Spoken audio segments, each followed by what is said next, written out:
Okay. Ready? Ready. All right. Okay, it's 6:01 p.m., April 20th, 2015, and it is time to get this regular meeting of the Board of Trustees of the San Felipe Del Rio CISD underway. I count 5 board members in attendance, so we have a quorum, correct, Mr. Overfeld? Yes, sir, we do. Let the record show that a quorum of the board members are present, that this meeting has been duly called, and notice of this meeting has been posted in accordance with the Texas Open Meetings Act, Texas Government Code, Chapter 551. At this time, if you'd stand for opening ceremonies.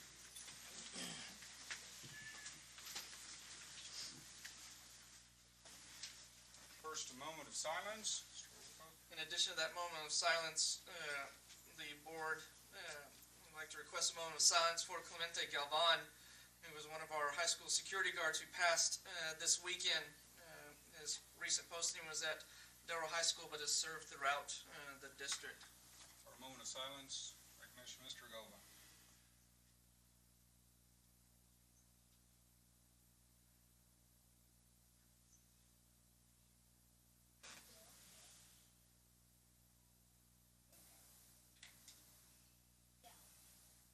Now the Pledge of Allegiance. Pledge allegiance to the flag of the United States of America and to the republic for which it stands, one nation, under God, indivisible, with liberty and justice for all. Please be seated.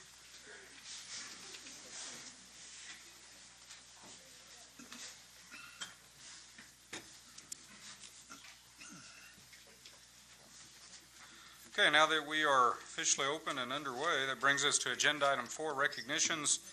First item is A presentation of a book from Los Amigos del Cementerio Loma de la Cruz. Mr. Dan Riley, I believe, is presenting. Mr. Riley, welcome. Thank you. Good evening, ladies and gentlemen. My name is Dan Riley, and I'll give you a little background of why I'm here. You've already got a glimpse of it, I'm sure, because the superintendent said he's going to pass it around. In 2008, a lady by the name of Mrs. Bertucci formed a committee known as the Los Amigos Cementerio Loma de la Cruz. This committee would become the custodians of this cemetery. It is the oldest cemetery in this area. And they have burials that started back in the 1870s. People were being buried in and around this cemetery before it was ever designated as a cemetery. And a lady by Paula Lasoya donated the land for the cemetery, 4 acres. And later on, another half acre was donated so they'd have an area for the Italian colonial. And what she wanted to do, she wanted to make sure that the history of this cemetery wasn't lost. So the committee, we started having discussions through the communities, looking at old records, talking to the older people that had friends and family that was buried in this cemetery, and we documented all of this over a period of 7 years. And we photographically inventoried each marker and the decorative inscriptions that it had, what was left of the cemetery. Because prior to us taking it over, the cemetery has been desecrated by vandals, and the time, been overtaken by bushes and weeds and trees, and finally got that cleared out. And we decided that we would go ahead and take this on as a committee. And when Mrs. Bertucci passed away, the committee decided to go ahead and complete her dream. She wanted a history, a written history of the cemetery and the people that helped form this community. So this is what we did, and it boiled down to a 7-year project. We finally got it all planned out, got it documented, took it to the publishers, and they published a book. And her other dream is to have a copy of this put in each school library, in the county courthouse, and at the county courthouse and the library, White Ed Museum, City Hall, and the Sacred Heart School. So this is why we came to you tonight, is to present you with 3 more books. I gave the superintendent a book and a desk And we'll give you 3 more books. So you can use them in whatever library you wish. And along with that, there will be a CD for quick search and reference to be utilized along in conjunction with this book. So,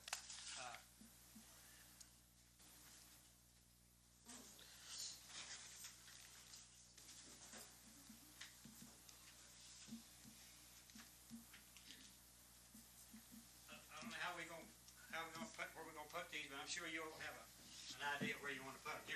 Here's a CD for each goes with each book.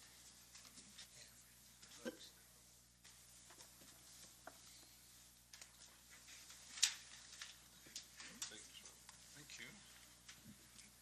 And I thank you for letting me come before the board and present you with these.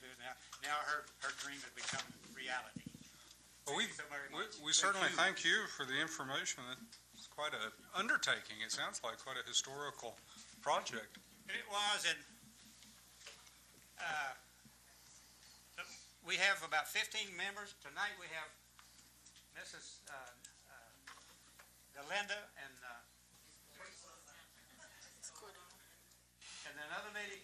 We've got about 15 active members, and we're trying to get more members come aboard, younger members, because there is quite a bit of work down there to do, and most of us are, I won't say we're old, but we're up in years.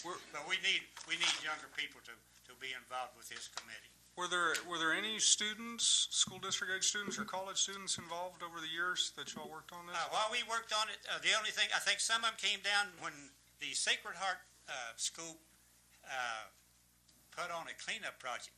They took this up on themselves. The kids was given a project to clean up a cemetery, and they chose the one that we have out of the rest of the cemeteries in Del Rio.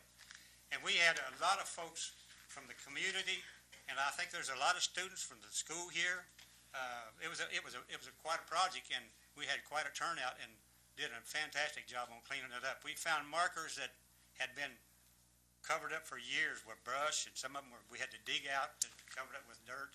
So to answer your question, I don't know anybody by name, but I'm sure there were some there from the school and the Sacred Heart School. They had I guess there were the 7th and 8th graders that put this on. So, okay. But I appreciate y'all letting us come by. No, thank you. We appreciate it. Thank you.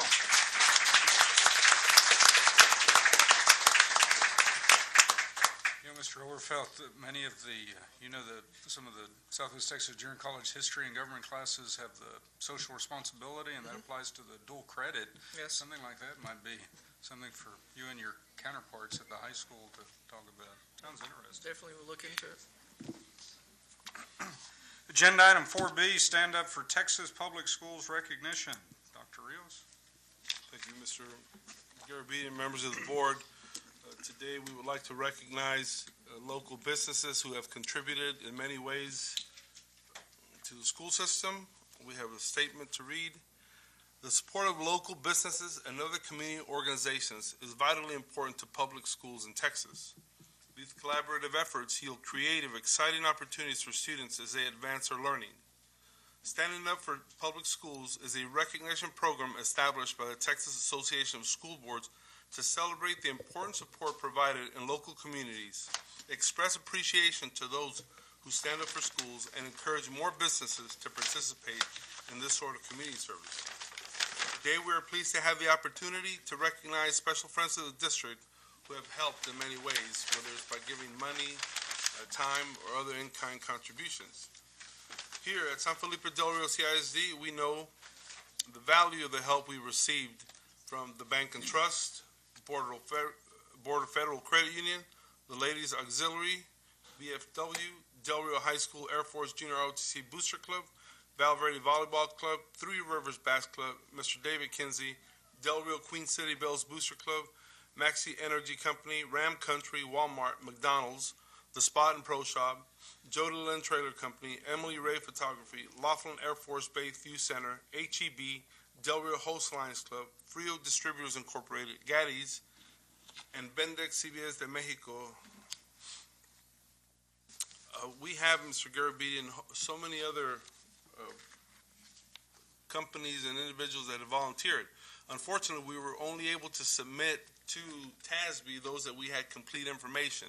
So moving forward, the process by which we accept donations and how we catalog them, we've made different so we don't forget anybody, but these were the ones that we were able to identify to date. This year, we're pleased to announce that the generosity you have shown as businesses is now recognized at the state level. This year, the Texas Association of School Boards joins with us in recognizing your support for our schools. You have been standing up for public schools even before that campaign began, and we certainly appreciate it. Before we make the presentations, I would also like to thank Mr. Mesa, who, as a member of the TASB board, brought this to our attention, and we were able to participate with it. What I'd like to do now, if it's okay, Mr. Garabedian, is have you as board president and Mr. Mesa as a TASB delegate present these to our companies as I call them up one by one. Do that here in front. Right here in the front. We'll call them up one at a time.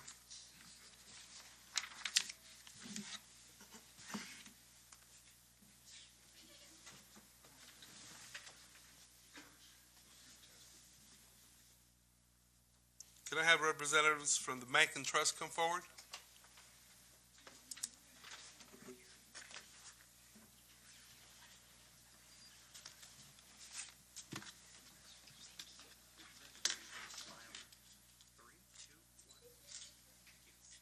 One over here.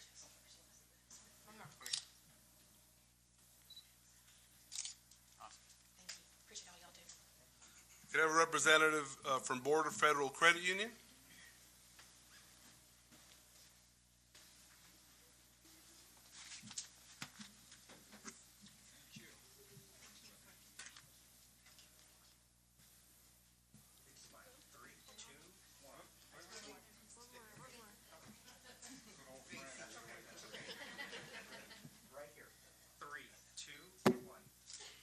One over here. Awesome. Representative from the Ladies Auxiliary, VFW?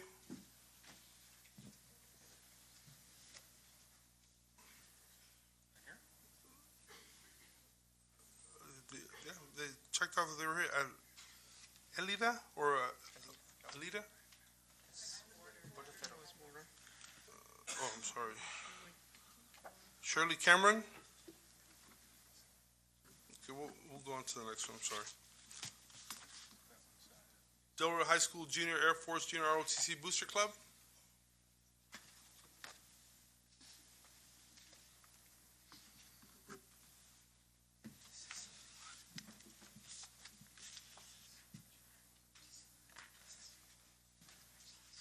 It's gonna be right here in the front. 3, 2, 1. All right, one real quick over here. Thank you. Is there a representative from the Valverde Volleyball Club? Volleyball.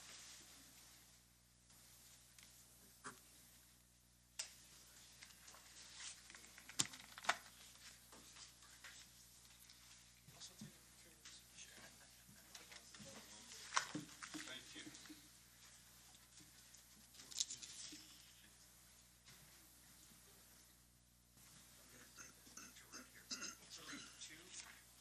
One more. 3, 2, 1.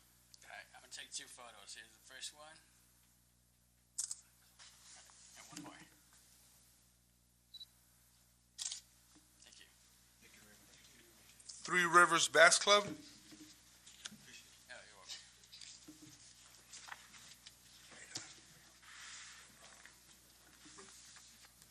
Big smile. 3, 2, 1. One over here. David Kinsey?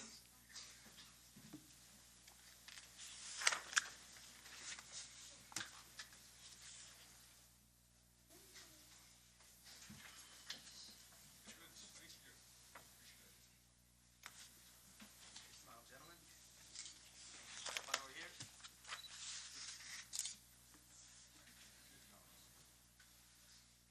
Maxi Energy Company?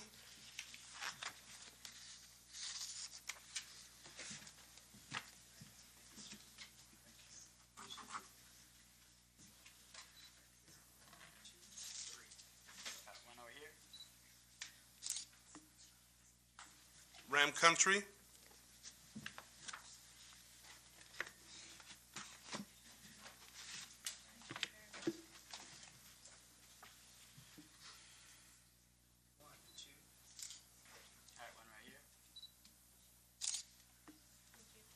Walmart.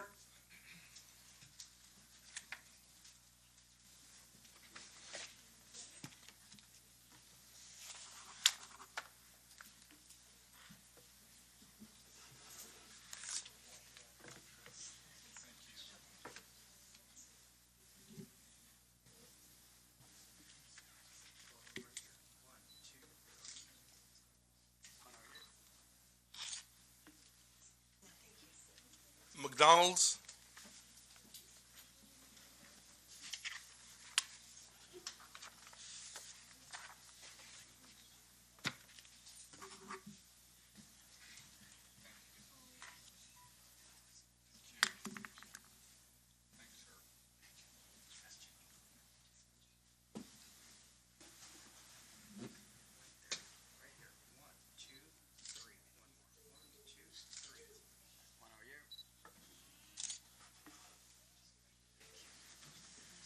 The Spot and Pro Shop.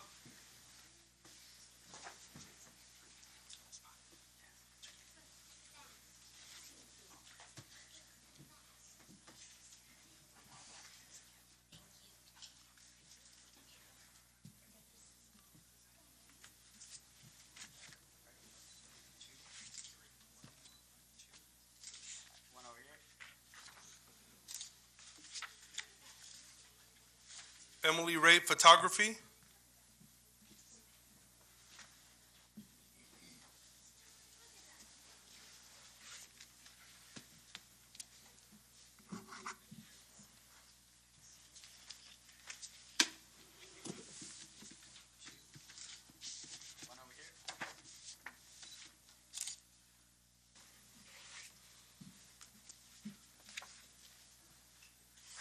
HEB.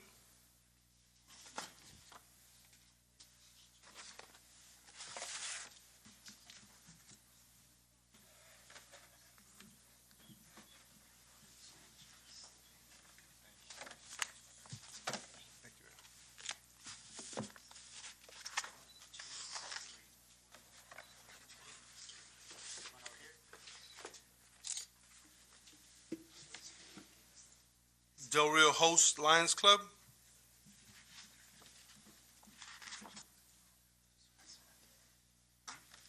Oh, they were listed here as showing up. Frio Distributors.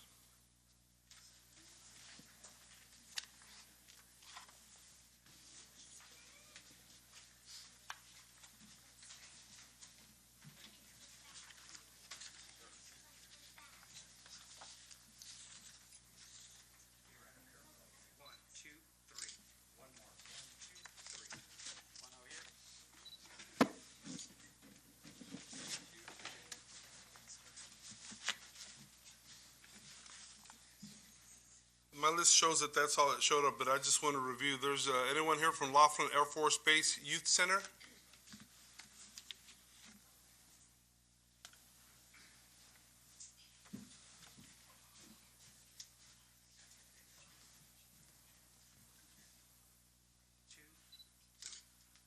One over here.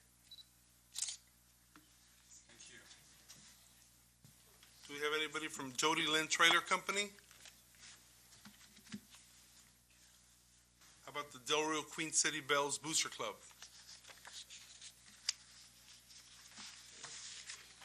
Make sure. The Ladies Auxiliary, we already asked. Mr. Todd Townsend for the Host Lions Club, please come forward. What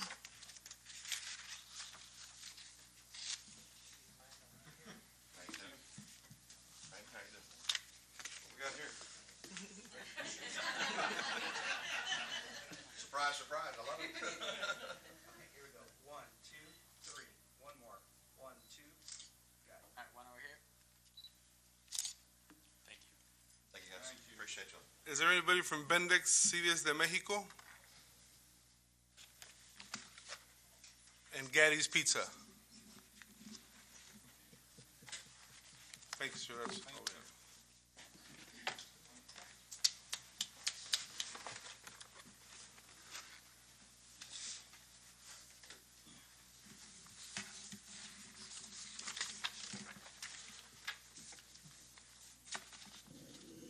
We certainly appreciate all the support that those businesses have given the students of the district. Okay, that brings us to agenda item C, recognition of soccer and football academic all-state athletes. Dr. Garza? Coach Smith? Okay.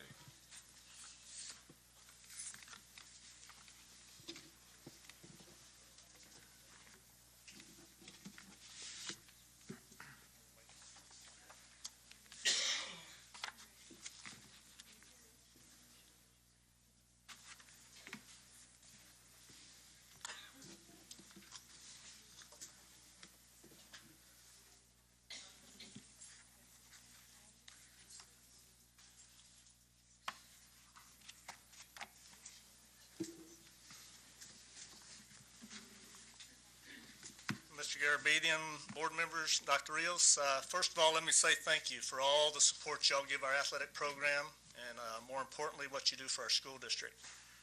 It's with great pleasure that I introduce two of our outstanding coaches, head coaches, Coach McCrae, who is our head football coach, Coach Martinez, our head girls soccer coach, who will give you some more information on our 6 academic all-state athletes, which is a great accomplishment.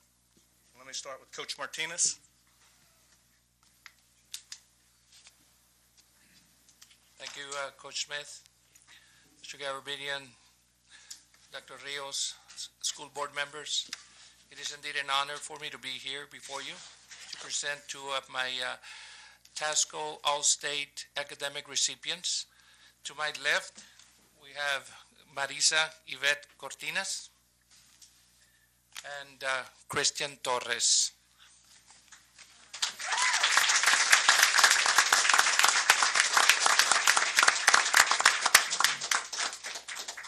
Good evening.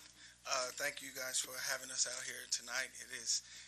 I'm excited. You know, to me, this is the greatest accomplishment of the year for our program, for the athletic department, because this is something that we try to instill in all our athletes, that academics come first, and it's extremely important.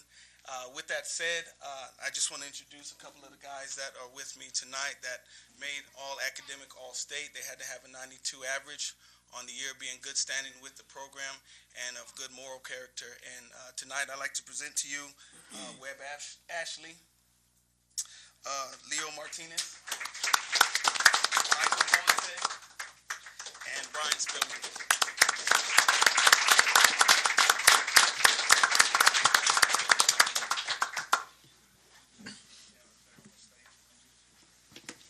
Congratulations, ma'am. Good job. Congratulations. Congratulations. Congratulations, sir. Congratulations. Congratulations, sir. Congratulations. Coach. Good job, Coach. Thank you again. Good to see you.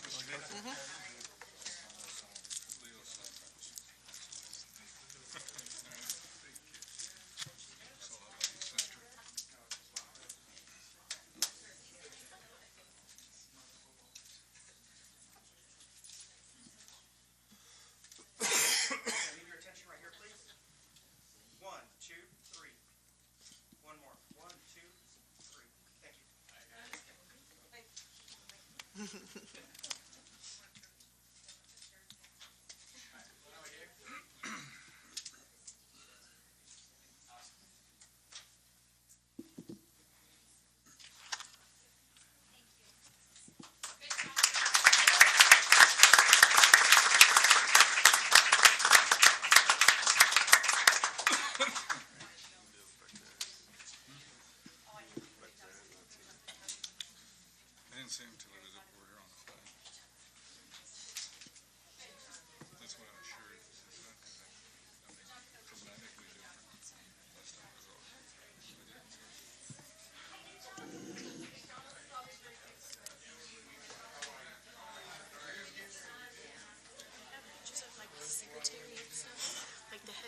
Okay, that brings us to agenda item 4D, recognition of the Dr. Lonnie Green Elementary Panther Young Notes. Mr. Juan Nanez is here somewhere in the building, making his way through the crowd.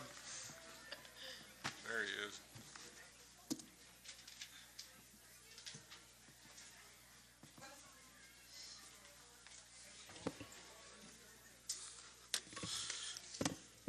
Good evening, Mr. Garabedian, Dr. Rios, and members of the board. This evening, we're here to recognize the students for the great representation that they did back in March. So this is the Dr. Lonnie Green Panther Young Notes. On Wednesday, March 18, 2015, the Dr. Lonnie Green Panther Young Notes performed at Walt Disney Rose Melody Garden in Epcot.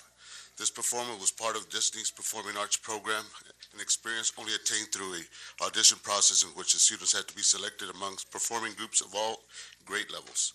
Disney Performing Arts is recognized by the National Association of Music Education with sponsors including Yamaha, the Grammys Association, and Disney Motion Pictures. Not only did the students perform at this spectacular event, but they also attended a workshop where they were given the opportunity to work with a professional Disney performer and learn about how to further their vocal abilities. At this time, I would like to turn the mic over to Mr. Aldaco, which is the director of this choir.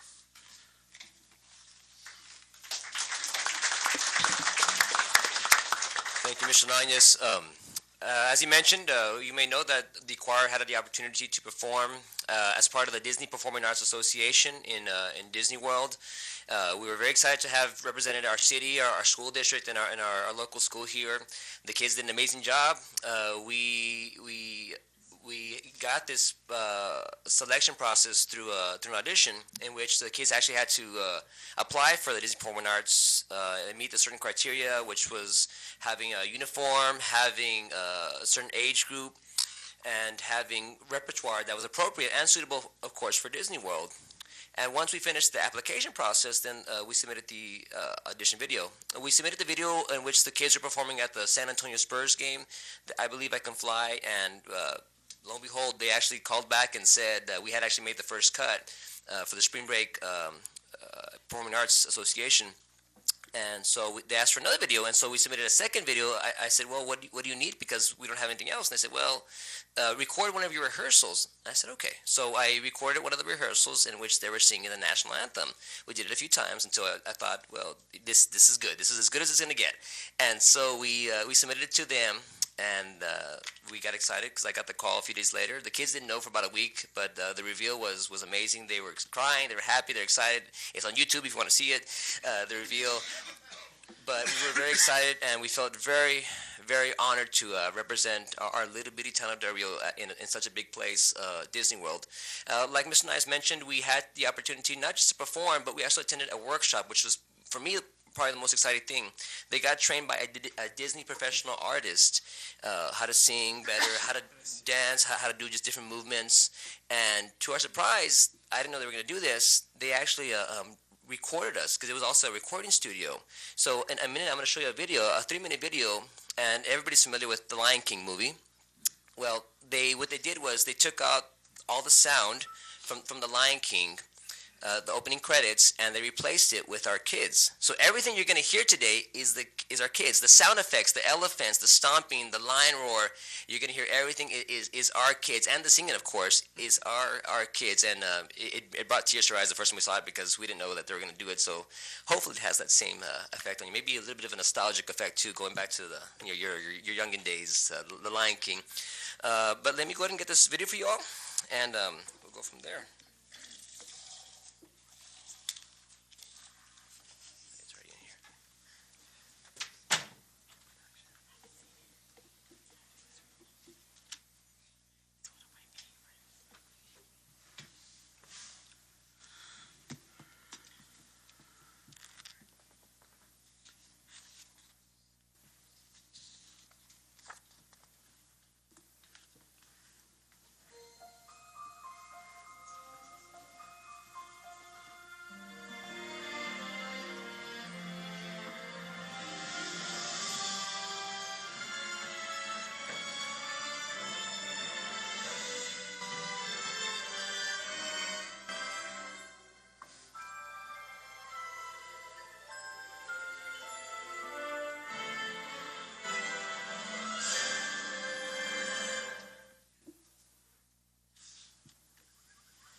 That's our kids making the bird sounds.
These are the, this is at the actual workshop.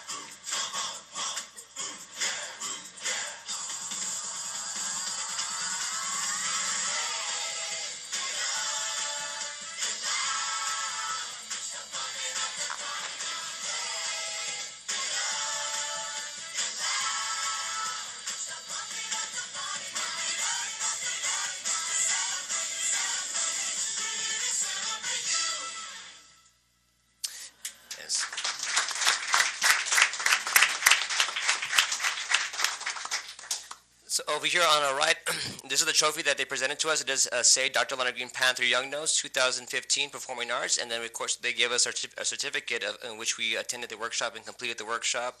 And before I conclude here with our portion, I would like to thank the board, our superintendent, Dr. Rios, Mrs. Aide Garcia, and most importantly, Mrs. Villarreal, our principal, for engaging and embracing what seemed like a wild vision at the time, but of course now we know it was very much worth it, and for of course supporting this whole process, and of course thank my better half here. She's my co-director, and she when my absence she takes over the choir and helps as well. So again, thank you to the community and to our administration for your continued support to our program. So thank you very much.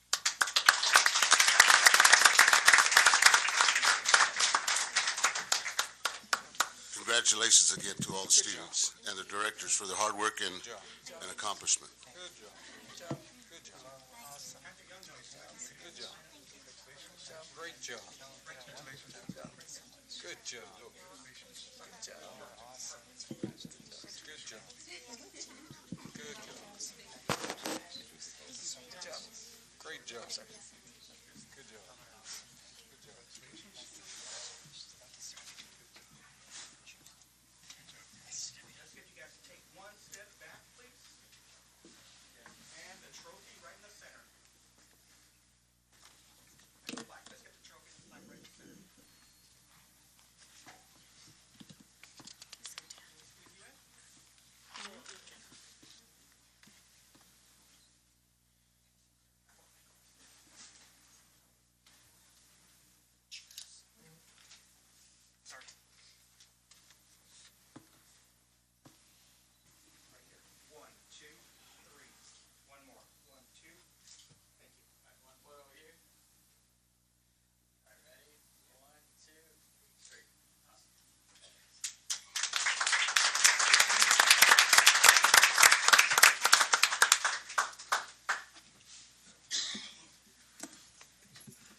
Now we're on agenda item E, recognition of the Del Rio Middle School Orchestra.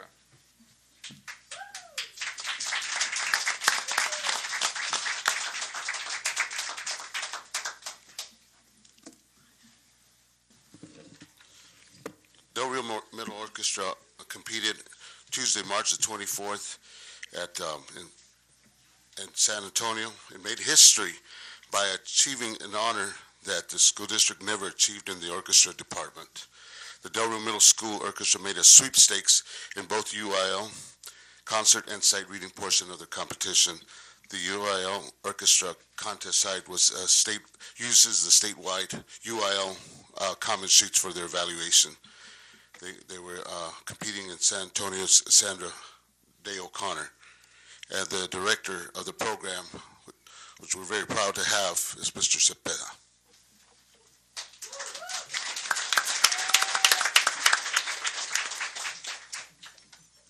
All right.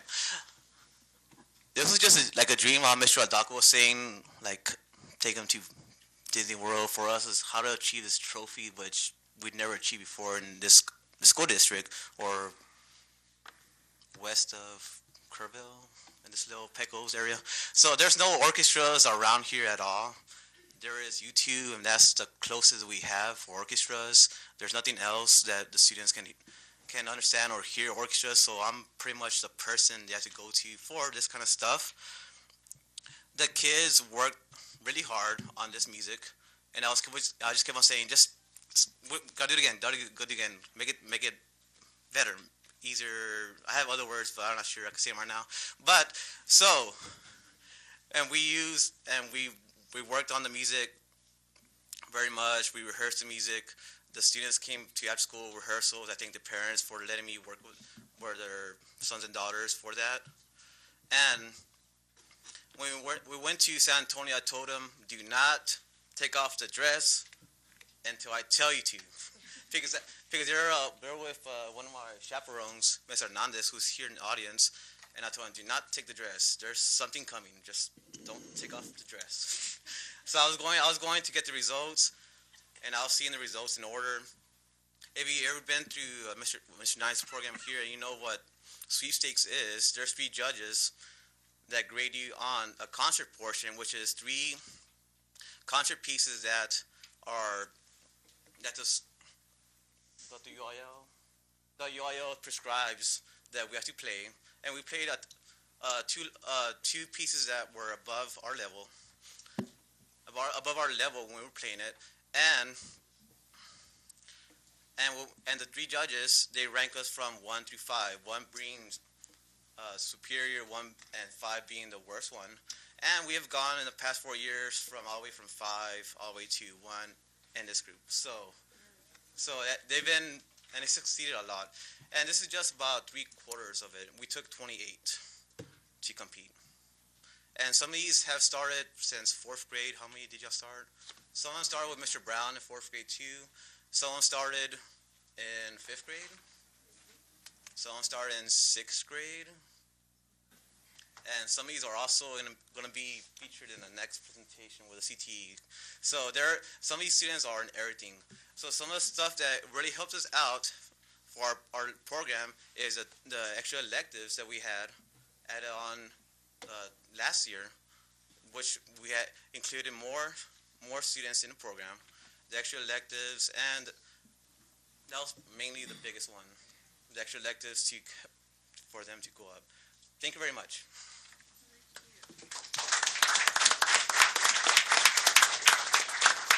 Once again, congratulations to all the students and the director for all the hard work and dedication towards achieving this success. I'd like to thank our principal, Mr. Limon, for all his support as well.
Okay, that brings us to agenda item 4F, recognition of career and technical education students in competitive events, CTE student organizations, and those students advancing to national competition.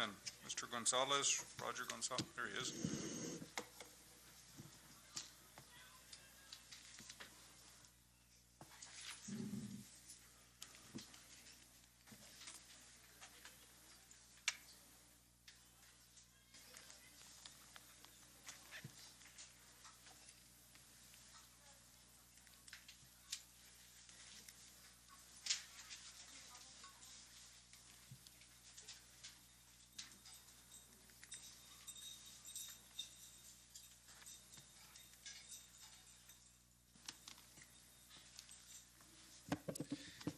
Good evening, Mr. Garabedian, Dr. Rios, members of the board. CTE Career and Technical Education would like to recognize students and their sponsors who recently competed in a variety of events at the district, state, and regional level. Student leadership organizations provide tremendous opportunities for students to develop and practice real-world skills that they have acquired in the classroom studies. There are 5 groups that I will recognize this evening. We're going to start off with Del Rio Middle School Robotics with Mr. John Reed. Good evening, Mr. Garabedian and Dr. Rios, members of the board. Thank you. It's truly amazing to see all the talent that we have outside waiting. Just on a note, I want you to know that these kids compete against high school students. Mind you, it's not the 120-pound robot that the high school does, but it's still against high school teams. So when we go and compete, they're one of the few, if the only, middle school competing. So first up is Robo Squad. This is the very first team we had, 5936. They competed at A&M Laredo and basically cleaned house. Winning Alliance first pick, the Inspire third place, Connect and Thank Award. Those first 2 awards automatically moved them forward to state, where they got to go and compete against 70 other high school teams. The next is Reed Rowdies. They won the most prestigious award at Texas A&M Laredo, the Inspire Award. They actually took home first place, and these are all rookies, 7th graders.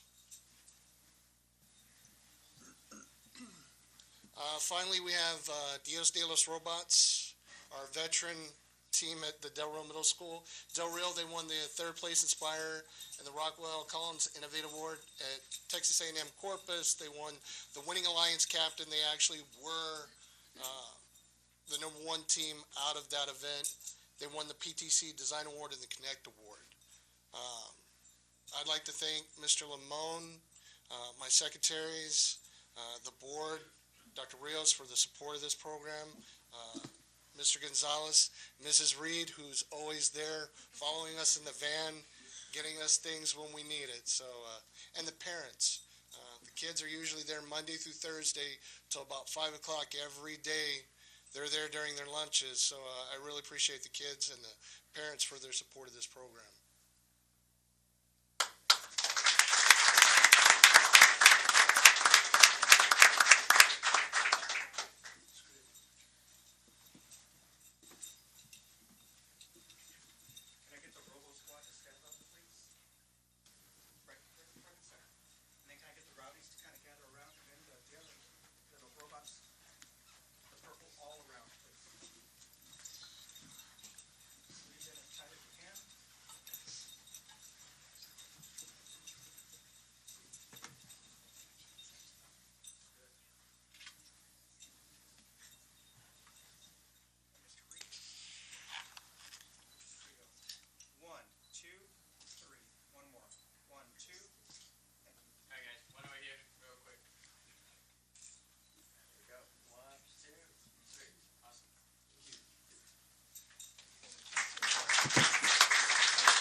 what they said. All right, go robots, robotics. I guess I should be impartial.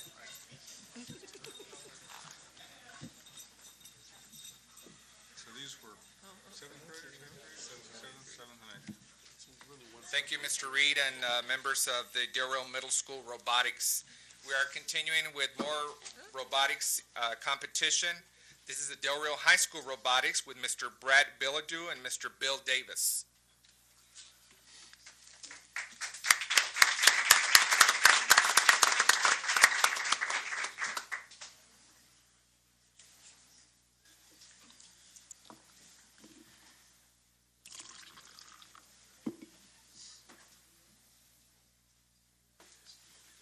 Forward bunnies. The bunnies bring gifts. Thanks.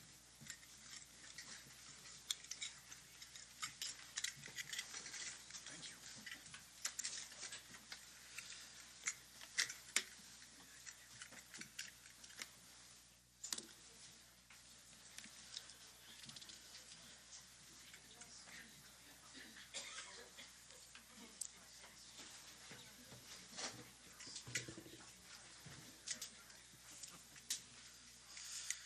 Hello, I am Israel Sosa. I am the newly elected robotics president, and here we'd like to talk about all our events that we had just come back from. The 3 events, starting off with the Dallas Regional.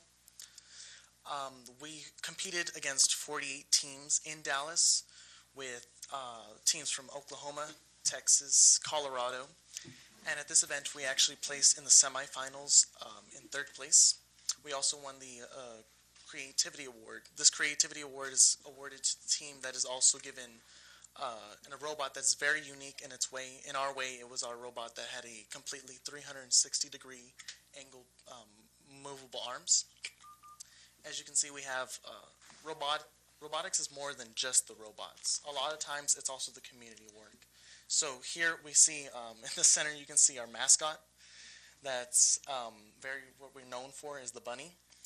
And we like to spread, even around in the community in Del Rio, who we are as the bunnies. And we've always been known to also be very gracious in our work and all the community work that we do.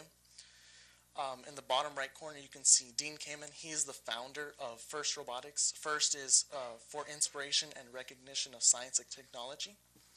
This man, for the past 26 years, has been able to make this actually possible for robotics for the middle school, for even the elementary kids as well, and even to us. We also won the Hard Hat Safety Award, which is also another prestigious award meant for the safety. We also are very important in our criteria in our team. We also competed in San Antonio at the Alamo Regional. We competed against 60 teams there. We lost in the quarterfinals in 5th place against very, very difficult teams there. We went against teams from Florida, Arizona, California, Georgia, New Jersey, and Tennessee. We also there won the Creativity Award also for our amazing design that we developed. And as I was saying earlier, the Gracious Professionalism Award. The number one thing we always like to focus in robotics that we're known for as the bunnies is that award. We've always been able to help other teams and be able to show who we are and not also what we can do, but we can do for others. That's the number one thing we always like to stress. And I really want to thank our coaches for that because they really want to stress that as one of the most important things that we should learn as a team.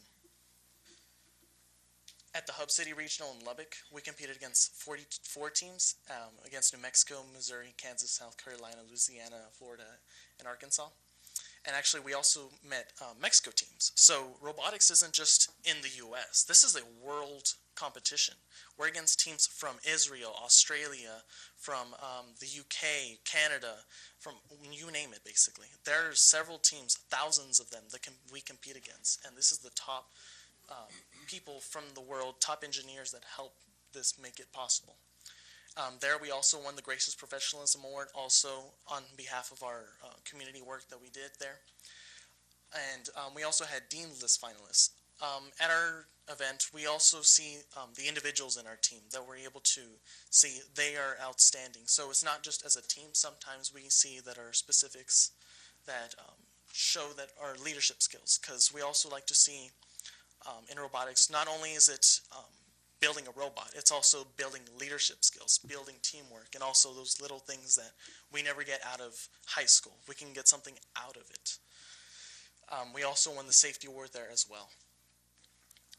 In the 4 years we've been a team, we've been able to get so much accomplished. In the beginning, there was very few people that actually knew who robotics is, but now in the years that we've actually become a team, we've been able to rise thousands of people in the community to know what STEM is, which is the science, technology, engineering, and math. Those specific occupations are running low this time in the U.S., so that's why we also like to look for those in the future, those that we can come and bring up as the new members of the world. And our other accomplishments were of course, winning the finalists and such. For the 4 years, we like to see that gracious professionalism has always been our main target.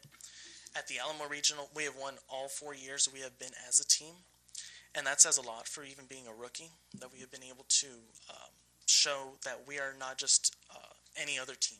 We've been able to help others from the very beginning.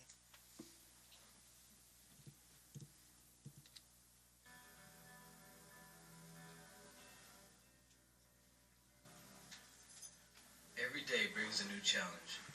3 years ago, our challenge was starting a team, a robotics team, and we started with only one thing, a number, 4063.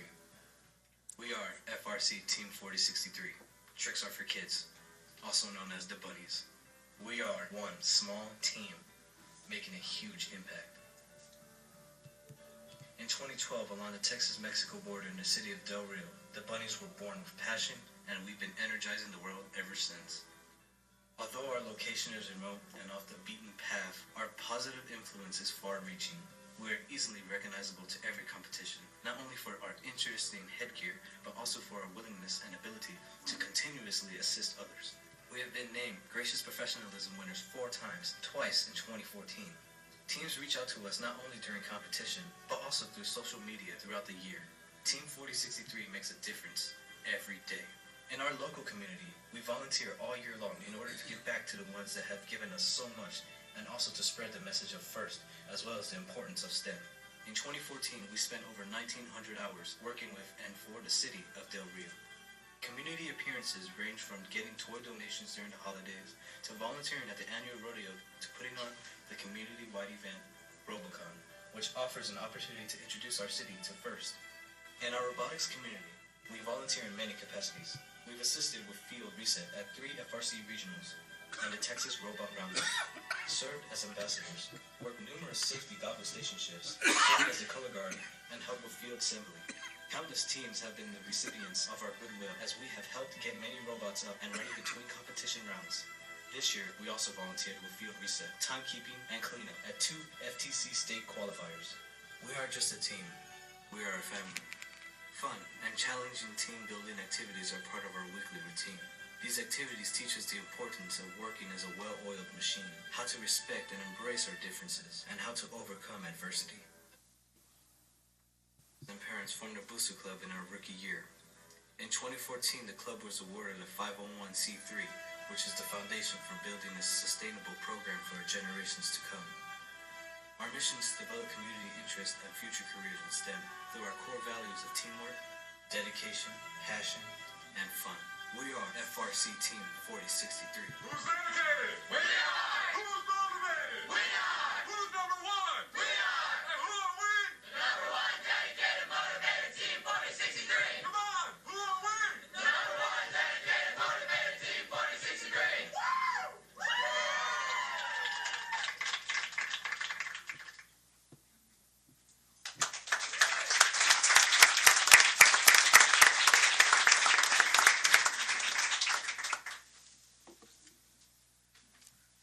Thank you, Mr. Billadou, Mr. Davis, and we have some assistant coaches, Larissa Garanzuay, Linda Davis, and Victor Lopez, that has been a mentor and a great assistant, and a lot of people have actually helped out with building of this program throughout the years.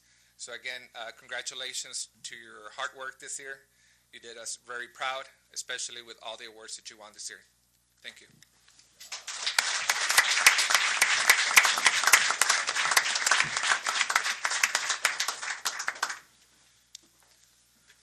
Stand right there and we'll go around and shake hands.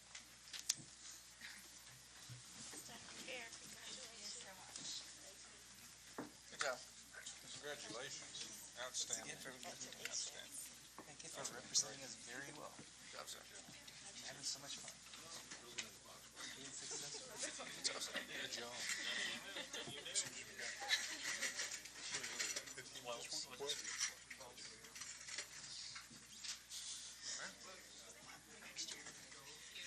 The bunnies need direction. Yeah, good job. You can work bunnies. We can figure out a line There out. you go. Good job. They're doing great. Good job. Good job, sir.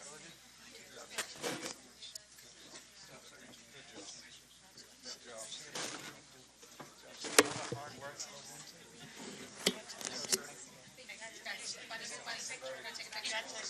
Got you again. Yeah. Have so much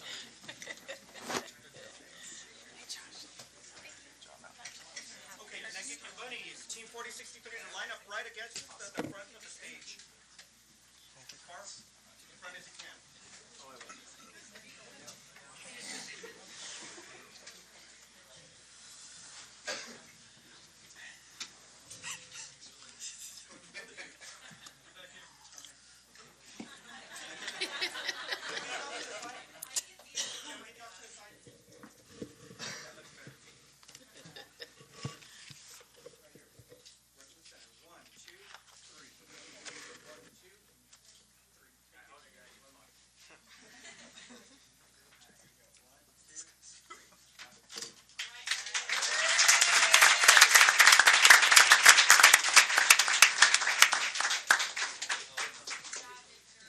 Thank you to the administration and again to the parents that actually become their taxi as they work long hours into the evening.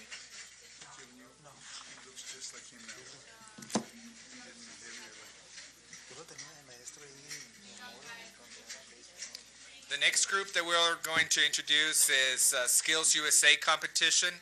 This is welding metal traits with Mr. Todd Townsend.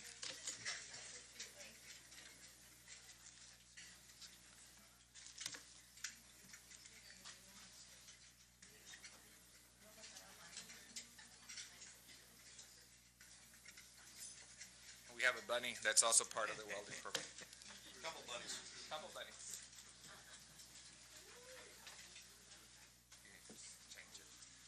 Okay. Go to the next slide.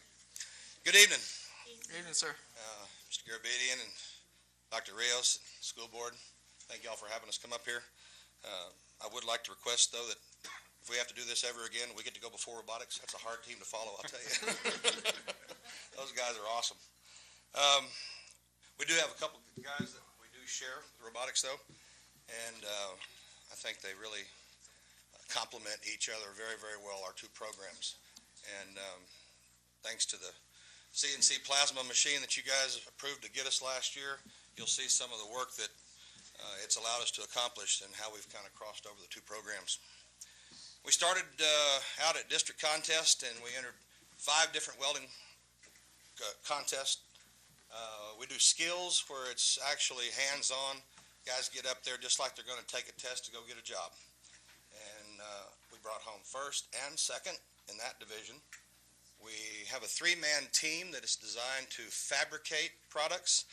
They're given a blueprint, a pile of steel, and you read it, come out ahead after 5-6 hours worth of welding to see, how close did you make it to the blueprint and how functional it is.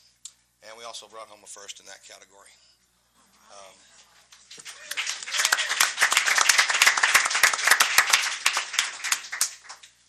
The Octoburner there is a chapter project. All the kids worked on it. And we entered it. It's a special division designed just for your entire chapter. It not only won first, but it won Best of Show at District and Best of Show at the state of Texas. And That means they beat out about 300 or 400 other welding projects. So we're pretty proud of that one. The other pit you see beside you there was a Texas theme. It's got rattlesnakes and cactus. You can't quite see it because of all the black, but if you ever want to come by, we'd be glad to show it to you up close. And it also won a first place in district and again first in the state of Texas too. So out of the 5 categories, we got a first in 4 of them, and we brought home a bronze. See, we got a second place with the sculpture. I'm sure you all have seen the Pegasus there. That's one of the projects that these guys were able to take the technology from welding and technology from our CNC and programming and put together. The horse you see is nothing but Eliseo's hard labor. One weld after another, and he sculpted that as it just started from nothing on a flat piece of metal. And then Josh programmed the CNC to cut out all the wings, and their creativity from that point led to what you see. When they showed me what they wanted to do, I said, you think you can handle it? And they can handle it.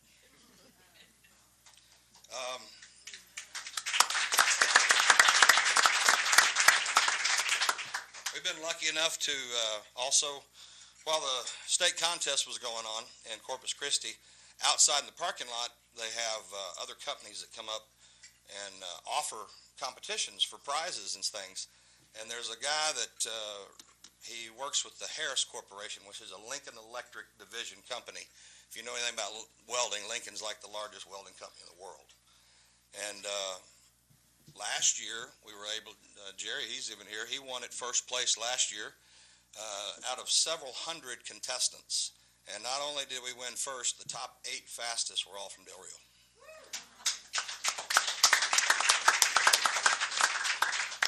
And then this year, Eliseo went up and tried his hand at it, and he ended up winning first this year in the same contest.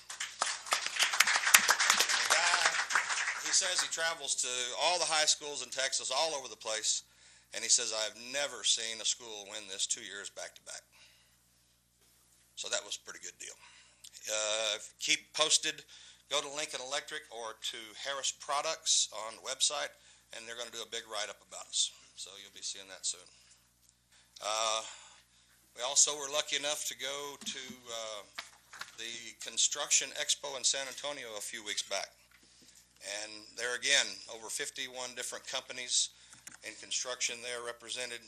Lincoln brought in their big $55,000 virtual reality welder, and our guys went up and competed with that. And when the day was over, we didn't just win first, we won first, 2 seconds, and a third out of 1,200 students. So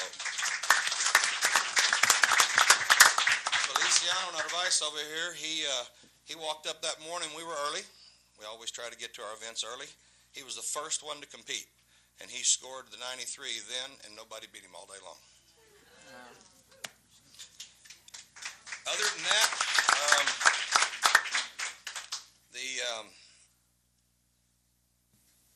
robotics said something about, all the community service they do, and they do a bunch of it, and we try to stick our nose into a little bit of it ourselves. We work with the Chamber of Commerce, the Del Rio Host Lions Club, and usually the guys are having so much fun they don't really realize that they're working and giving back to their community, but that is what's going on. On stage, you'll see Feliciano up there with his bronze medal. That was technical information. You don't compete against anyone. You compete against the test itself. And just to give you an idea of how hard it is, there's never been a gold medal winner ever. So last year we had 3 bronze, and this year another bronze. So we're still knocking away at them, and it's a very difficult test. And then there's, you see a picture of Josh and Eliseo there. He also won that torch set from Harris for winning that cutting contest. And another gentleman that was not with us tonight, but Mario Dovalina, there was another contest beside that in cutting of an I-beam, and he won first in that one also. And so the guys have really done a great job. I'm real proud of them, and that's Del Rio High School Welding.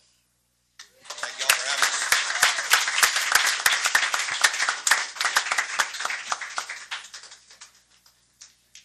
Thank you, Mr. Townsend, and your outstanding students that actually, if you can stop by the welding shop or the welding lab anytime after even 5, 6, 7 o'clock, and sometimes on the weekends. You will see these guys that are totally dedicated to the profession and them continuing with this kind of career in welding. So again, congratulations to everybody, and congratulations to you, Mr. Townsend.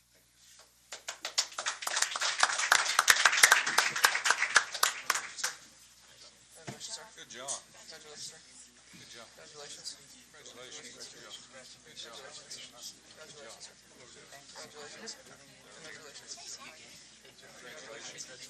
Congratulations. Pretty awesome, isn't it? Outstanding. Good job. Congratulations, guys. Appreciate it. Awesome job. Awesome. You're a great teacher. Good job. I was his teacher like in 5th grade. Congratulations. Long time we've known each other, haven't we? Luck is something that happens when preparation meets opportunity.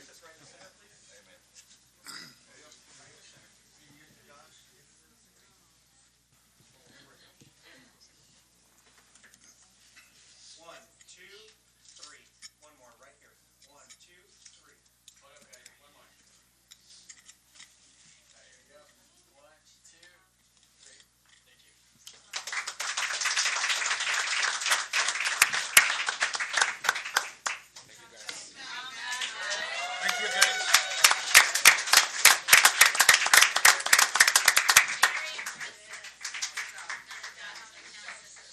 Okay, continuing with the presentation this evening, we do have the next group, FBLA, Future Business Leaders of America, and the sponsor, Ms. Larissa Garanzuay.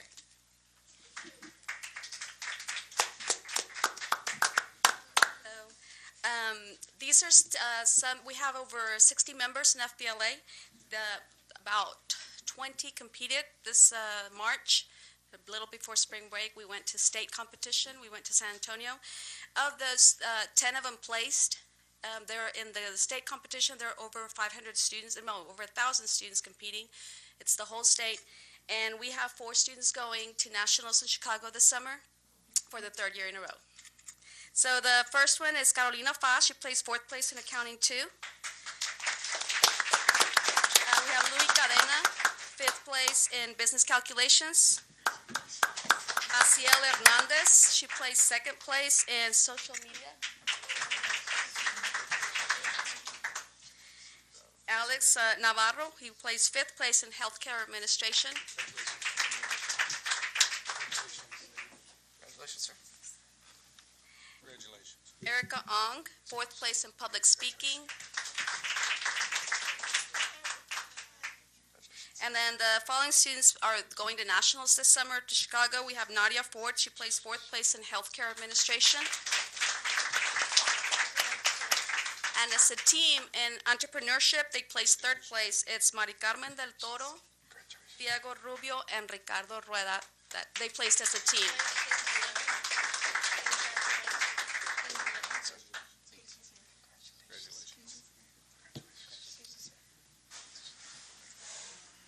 Thank you all very much.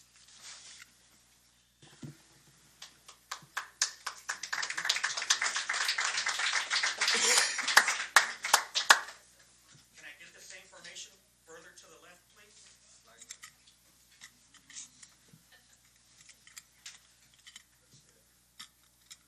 Smile. 3, 2, 1. One more. 3, 2, 1. All right, hold up. One more. There we go. 1, 2, 3. Thank you.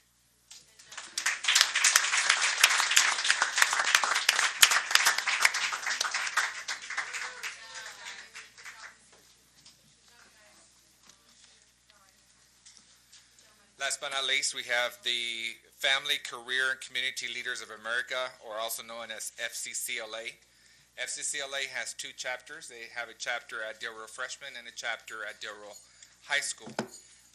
Presenting here this evening is going to be Mrs. Linda Corbell at Del Rio High School and Miss Erica Bradley at Del Rio Freshman. Good evening. Thank you, Mr. Gonzalez. I'm Linda Corbell. This is Erica Bradley, and we are the Family and Career Community Leaders of America advisors from Del Rio High School and Del Rio Freshmen. We are very pleased to be here tonight to give you a brief update about FCCLA and its members who have won awards and qualified to participate and compete at the national conference. Together, we are Family FCCLA in Washington, D.C. in July. FCCLA, or FHA, has been around for over 70 years. FCCLA is a student-led organization with over 200,000 members nationwide, including Puerto Rico, Hawaii, and Alaska. Its central focus is the family. Membership in FCCLA is voluntary and can only be acquired through enrollment in the Family and Consumer Science courses. Members plan and participate in a variety of activities at Del Rio High School, Del Rio Freshmen, and in the community. Through their participation, they have learned leadership, developed creative and critical thinking, interpersonal communication, practical knowledge, and career preparation. One of the many programs FCCLA offers is the STAR Events program, students taking action with recognition. There are 21 competitive events student members can participate in and win at the regional and state levels. Those winning must and win and earn their place to go to the national competition representing Texas. This year, I am very, very proud to present to you our state winners and national qualifiers. First off, I'm going to announce the Del Rio Freshman FCCLA members that all placed at state. Of the 13 that placed, we actually have 11 advancing to the national competition. Up first, we have Gisela de la Cruz, Jordan Shell, and Erica Diaz. These girls competed in the event to promote and publicize FCCLA and took first place in the state of Texas. And they also each were awarded a $4,000 scholarship to Texas Tech University.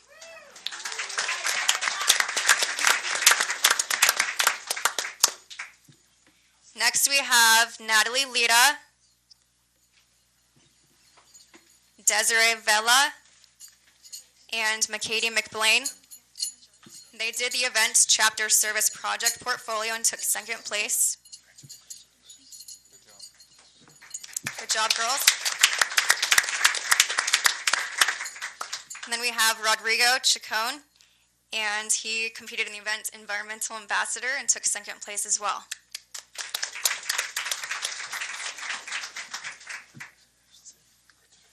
Then we have Rodolfo Rodriguez.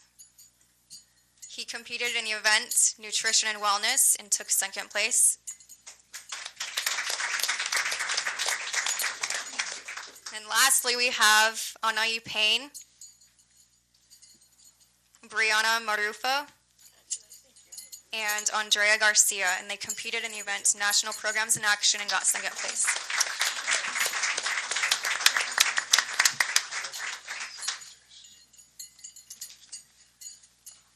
At Del Rio High School, the FCCLA RAM chapter competed in the following events. Placing first in Focus on Children, Occupational, are Rosalind Bermea and Gustavo Hernandez with their Exclusively Inclusive project.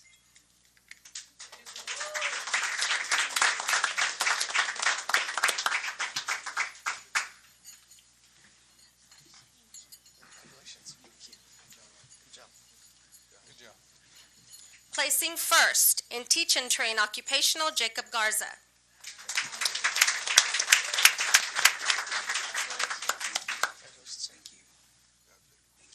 Placing fifth in Illustrated Talk, Find Your Treasure in Reading, Lupita Rangel, Gabby Blancarte, and Marisol Martinez.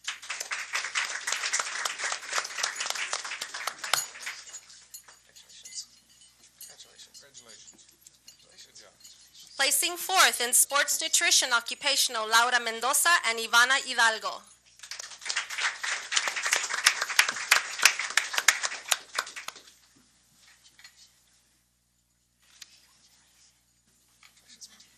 And placing third in Chapter in Review, Occupational, Angelica Delgado, Darely Garcia, and John David Perez.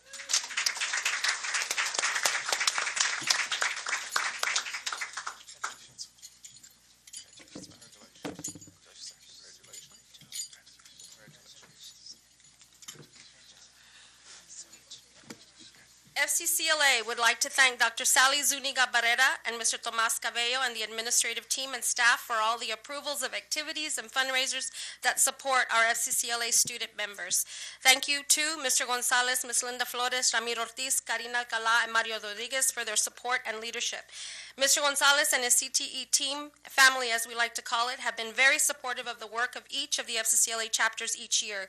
We are a very active organization, and that requires the approval and funding of many activities to make all this happen for our FCS and CTE kids, and that's what makes our chapters some of the best in the state, if not the nation. Mr. Gonzalez's high standards for CTE department and student organizations are what challenges us to meet higher goals, and that support is critical. We would like to thank the parents of these members as well. They are all great parents to work with and always support their children.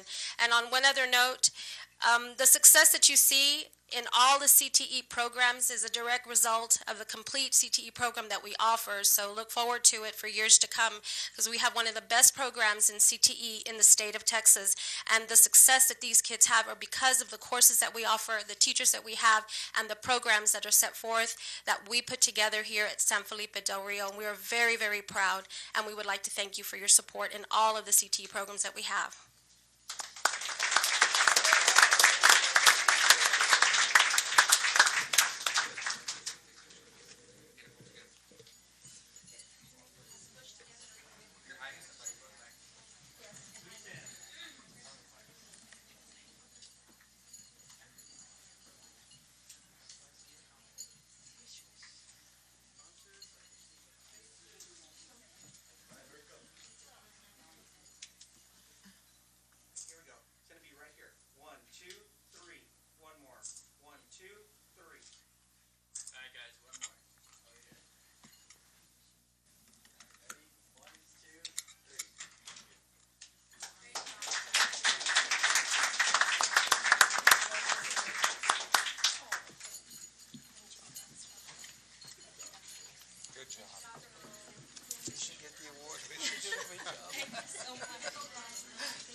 It's Jacob's birthday today. Happy birthday, Jacob. Birthday? Happy birthday. Happy birthday. On behalf of Career and Technical Education, again, I would like to thank the Dr. Rios, the administration, and the board for the support of the CT programs. It is with your support that we can continue to grow CT programs, and again to the parents for the support of all the kids that actually sometimes stay after school, work extra hours to actually excel in the programs. Again, thanks to Dr. Barrera and Mr. Limon, Mr. Cabello, for the support at the different campuses. Again, thank you very much on behalf of CT. Thank you, Mr. Gonzalez.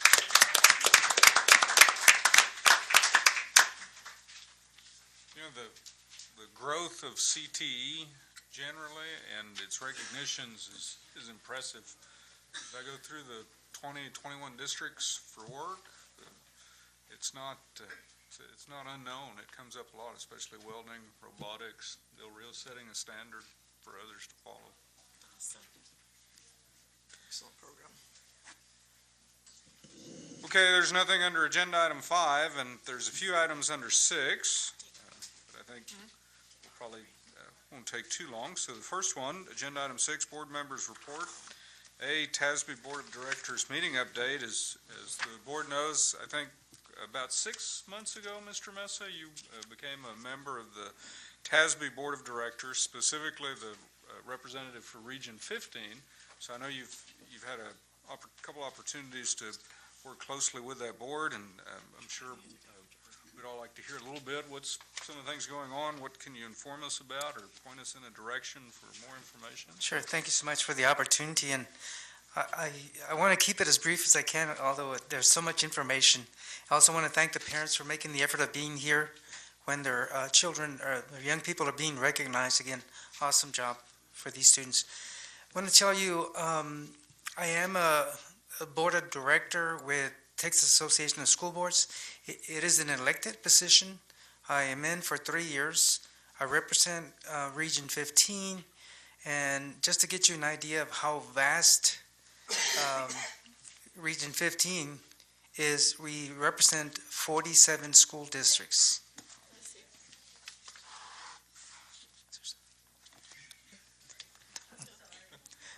There, did I say something? There's 37 board of directors that sit on the TASB board. Jim Crow is our executive director. When you become a new director, you're assigned a mentor, which is awesome because, again, our meetings last approximately 3 days. Our agendas are 900 pages long. Everything comes in the form of Did you say 900 pages? 900 pages. When it's kind of funny because, you know, as a new board of director, I'm thumbing through to find out where the heck they are, and then some of them announce, like, if you look on page 330, this is where I'm reading the report. And so it is vast. Now, the good thing about it is you're assigned to a certain committee. The committees that make up TASB, board of directors, we have an executive committee, of course, you know, with the president and the officers, planning and development, member services, budget and finance, legislative, bylaws and resolutions, of which I'm a member of, and then nominations committee. It is quite an important task. I think, you know, when we sit on the TASB board of directors, we're always doing reports. It's a constant, you know, reports, and you're assigned certain tasks, and throughout your 3-day meetings, you will be heard, you know, either in a committee fashion or giving some type of other information. On April the 2nd, we received an email, and this is board briefs. This is what pertains to Region 15. And again, a lot of the things that are on here are things that happened. We had a meeting in December. We had another one in March. The meetings are held at TASB headquarters, which is in Austin. The one in the summer, there will be one in July 25th. That is normally held in the area where our president, who's Andrea Self, is our president of the TASB Board of Directors. And usually they give that privilege of hosting the summer meeting in or around her hometown. So it'll be somewhere around the area of Houston. Now, some of the things that, for example, are on the board briefs, you'll see that, you know, we have the Business Education Forum slated for April 28th. We have the Business Recognition Program growing. This is the first year that it's going to be held. Hopefully, we'll be there attending this Business Education Forum. And then, as you might know, Del Rio was recognized as one of the class favorite on videos. TASB had a video contest. We did not get the first or second, which meant money, but at least we got a class favorite, which is, it'll be shown throughout the major conferences and conventions, and so that's awesome to give Del Rio some exposure.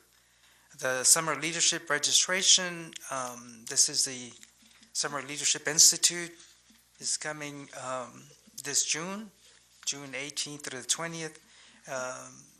We start off with a post-legislative conference the day before the whole conference starts.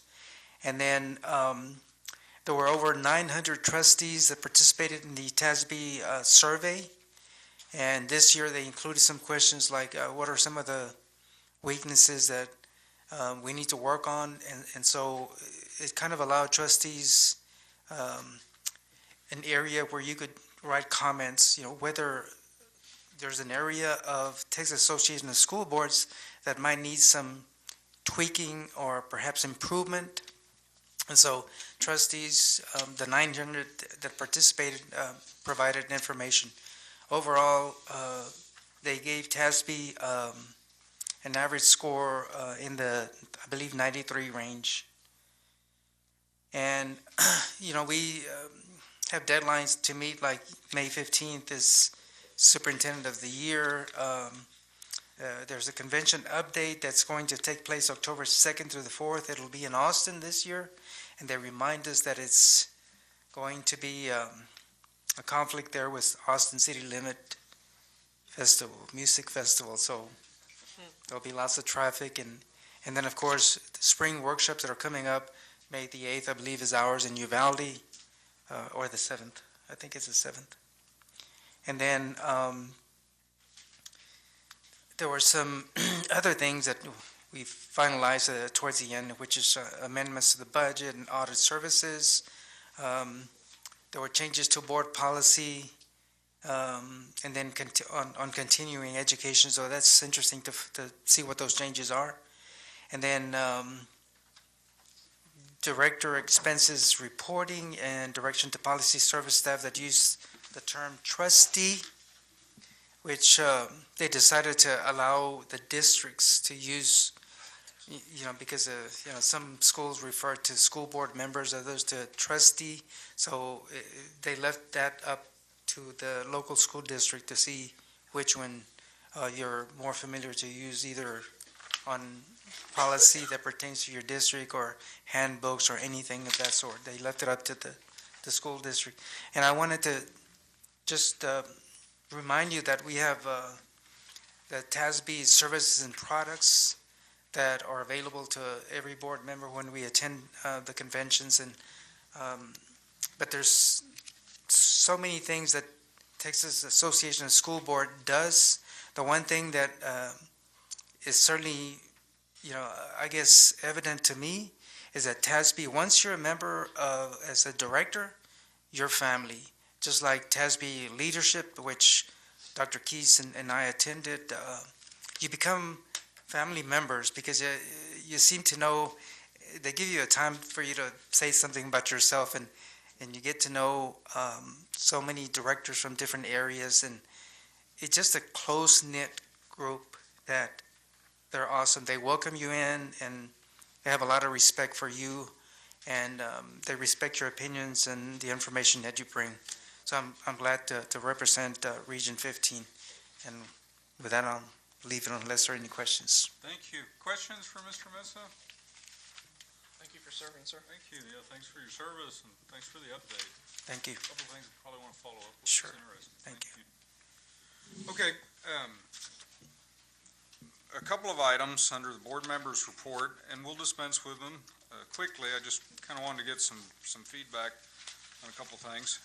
The first one on 6B, I posed it as a question to the board. Is there a need for a comprehensive review of board policy? Now, I'm not referring to legal. Obviously, legal is beyond our control. I'm talking about local policies.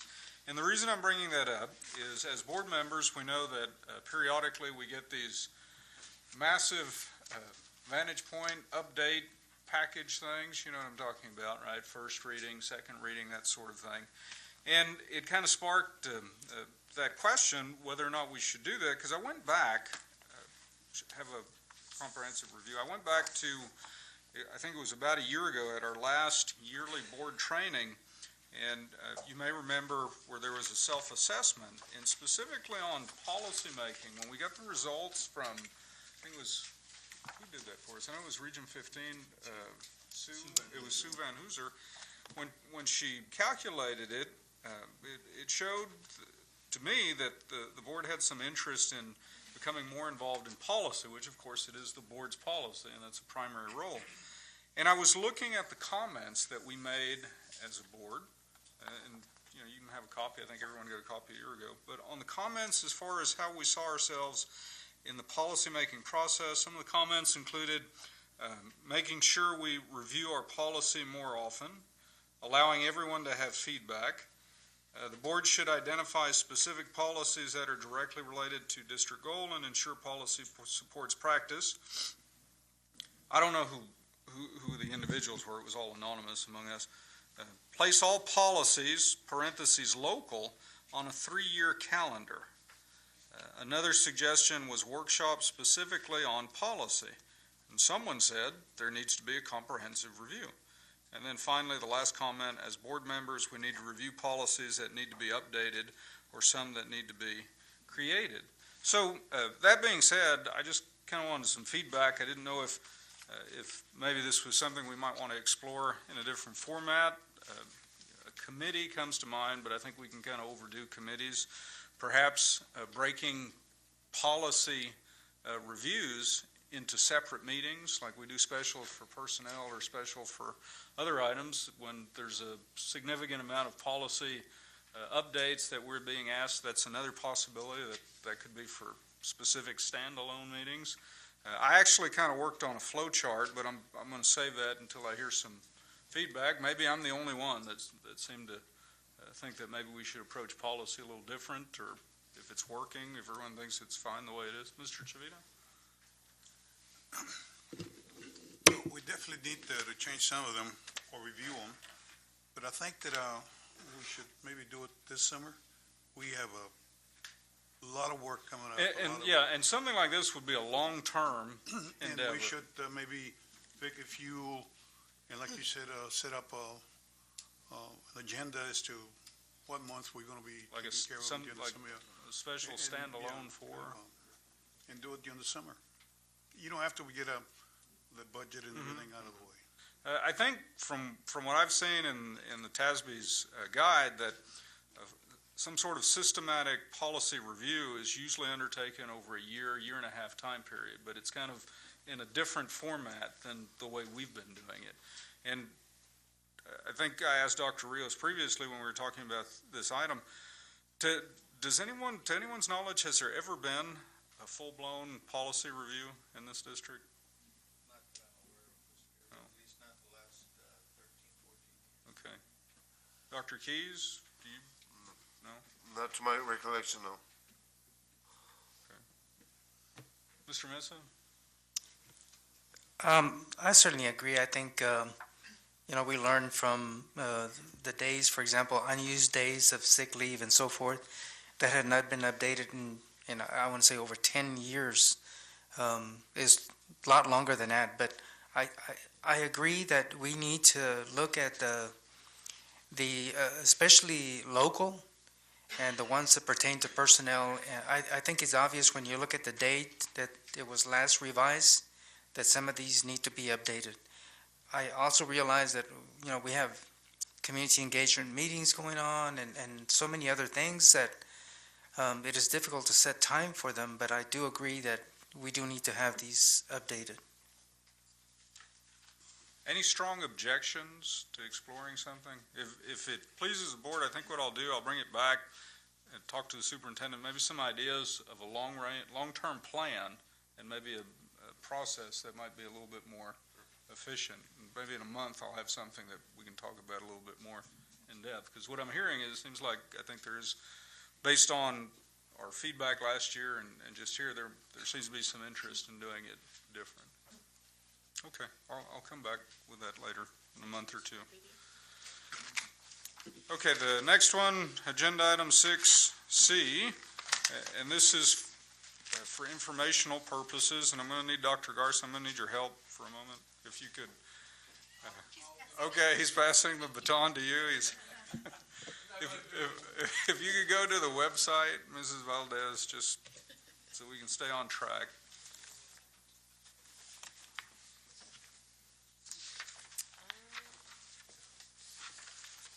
Is it working, the internet? Not refreshing. Let me try it. You want to try it? No, it's not coming up. Good eye.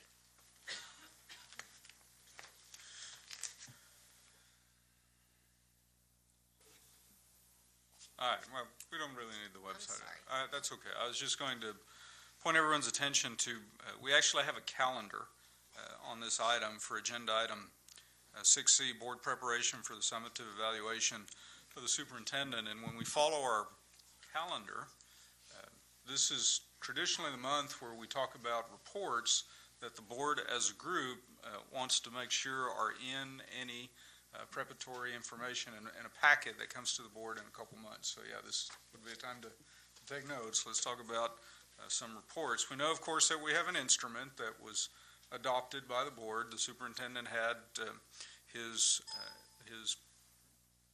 performance goals. That's part of the instrument, so that's not a problem. There's a commissioner's worksheet, which was updated, I believe, in December, so that's on there, and you know about filling that out. So what I'm talking about is additional, yeah, I think it's under there. And the one that says the calendar, if you'd pull that up. And as you see under April, board sets date for summative evaluation of superintendent. In March, the employee opinion survey is conducted or is ongoing. And we had mentioned a little bit during the formative evaluation about reports for the summative, so I want to make sure we're clear. So I know, let's talk about scores. Of course, it'll be preliminary in June, but will we be lacking any preliminary scores in June, or will we have all the preliminary scores by, say, mid-June? We'll have all the reports, but we already received some that I shared with you Right. over the weekend, and we should have all the other ones by mid-June. Okay. And when, I'm sorry. Go ahead. Well, you already said preliminary reports. They won't be clean, Right. but it'll be something to show. right, you. it's preliminary, okay. So, so we can get that information, and I assume we can also get a number of years' information of scores, like, for example, 13, 14, and then this year 15, so it could be in something simple, like a very simple format. Am I the only one that wants to see that, or? No, there's some other reports that I'd like to. Okay, okay, so we're good on that, right? Knowing that there'll be preliminary scores, and we can also see like several years preliminary and final scores for the previous years. With the baseline would be 2013, because you weren't here in 2013, but that's the baseline when you started. So I think that, does that sound reasonable score-wise?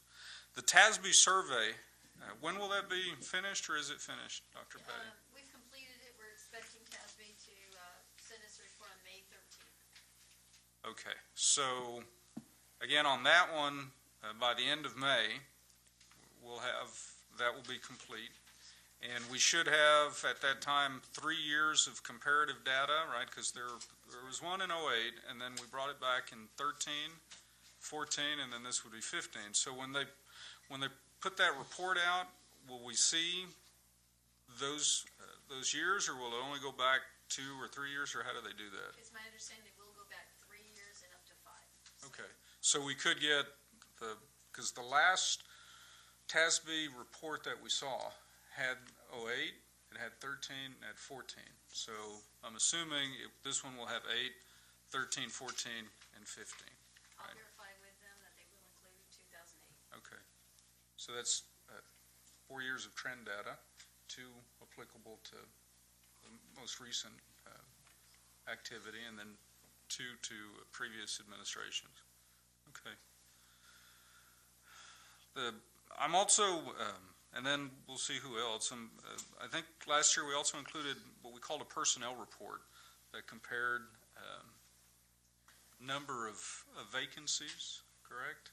Yes. So we can do that again without much trouble.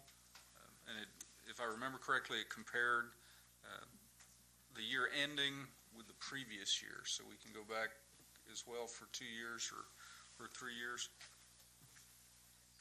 Okay. What else? Mr. Mesa, you? Would it be possible to include, I would like to have a report on instructional coaches, contact hours with students, and pretty much what they do during the day. I know that we have lesson plans for teachers, but if they can give us a breakdown as to what they do during the day. I'm sure that we could provide a report. I don't want to speak out of turn and say how quantifiable the hours are, but I'm sure that we can put something together. Yeah, we have a lot of that information because that was requested through the EEIP, so we're keeping a lot of that data. tell you what we'll do is let's try to get Mr. Mesa a preliminary report to see if that's what he's looking for. If not, he can ask more questions and we can modify the report to see how close we come to meeting your expectations. What else? What else would the board like to see, other than what we know, right, as far as the commissioner's worksheet? And last time, the superintendent and his staff put together a pretty comprehensive document, so I think that was good. What else? Anything else? Was attendance on there last year? I don't remember. Like a cumulative, you mean for the year? I don't remember either. I think one other report that I'd like to see is the number of days that instructional staff has been pulled out during instructional days. In other words, whether training, in-service during the year, a breakdown, if it can be done elementary, middle school, high school.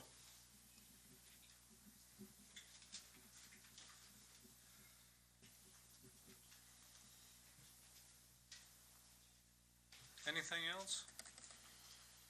And we still have time. We still have a couple months. The point of bringing these up now is to not create too much burden on administration to put things together. And if a preliminary report isn't exactly what we were looking for, we might have an opportunity to get a more finalized report between now and the time of the evaluation.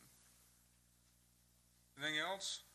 Myself, I'm most interested in seeing the survey and, of course, the scores and correlating the two. That's why I tried to be real specific on those two things.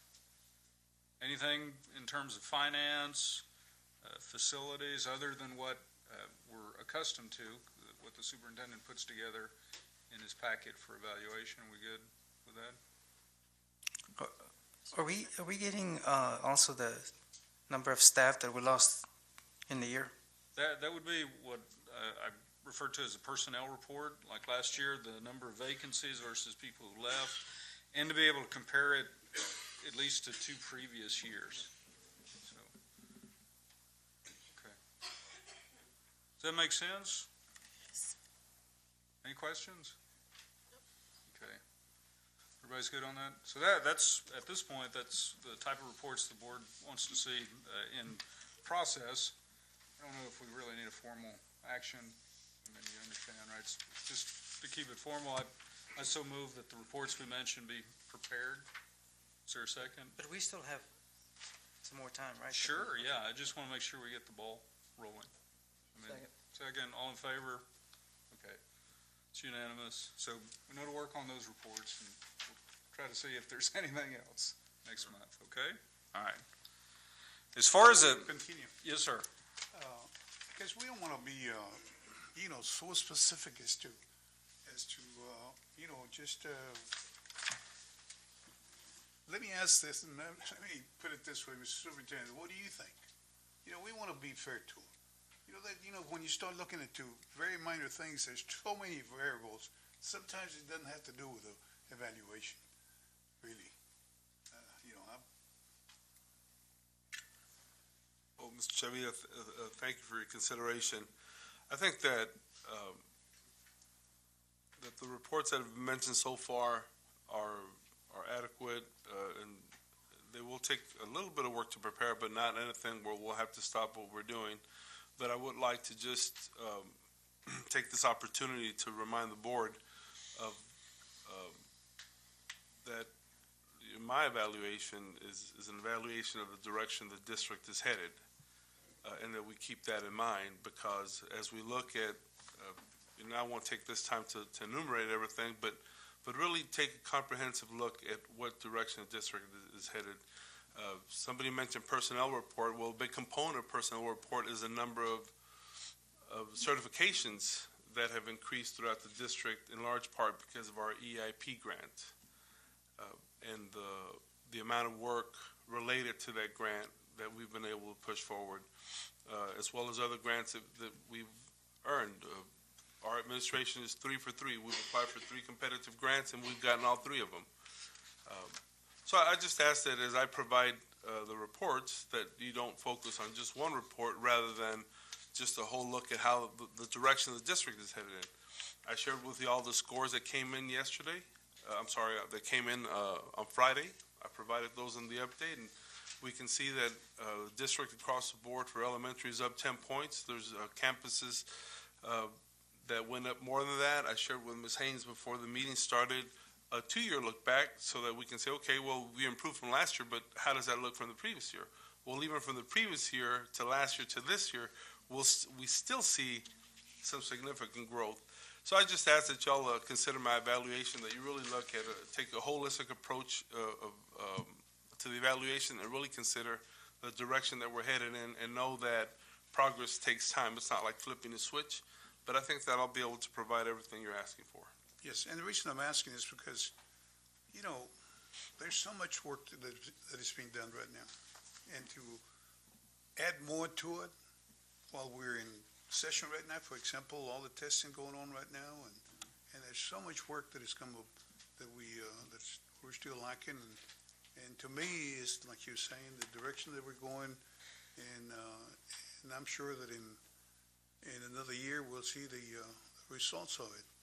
So we might be in too much of a hurry to see too many little things and not be able to get anything out of it, because it's work in progress right now. Thank you. Sure. And that brings us to C4, and that's kind of why we're having this discussion about reports now, is we're still a couple months out from actually doing the summative evaluation. On the calendar, it says by June 30th, I think. So any suggestions on a date? I know we have, when is the TASB leadership? It's the week of June the 10th, right? Yes. Okay. So I think that's mid to late June gives plenty of time to prepare reports, I guess, plenty of time for preliminary scores. So we're still looking at a mid to late June date? Yeah, it'll be fine. Okay. All right. Okay, that brings us, yes. Can I just recommend 2 dates that I think that have worked in the past? Sure. That we either do it the Saturday before the regular June meeting or the Saturday after. I just To think devote a whole day to it, like we did last time. Okay, Saturday. And that's a good point. Saturday, what date? He said either the Saturday before the June regular or the Saturday after the June regular. Either 20th or the 27th. Which would be because. Either the 20th or the 27th. Yeah, that'd be fine, because on the 13th, I definitely will not be here. Okay. 13th or, really, I think it's the 13th or the 20th, because it's the third Monday, and It would have to be on the 20th, Don. Yeah, the Because 13th, I will be here. the 13th is the TASB leadership. well, either the 20th or the 27th would work. I think that would work for everybody. Okay, agenda item 6D, and this is just a reminder, you may already know, but in case you don't, the TASB Summer Leadership, which is coming up the week of June the 10th. This, Mr. Overfeld, you're the government expert. This is a legislative year, right? So Yes, sir. the session should finish, when does the legislature We'll be finish? finishing up here at the end of May. Okay, so in a training year, when there's been a legislative session, there is that legislative update component that's required. So as you plan your items, make sure that you get that. And then finally, 6E, board member, team of 8 required yearly 2 training. The last couple of years, we've done that in June. Is that still kind of work for everybody? That's the yearly. Yeah. Team of Would it 8, be possible to move it down further, since we like in July, early July? either that, July or August? Yeah, I think we could do that. Because we could even do it August. If we do it in August, I think probably early, before it backs up on all Early. the. First week. Okay. And I guess, has everyone been pretty comfortable with the focus and the content of the training the last couple of years? Right.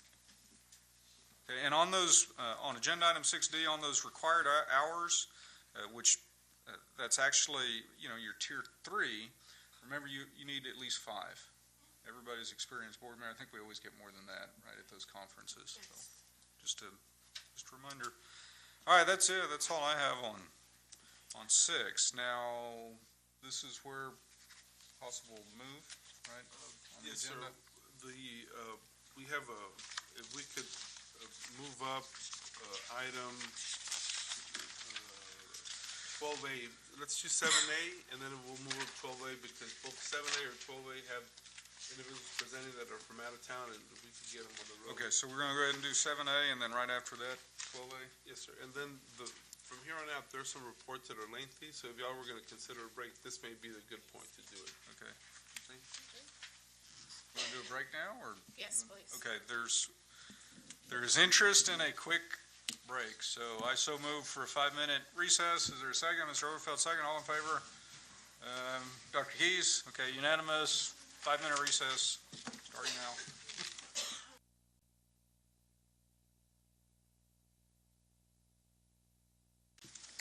Totally aside from the agenda, but I know that our principals are getting up early tomorrow for start testing, so you police yourselves, and when you need to go, you just go, and I know you got things to do.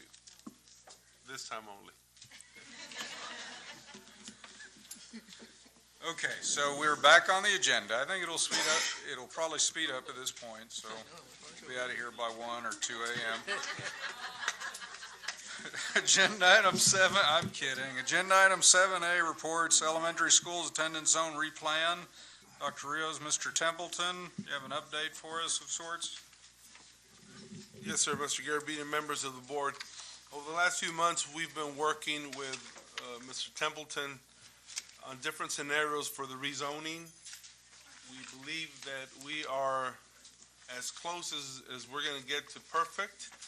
We have an update for the board, and following the update, we would like to get busy sharing this with the community via community forums, campus meetings, etc. So at this time, I'm going to turn it over to Mr. Templeton. Thank you again, sir, for making the trip, and go ahead.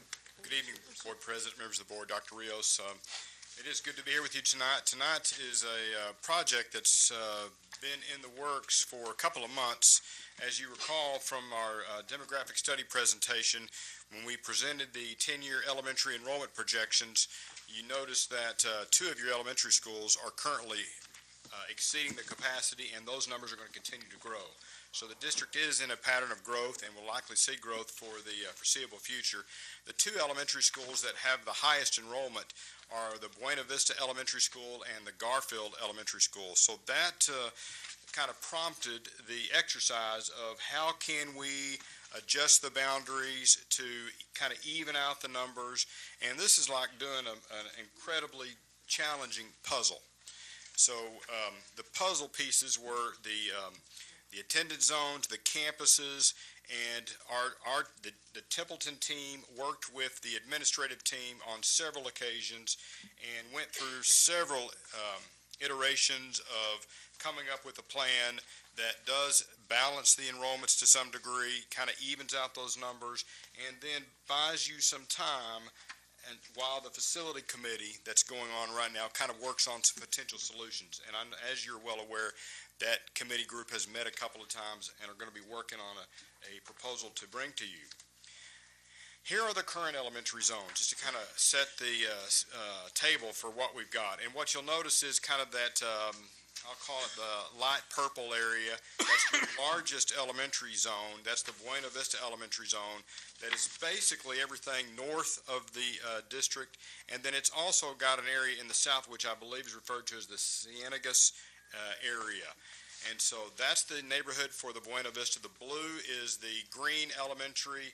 North Heights Elementary is that yellow zone in the middle. The brown is the Lamar Elementary Zone. The light brown is the Garfield Elementary Zone, and the gold is the Lamar. And then we've got that green, which is the Calderon Elementary. So our challenge was, how do we get some students from the Buena Vista Zone and push them down to some of those elementaries that have a little smaller enrollments? And you'll recall that the Lamar zone is a little bit smaller. The Lamar enrollment was right at 545 students. The Calderon's enrollment was at 627, and then North Heights is at 707, and that just kind of paints the picture for where we are today. Now here's a zoomed-in view of the proposed plan, and I'll just start by talking about the Buena Vista zone. we basically went out north, and we went out that State Highway 454, and we went out the road of Las Brisas, and we grabbed that area and pulled that out of the Buena Vista zone and shifted it down to the green elementary zone. That's roughly about 100 students that would be removed from Buena Vista down into the green. Now, we also needed to remove just a little bit more out of Buena Vista, so we took this area right here, which those streets are Quail and Yucca, and that's on the east side of the major highway there, and we took that down into Calderon, and then we took two little sections in the southern part of the Buena Vista zone and moved this little neighborhood, which is the streets of White Dove, Running Bear, White Feather, and it's south of Arrowhead Trail, just to kind of give you a reference to this little piece here. That represents about 48 students. And then we moved another little section here, which is Fox Drive and Elizabeth. It's about 34 students down into the North Heights zone. And then we took this area that is currently in Buena Vista, the Cienegas area, and we moved it into North Heights. That's what allows us to remove roughly about 160 to 180 students out of the Buena Vista Elementary Zone, which would potentially give us a number at Buena Vista right at about 688 students, roughly. And so we tried to keep the areas right around Buena Vista that would more than likely be potentially some walkers or the closest to the school at that school. I'm going to go through these different areas, and then we'll have a time to kind of answer some questions. Now, so you'll notice the green. I'll talk about the green elementary zone next. We took this north piece here from Buena Vista down into green. We also removed a section here, this kind of outlying area, out to this, get the bearing, that's Cienegas Road. We took that area. There's not many students out here, but we did move that from green into Garfield. And so this green number would potentially be right at 700 students. It would be real close to 700, a little bit over 700 at the green school. Now, this area, I'll go next to North Heights. North Heights currently has an enrollment of about 707 students. The target enrollment for green was also right at about 700 was the number we were trying to get there. So we moved a couple of pieces into green, but we did remove this section of green down here, which that is Airport Boulevard, it's Sage, Holt, Avenue U. Those sections we removed from green and we took it into North Heights Elementary. So this section right here goes from green into North Heights. So we've expanded. If you remember, the North Heights enrollment was, before we started this, was right at 700. We've removed a few areas from North Heights and we've added some North Heights. So one of our challenges I mentioned earlier was how do we get students into Lamar? How do we get students into Calderon? And so we did that by moving the Buena Vista zone down into Calderon, this section here. We removed some from green. The green area that we removed would be the Newton Drive, Chapman Road, Dobson Avenue, this section here. So now we've got a fairly major roadway that's going to be the dividing line down between Calderon, Buena Vista, and North Heights. So this Calderon zone comes out here to let's see, 277. So 277 is this major dividing line here that separates Buena Vista and Calderon. So we've added some areas into Calderon. We've added some areas into Lamar. So the Lamar zone, I'll kind of go to Lamar next. Lamar is growing north, and it's growing and taking in these little streets here that are Pine and Ash.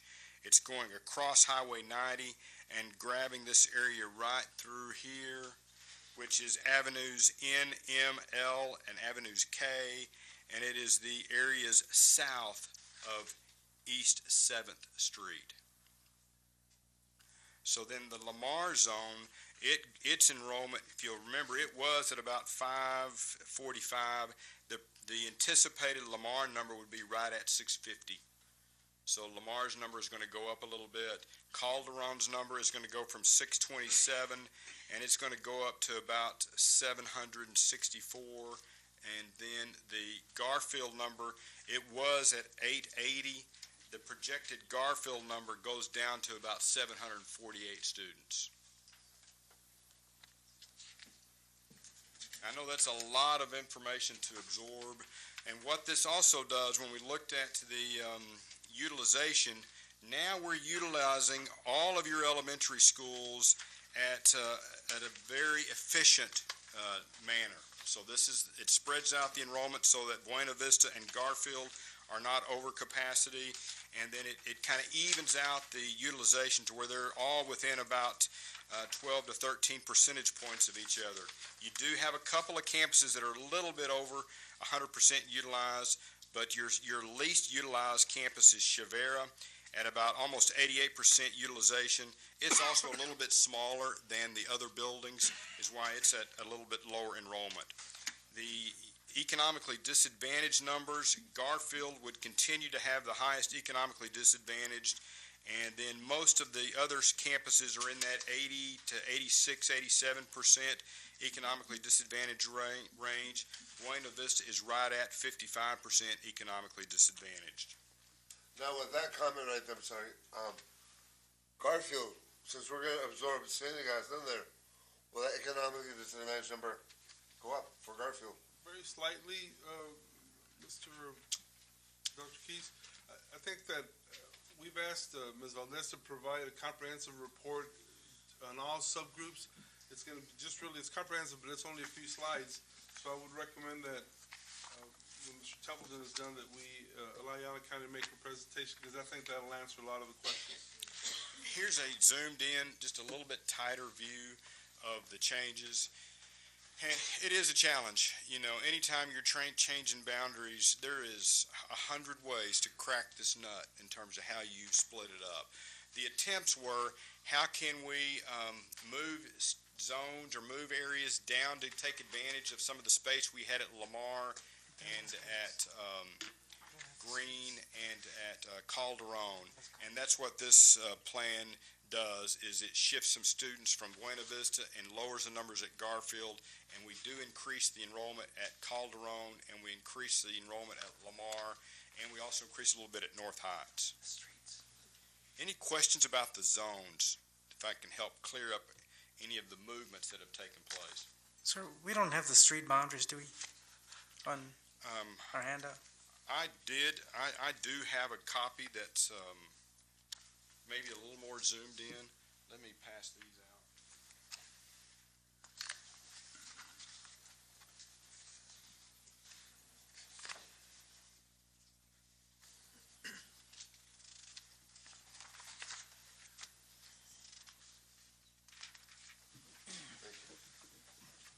In the future, when there's a school in Green, it'd be wise to have its own color green. Good idea. I kind of look at the right, there's no one over here for Green. That's a good idea, yeah. Okay. Our map person just does a color wheel, and we don't pick the color, she just throws them on there. If the name matches the color, go with that. Okay? Yes, that's a good idea.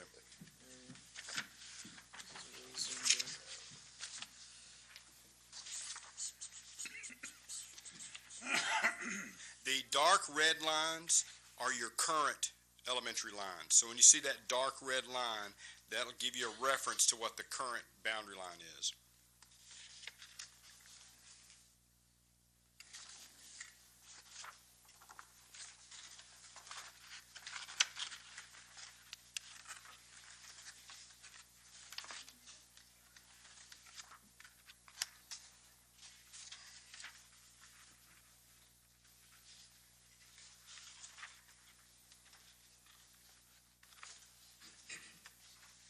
I'll let you soak that up. On the screen, we also have just the some of the details. It's got the utilization, and those capacities are the target capacities.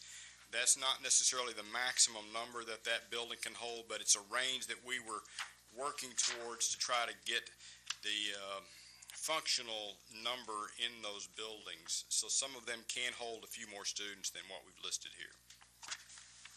And then you'll notice the NC is the newcomers. So that's a program that is assigned to those specific campuses. So there's the newcomers at Buena Vista, Chavera, Garfield, and Green.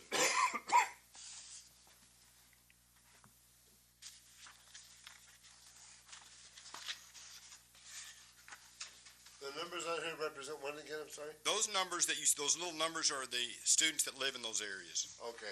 Elementary students. Okay. So we wanted to kind of give you an idea of where the kids lived and how many kids were in some of these neighborhoods. You'll notice a 518 right there in the middle in this, go back to the map. That's the pre-K students that are at the pre-K school.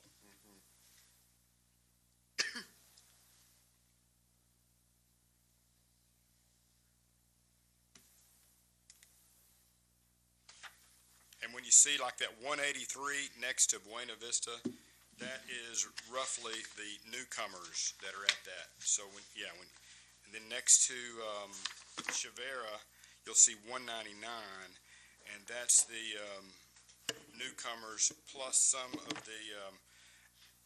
the transfers that have transferred in there.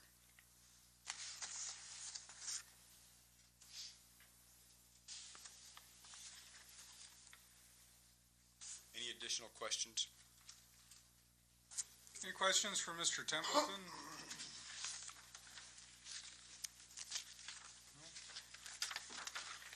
Thank you, Mr. Templeton. Oh, you're welcome. Questions for administration, or what's County's coming up?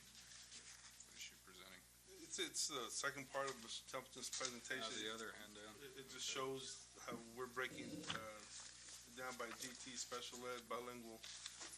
It's just a few slides, but I think it provides some clarification. Okay, thank you. Good evening, Mr.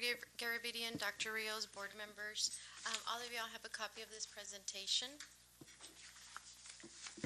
What we did was we took the information, it's been amazing working with Mr. Templeton and the software that they have, because we're able to export all this data and create reports in order for us to make, analyze the information more and make better decisions. We are using February demographic data, and we're going to review the enrollment versus residency versus the rezone plan and the different student populations, so that you can see the changes with the new plan. This first chart takes our enrollment, which is in the gray color, and enrollment is going from left to right, and then it compares it to our current attendance zone, not the one that was just presented, but the one that we currently have, and again compares our enrollment to our current attendance zone. So I'll take Garfield as our very first example. Garfield has 882 students in enrollment, yet 932 in their residency. So as you can see, there's students at Garfield, that are not at Garfield that belong at that campus, and there's students attending Garfield that belong to other campuses' residency. Already, with that population, 19% of our enrollment is not at their current attendance zone. Any questions before I go to the next slide? So there's 103 kids at Garfield that belong to other schools? If you've added this up, yes, sir. I just subtracted Oh, okay. 82 from 779. And down here, I put the percentages of the students that are currently enrolled versus that reside at that campus. So, for example, at Garfield, there's 779 students that are enrolled and reside, and that's 84% of the population. And the same format applies for the rest. So again, already, even if we didn't change the attendance zones and we're just realigning back, if we didn't change our zone and we're just realigning to actual attendance zones, 19% of our population would need to move. The next slide shows you our enrollment, again, as of February, and the final plan that we chose for the 15-16 rezone. Again, it's in the same format, so now you would see what our rezone numbers would be. So for Garfield, for example, 657 of those students that are currently there would remain, which is 88% of its population. And then from these campuses over here, those students would come into the Garfield attendance zone for a total of 747. Now, we had originally presented a target plan, or a target attendance zone and enrollment plan. When we took this information and we created all of the demographics and then started creating the number of classrooms required, that's where we had to adjust Ruben Chavita, because since they're a newcomer academy and have 15-to-1 ratios, with the population that we had originally targeted, the number of students we had originally targeted, we had to reduce it because we only had so many classrooms. So again, this working with Mr. Templeton and getting as much information as possible has really helped us, go through all of these steps so that we can make sure that we've planned as much as possible for these changes. So looking at this plan, 37% of our elementary enrollment will transfer to the rezone campus, and again, that includes the students who are currently not at their campus of residency, and changes to the attendance zone, and movements to the newcomer centers. Any questions on this slide? Dr. Keys? Yes, sir. Okay, so, correct me if I'm reading this correct. Look at, for example, North Heights right there, okay? North Heights, yes, sir. Now, we're saying that at North Heights, we have 100 kids at North Heights, or 115 kids at North Heights from Buena Vista, or that are going to Buena Vista? They are currently at Buena Vista, but again, with the changes to the zone, bringing students back to their campus of residency, this is how many students from Buena Vista will be going to North Heights. Okay, so that number represents the change from each campus? Yes, sir. For the rezoning? Yes. Okay. I just thought, wow, a lot of people are going from one area to the other on their own, Well, and that's why I showed the previous slide, because there is a lot of students outside of their resident campus, yes.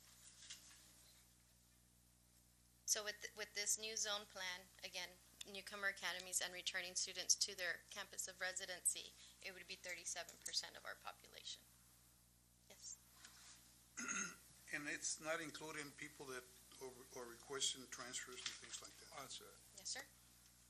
In the rezone plan, the cleanest way to do it was to return everyone to the campus where they live.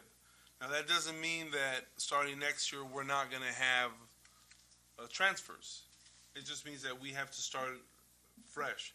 You have to request a transfer, and in working through with the cabinet, we've set up a admin reg that's going to guide us on how we approve the transfers through student services. So, for example, if you work at, let's say you work at Buena Vista, but you don't live in the Buena Vista zone and you want to bring your children there, well, that's not off the table. You can still do that. You just have to request a transfer, and we have to work through student services to balance. So as students request out of Buena Vista and create room for others to come in, we'll continue to work with that. We just have to be very methodical about it so that we can keep the balance. And you'll have dates to when to do it and all that type of thing, so that you won't be... Yes, sir. After today, we'll begin a series through the Department of Student Services to mail out to parents, informing them of when the new campus will be for their children, when we will have visits to the new campus to get the students familiar with it, as well as requests of transfers. So it'll be a busy time for student services, but we believe that being methodical about it, we can manage it all. By being methodical about doing things, when you're going to transfer, let's say, for example, a student to Chavita, do you, why 4 students from Buena Vista? Is that, if I'm reading it right? Yes, you're reading it correct, sir. I can check on those directly, but they might right now just be outside of their attendance zone and need to be And the reason I'm asking is, if that type of student couldn't be taken from a nearby zone rather than go all the way to Buena Vista? Mr. Chavita, more than likely, those 4 students live in the Chavita attendance zone, but have a transfer to Buena Oh, I Vista. see. Okay.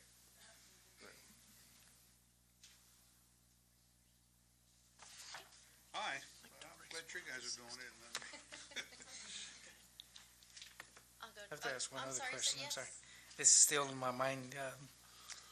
If you do have a, let's say, low-performing campuses, those parents still have the feasibility of transferring them to some other school. I don't know Yes, if sir. you want to, but yes.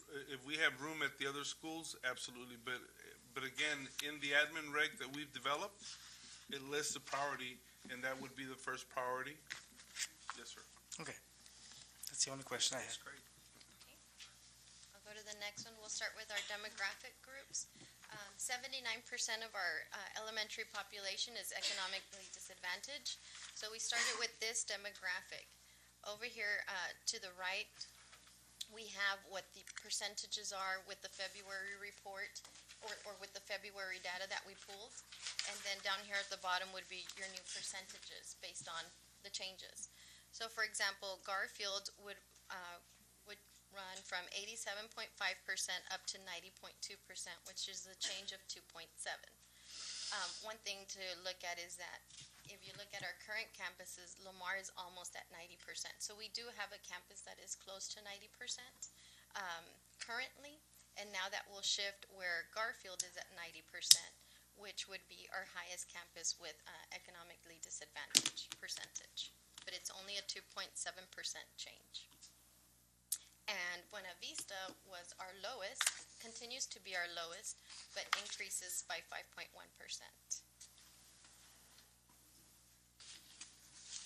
Are there any questions on this slide?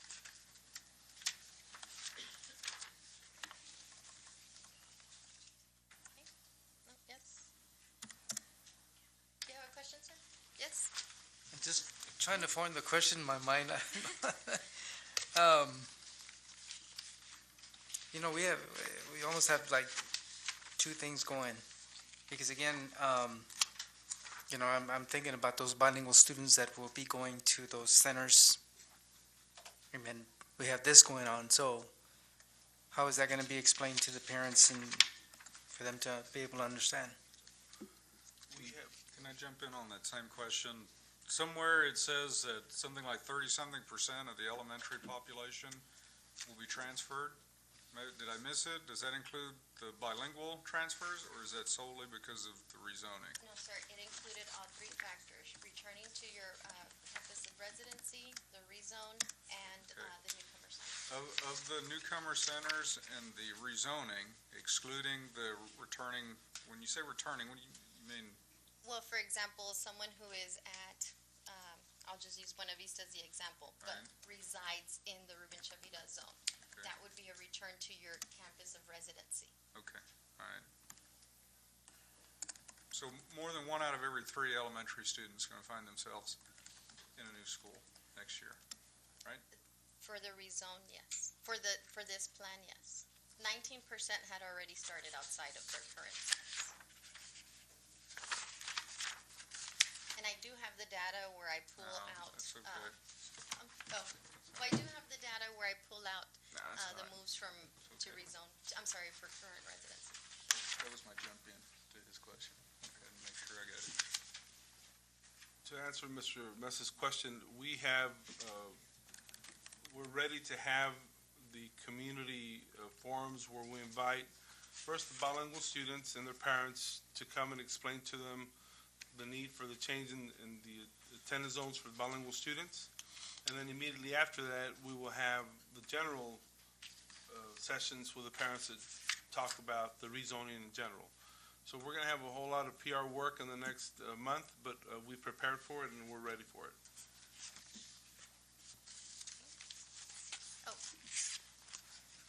Dr. Keys? I asked a question a while ago about the increase of at-risk students from St. Augustine to Garfield, right?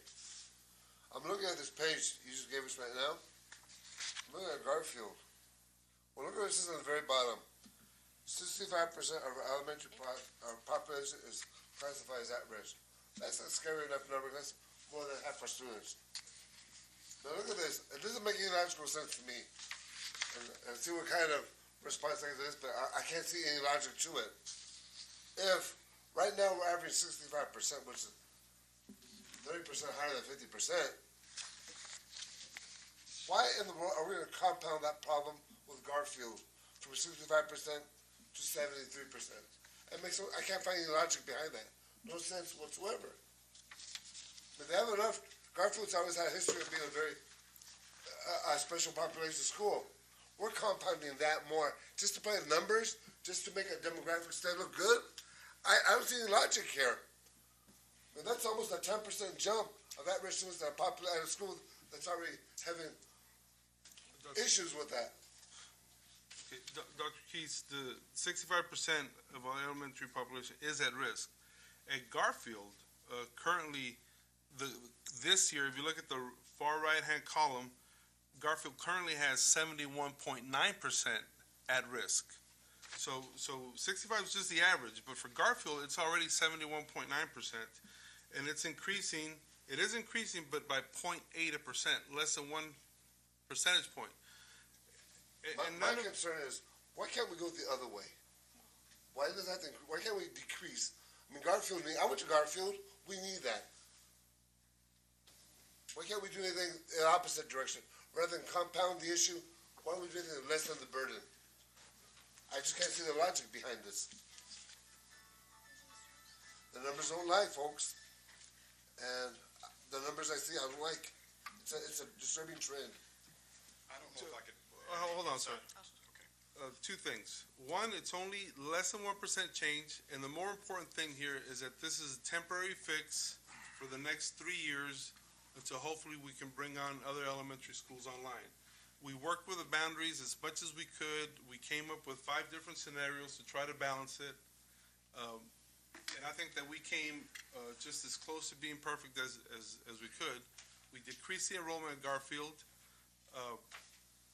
It's only less than 1% increase, and it is only a temporary fix, because we agree with you, sir, that we need to come up with a better solution.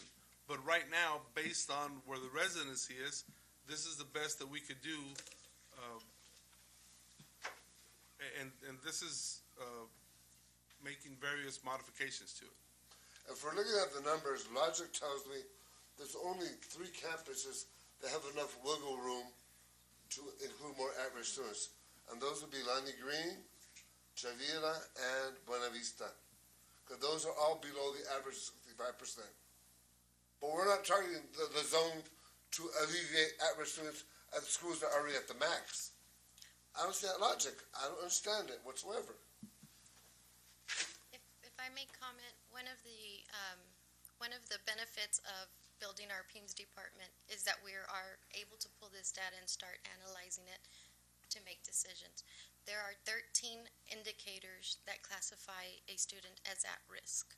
One of those indicators is being limited English proficiency. With that, those are the students that are receiving or being changed their student-to-teacher ratio to 15:1. I also have taken this chart or this table and removed those students that are receiving that additional support with the reduced student-to-teacher ratio, so that we can focus on the other at-risk students and understand what indicators they fall under, because the percentages of at-risk students, once you take out those beginner and intermediate that are receiving additional support, those high percentages would remain at your right now, or your non-newcomer center academies. So, for example, I don't have it here, but North Heights is not a newcomer center. Their population would stay at 60%.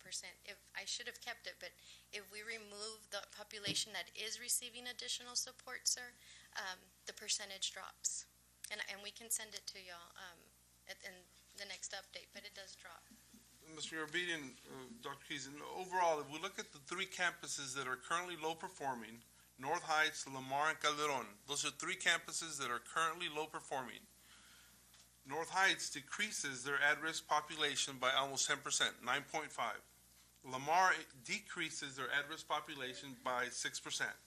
And Fermin Calderon reduces their at-risk population by 10.6%. These are significant increases. Unfortunately, Garfield is already a bilingual center because of the high population. So as much as we moved it, we increased them by less than 1%, but the three low-performing campuses, each one of them has a significant decrease in their at-risk population. Say something. I just hope that 1% at Garfield, those kids are not the ones that are left behind. Mr. Mesa, you have a question? Yeah, I just want to say, I realize how difficult it is to balance everything, because I saw some oddities here. For example, Buena Vista, when you compare it to other schools, the number of special ed students, and then the number of GT students, it seems to have a high percentage, but it's hard to balance. The only consolation that I have is going to be a temporary. And I agree, Mr. Chairman, this meeting is moving right along. Tell you, we're on track for 1:30. We're on track for 1 o'clock. That's great. Mr. Chavita? Well, I feel the same way. And I think the biggest problem will be up to the principals and the teachers the numbers are going to be even divided even more so when you start dividing it by grades.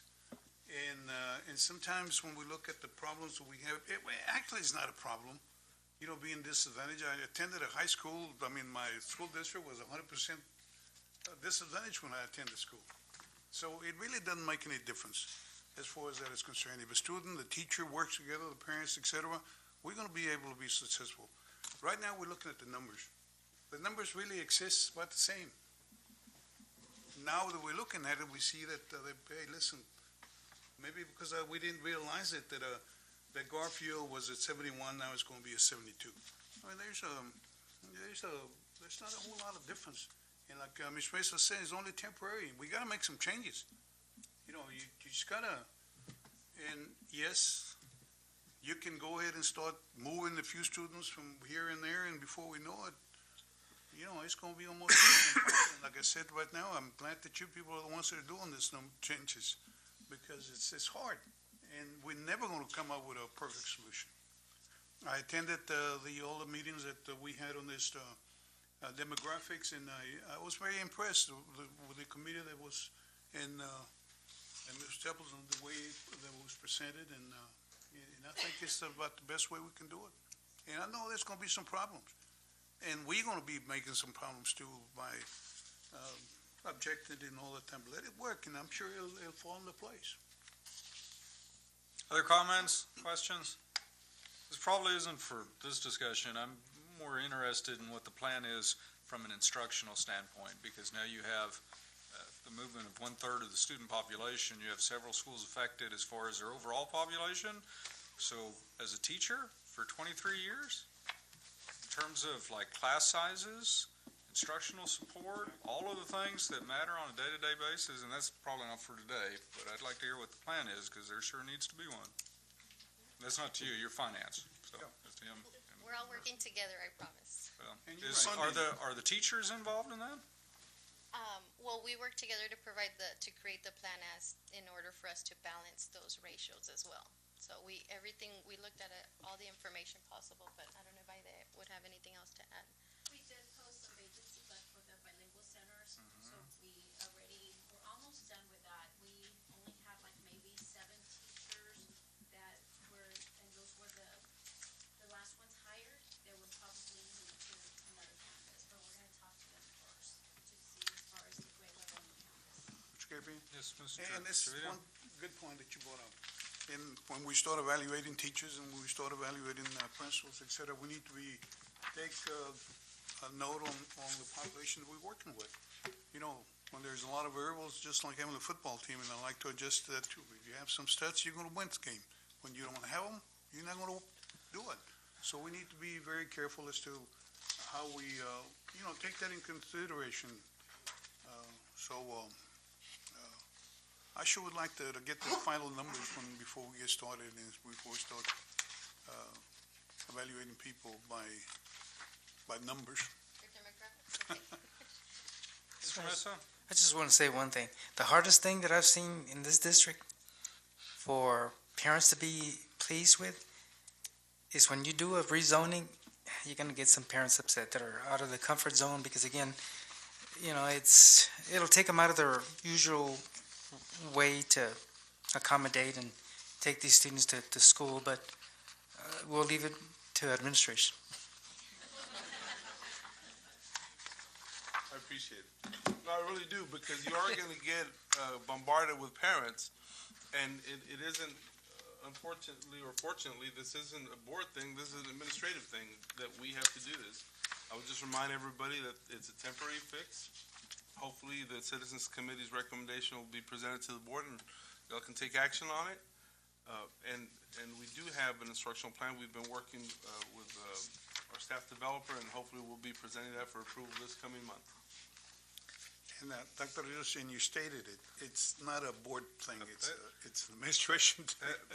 You know, on that point, and I'll put two, you know, not to make light of it, but yes, there are things solely for the board, and there are things solely for administration, and this is an administration. That's why I'm curious about the plan, because at the end of the day, looking back 6 months from now, a year from now, the board will look at how well the plan was executed, thought out, and implemented by administration. Because our job is not to run the district, but to weigh in and to evaluate if the district is run well. And this is a specific case, especially for the teachers in the third of the elementary population that's going to be moved around. So, anything else? Okay, can we move on? Just real quickly, our bilingual populations, as you can see, the newcomer centers would average around the 30% range, and then your non-newcomer centers would still have bilingual populations for advanced and advanced high students that will remain at their campuses. For special education, there wasn't a lot of shift. Everything stayed within almost a percentage point, either plus or minus. If you look at Buena Vista there, you'll see the high percentage, and then you have GT, pretty much the same range. Buena Vista moves from 8.7 to 8.3, and then on GT, Buena Vista moves from 8.5 to 8.7. But on GT, our highest campus currently is Ruben Chavita, and with the new plan, your highest campus percentage would be Fermin Calderon with 9.4%. We have been working on our plan. We're working on staffing. With, again, with the software that Mr. Templeton has, it's going to really ease and help with the future scheduling plan, setting up our parent meetings, and the campus is setting up their transition trips. Other questions? We're ready to move on, to be continued? Just one thing. Mr. Mesa was first, okay, Yeah. then you, Mr. Chavita. I just hope that, you know, it's stressful enough for the staff, again, to have to be moved from one campus to the other because they hold a certain certification. So I just want to make sure that, you know, administration's open, you know, and receptive to stress and everything that goes on with teachers. And I just want to allow them an opportunity of, you know, as much as possible to stay at their campus if it's possible. And I know it's not going to be possible in every case, but to hear them out and have at least dialogue with them. Mr. Chavita? Yes, like we stated, that it's not a board thing, it's a superintendent thing that we're going to come up with. But I sure would like to get those numbers, you know, because we're going to be asked a lot of questions, and I don't want to be guessing. So that I can, you know, make us a copy. This presentation? Yeah, that presentation that you made. You have them, but we will Do we send have it them? out. Yes, I left copies at everybody's. Oh, okay. But we will send it out as well. Thank you very much. Thank you. Okay, that takes us through agenda item 7A. So now, if it's okay with all the board, we were going to jump to 12A for the same reason that we want wanted to get through the previous item because one of the people in the presentation is from out of town, so we'd like to help them get through. Everyone okay with moving to 12A and dispensing with that? Okay, so we're on 12A for the moment, Facilities and Operations. A, consideration to award RFCP number 15-13, Student Activity Center and Administrative Offices Project. Antoinette Parker, David Alviderez are presenting. Mr. Salinas is handing something out. Thank you. Good evening, President Garabedian, members of the board, Dr. Rios. Thanks.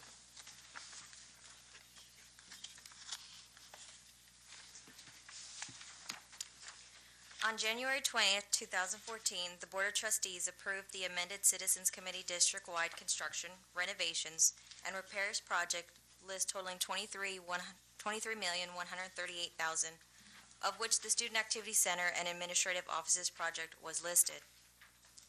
On September 3rd, 2014, the Board of Trustees approved the schematic design phase for the Student Activity Center and the Administrative Offices project. On November 17, 2014, the Board of Trustees approved the design development phase for the Student Activity Center and Administrative Offices project and authorized the administration to move forward with the construction documents and bidding phases. Therefore, the Office of the San Felipe Del Rio CISD Purchasing Department posted a public notice for invitations to submit proposals on RFCP 15-13 Student Activity Center and Administrative Offices project. We received 2 proposals in accordance with the specifications and documents prepared by our architect, Alviderez Architecture.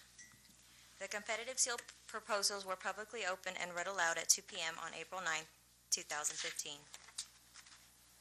After careful consideration of all the selection criteria, such as but not limited to monetary amount, time of completion, experience with similar type of work, financial resources, etc., it was determined by Alviderez Architecture and the administration that the number 1 ranked respondent was Frontera Construction. Since the number 1 ranked respondent's proposal was over budget by $2,184,750, we initiated a review with Frontera Construction regarding their schedule of values, possible modification of material specifications for our consideration, and the cost savings if we approve the deletion of non-essential SOWs, which is scope of work, such as the additional parking lot at the front of Garfield and the wrought iron fencing, in order to bring the proposal within our budget without impacting the overall integrity of the project. At this time, I'd like to hand it over to our architect so he could discuss with you the review process we had with the contractor, any other questions you guys may have. Good evening, Mr. President, members of the board, Dr. Rios.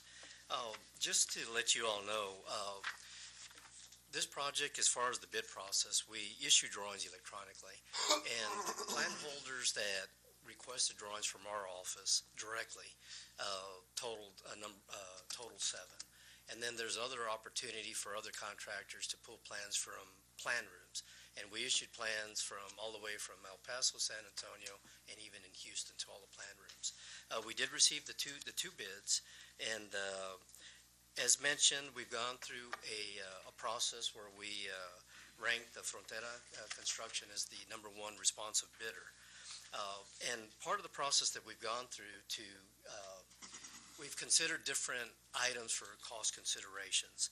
And one of the first items that's mentioned here that Ms. Parker just mentioned was we went through a very detailed process with Frontera where we looked essentially at their every line item within their bid process. So that's the schedule of values. And through that process, Frontera, in approximately a little over a week, we actually did a lot of work, and I give them a lot of credit for being, this was a very collaborative process. And they went back to their subs to ask for any potential cost savings. And that process provided a list of cost-saving considerations for the district. The second item we looked at, and in doing that process, we did not delete anything from the project whatsoever. These were just cost consideration saving items from their entire team.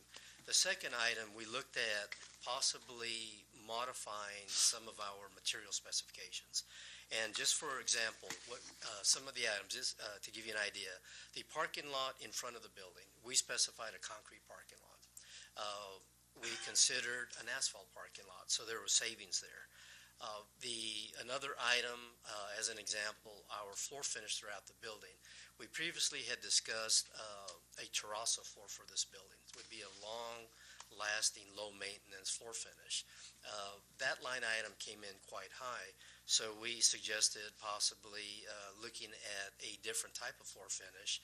And Frontera, with their subcontractor, suggested a ceramic and/or porcelain tile, which we agreed to. It would still provide a very professional image to this facility.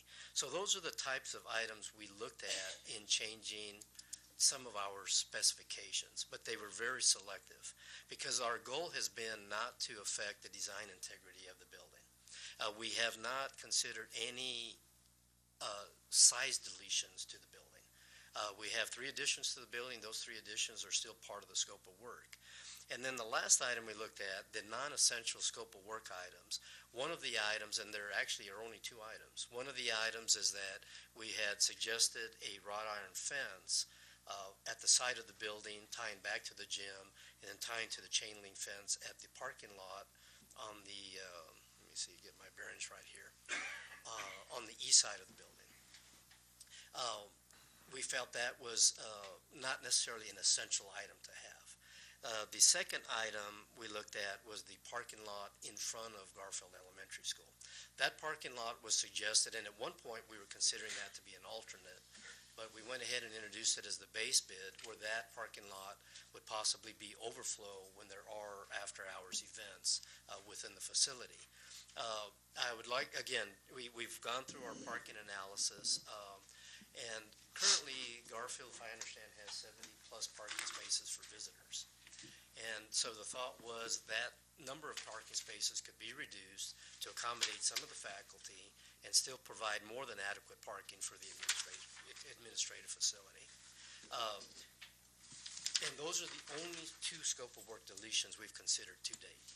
So in this effort that we've gone through over the last week and a few days, we've actually considered a lot of different items to get us to the project budget of the $6.34 million. We are still slightly over, but we're still continuing that process to see what other savings we can realize. Currently, we're approximately, I believe it's we're approximately 200,000 over where we want to be, which translates to about a little over a 3% difference with our Design 2 budget of the $6.34 million budget. So I just wanted to again emphasize that we've been working in a very collaborative fashion to get the project on budget without having any other true scope of work deletions to the project, because we do feel this is a very important project for the district, for the community, and we feel we've got a very good team with Frontera. I think they're very committed to this project. Again, there's a lot of history with some of the Frontera folks having gone to school here, et cetera. So we're excited about the project.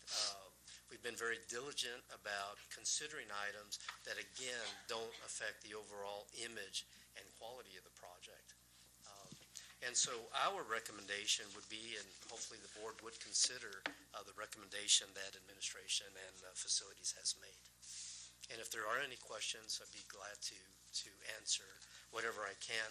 Again, the presentation, it was just, again, we've got a site plan, we've got the floor plans to review if there are any questions. And again, we have the bid tab form here, and one can see, well, if you can see on your monitor, the way the bids came in. We did have 2 contingencies that were part of the bid, and one of them is a construction contingency that is part of the cost consideration process. We have reduced that amount, but we still have a contingency within the project scope at this time. And so if there are any questions, or if Ms. Parker would like to add anything, I'd like to open up the floor to any potential questions. Questions for The architect, Mr. Overfeld? So they were over by about 2.1 million. As you have stated here, they've already gone in and knocked 1.9 million out of that there to be off by around 200,000 to get down towards that $6.3 million with really the only deletion of the parking lot and the wrought iron there. And you said it's only 3%. I think that's pretty impressive to have gone in and knocked out 1.9 there and to only be 3% over and have the to be that close there at 200,000. And there, what do we see as having to be eliminated now to go in and get to 6.3? Well, to realize another $200,000 savings, we've been in, continuous conversations with Frontera, and it's going to be challenging, but we would have to kind of continue the process that we've already gone through, possibly consider some alternative pricing for some of our larger line item costs. And then if we can't get to the $200,000 savings at that point, we would have to possibly consider some other scope of work deletions. But again, the hope is that we could go through the process. Again, it will be very challenging because we've gone through a very diligent process to date already to realize the $1.9 million savings. Dr. Rios? Well, I was just going to add that they have specific items that they are going to go get alternate pricing, meaning a different subcontractor. But if we were ever to have to change the scope of work, we would not award a contract unless I brought that back to the board. So it's not like you would approve it today, and then next month you'd find out that I knocked a wing out or I knocked an addition out. But they do have different contractors they can go to and get alternate pricing. And Frontera Construction obviously can't commit that much money to the project, but they are committed to continuing to work to get alternate pricing. So tonight we're asking you to approve awarding the contract to Frontera Construction if and only if we come into budget. And if we don't, well, then we come back next month with a different scope of work or an option to rebid the project. Certainly do not want to do either one of them. I have every confidence in Mr. Salinas and Ms. Parker and the architect in Frontera Construction that they will get us within budget. But if I wait a whole month, then that delays everything by that much. And eventually, we need to move out of this building to start working on the early college high school. But I'm committed to the budget, and I'm definitely committed to the process, and I think it is challenging, but I don't see how we wouldn't come in within budget with another 3 days' time. With getting down to the whole line item and trying to find $200,000 and have already deleted 1.9 million there. Quality of work there. Are we getting into the point where quality of work is going to start to suffer there because we're looking at time and speed there to get or money and time to get it done there, because as you've said and as I've said up here and said before, this is going to be a big plus for the district, and I'd hate for $200,000 to go in and mess up a shining example within the district in the revitalization of downtown. We've been very clear, and I think Frontera would concur with this. Our goal is not to reduce the quality of work. They want to make sure they have quality subcontractors on this project. We want them to have quality subcontractors on this project. What we've asked for is that for everybody to work very closely together to make sure this project will happen. And actually, to date, a lot of their subs have been very, very cooperative. We are looking at other alternatives, though, to get that additional $200,000. But I think I can I can't speak for Frontera, but our goal is not to reduce the quality of the work whatsoever on this project. Now, we're trying to be as creative as we can in getting that number down, but, you know, as mentioned, if we can't get the number down to where we want to be, there might be some other scope of work items that we would bring back to the board. But again, we're being very optimistic, and we would like to think we can get there without having to do that. Thank you. Other questions? Mr. Mesa has a question, and Mr. Chavita. I just want to say a lot of work has been done, and, you know, again, just a word of caution that the work that has been done so far, everything that we expect, we hope to see, and whatever changes might be done, are those not quite visible on the appearance of the whole building. Mr. Chavita, you had something to add? I was going to ask him the same thing. Excuse me. And I'm sure the quality will be there. I'm not worried about that. You will be responsible to make sure that we get all this quality that we're expecting. And secondly, once we get all this, if we can get it as soon as possible, and you working with Frontera, and then get us a schedule as to how we're going to do it and make sure that we stay on time and all that type of good stuff. Yes, sir. That'll be part of our process, and Yeah. Frontera will generate a construction schedule. Yes. Thank you. Other questions? Yeah, I have confidence in Frontera Construction. I know they do very good work, and Mr. Alvidas, it looks like you've done a good job on the plans as well, so. Between a good contractor like Frontera and a good architect like yourself, I'm sure it'll proceed well.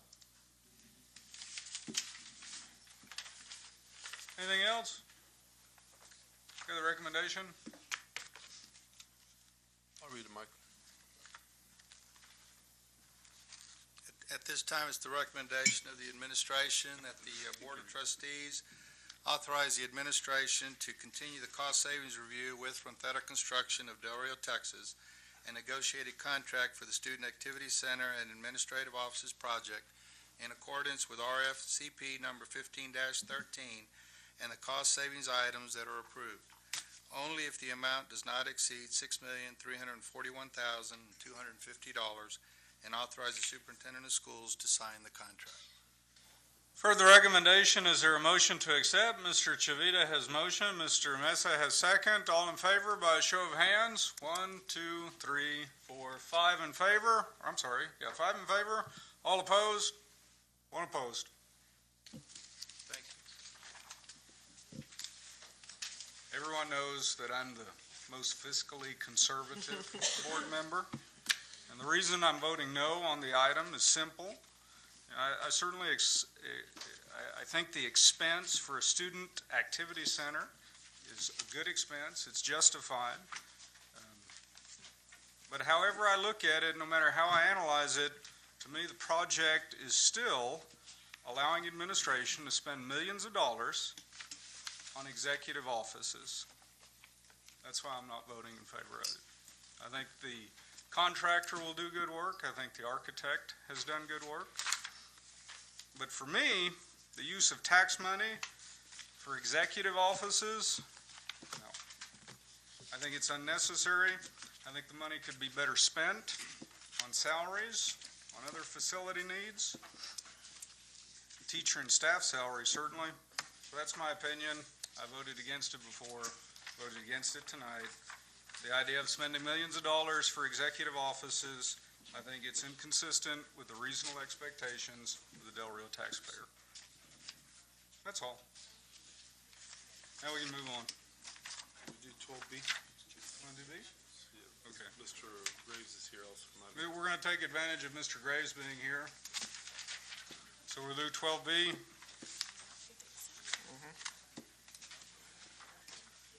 Mr. Graves is here for 12B, and 12B is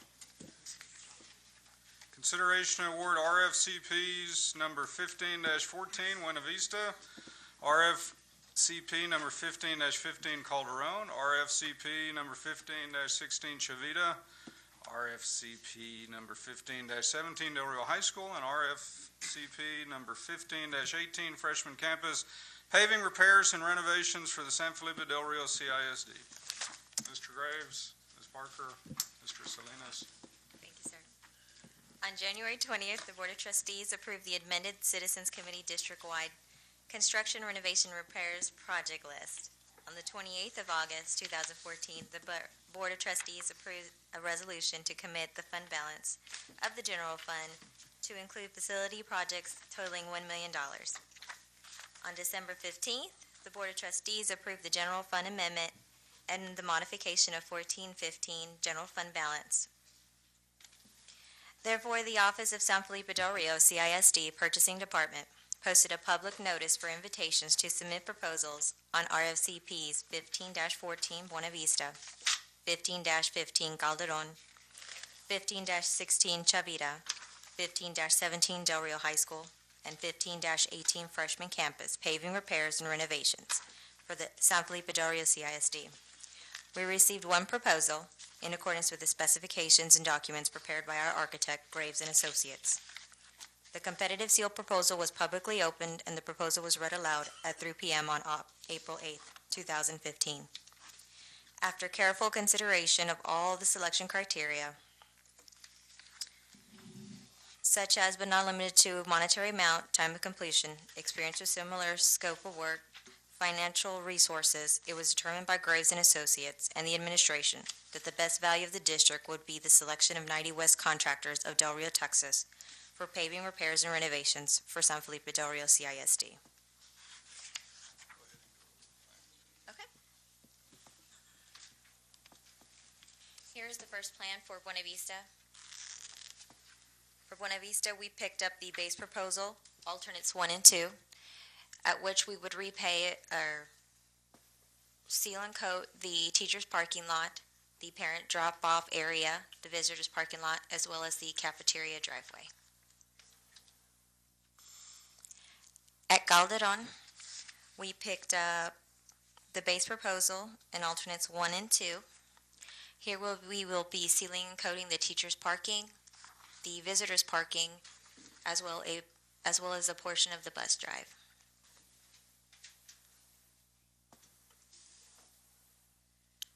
At Chavita, we picked up the base proposal.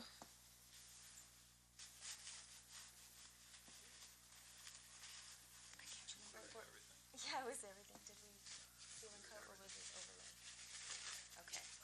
At Chavita, we are overlaying new asphalt, and this includes the majority of the teacher parking lot, the visitor parking, as well as the bus drive.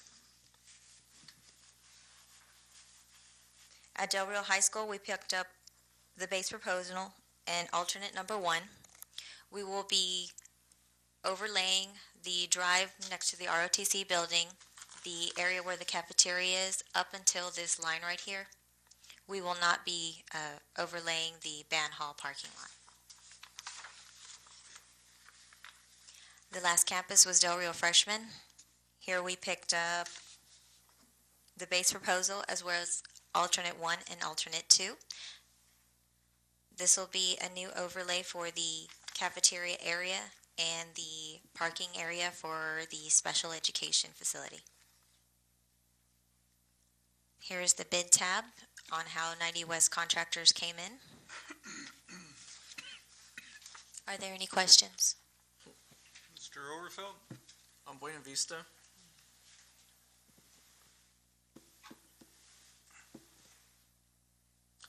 I know off to the right there's the new kind of parking lot area there that we put in right when the gym went in last year. All right. Didn't we do something in the parent pickup there? Didn't we tear something up and repave or put down cement just recently as part of that? No, sir. What did we tear up? We tore up an existing parking lot that was right there, a tiny piece of it, actually, the play court. Okay. Play court and part of the parking lot where the gym now sits. Because we had to run a new line or something, new water or sewer or something? Yes, and obviously where the gym actually sits took up some of the parking. Okay, so we didn't, I thought. There was a play court right there that we tore up and converted it to parking. Okay, cool, thank you. That's all I have. Anything else? No other questions? That's my questions? Recommendation? It is a recommendation of the administration that the San Felipe Del Rio CISD Board of Trustees authorize the administration to negotiate a contract with 90 West Contractors of Del Rio, Texas, for the paving repairs and renovation projects for San Felipe Del Rio CISD, in accordance with the Buena Vista RFCP 15-14 base proposal, alternates 1 and 2, in the amount of $57,954.73 for 9 calendar days. Calderon RFCP 15-15 base proposal, alternates 1 and 2, in the amount of $97,866.21 for 24 calendar days. Chavita RFCP 15-16 base proposal, in the amount of $169,443.40 for 21 calendar days. Del Rio High School RFCP 15-17 base proposal, alternate 1, in the amount of $76,825.75 and for 17 calendar days. And the freshman RFCP 15-18 base proposal, alternates 1 and 2, in the amount of $21,531.48 for 5 calendar days. And freshman RFCP 15-18 base proposal, for a grand total not to exceed $423,621.57, and to authorize the superintendent of schools to sign the contract. Okay, we've heard the recommendation. I so move to accept. Is there a second? Mr. Mesa, a second. All in favor, by a show of hands. That one's unanimous. Motion carried. Okay, now, 7B. back to 7B. We're on track, Mr. Mesa, 1:30 a.m. I'm sorry, sir. He's asking for one more. Oh, we want to do that other one?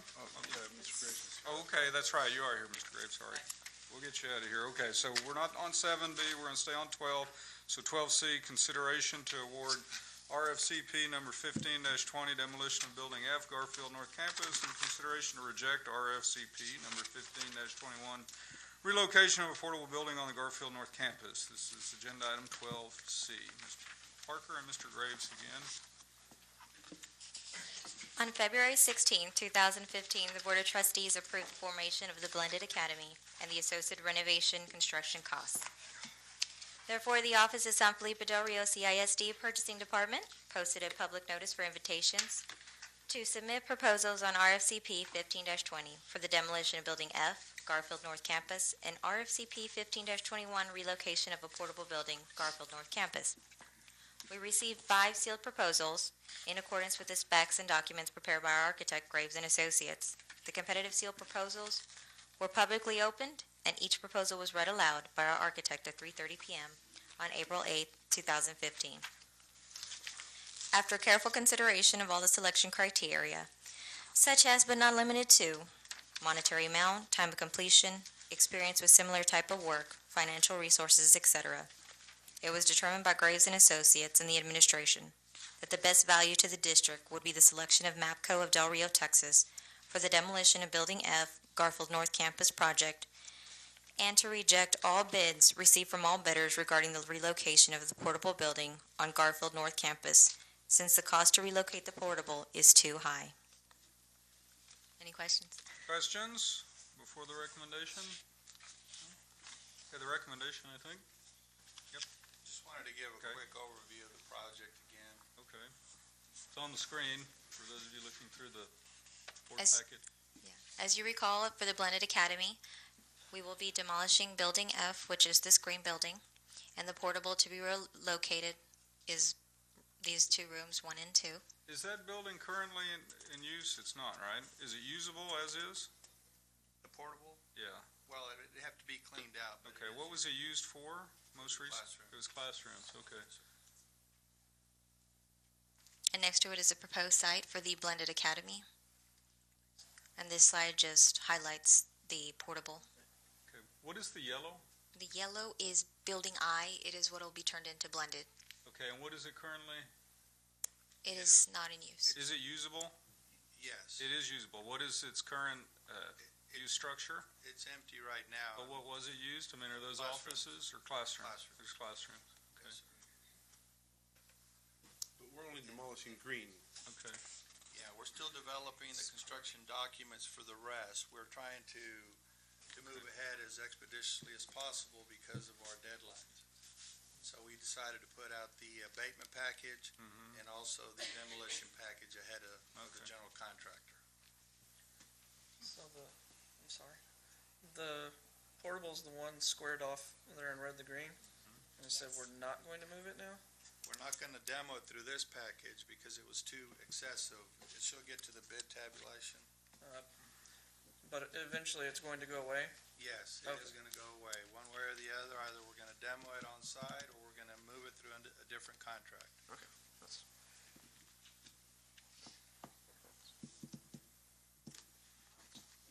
Other questions? Other questions?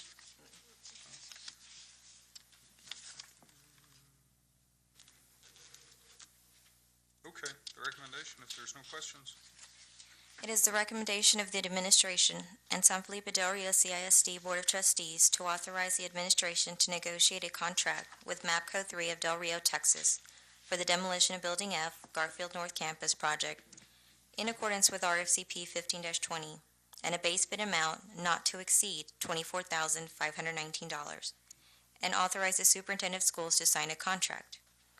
It is also the recommendation of the administration that the San Felipe Del Rio CISD Board of Trustees authorize the administration to reject all bids for the relocation of a portable building on the Garfield North Campus project in accordance with RFCP 15-21.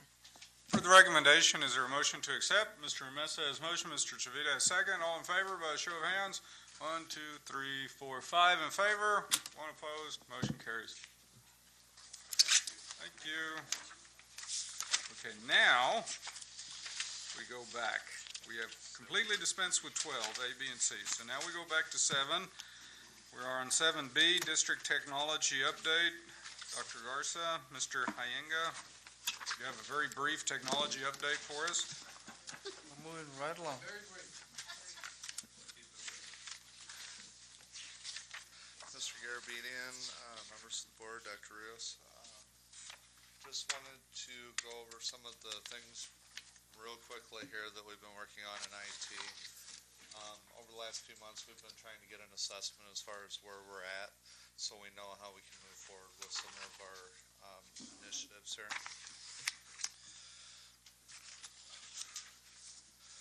Some of the things that we've been looking at is how to better support the district's IT needs, some of the projects that we'd like to start working on for the 2015-16 school year, taking a look at the district IT assets that we currently possess. In doing that, we would also be taking a look at workstation count based on device type and ultimately a student PC refresh program.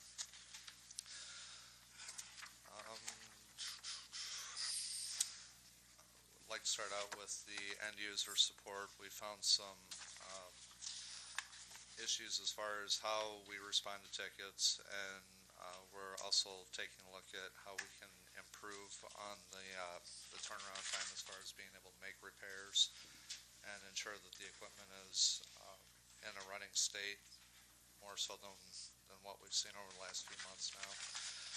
We're also going to be taking a look at service level agreements so we can communicate out to the end users what they should expect as far as IT service, and also improve on our communication procedures that we do as far as making sure that we are closing the loop when there are issues that are reported to IT.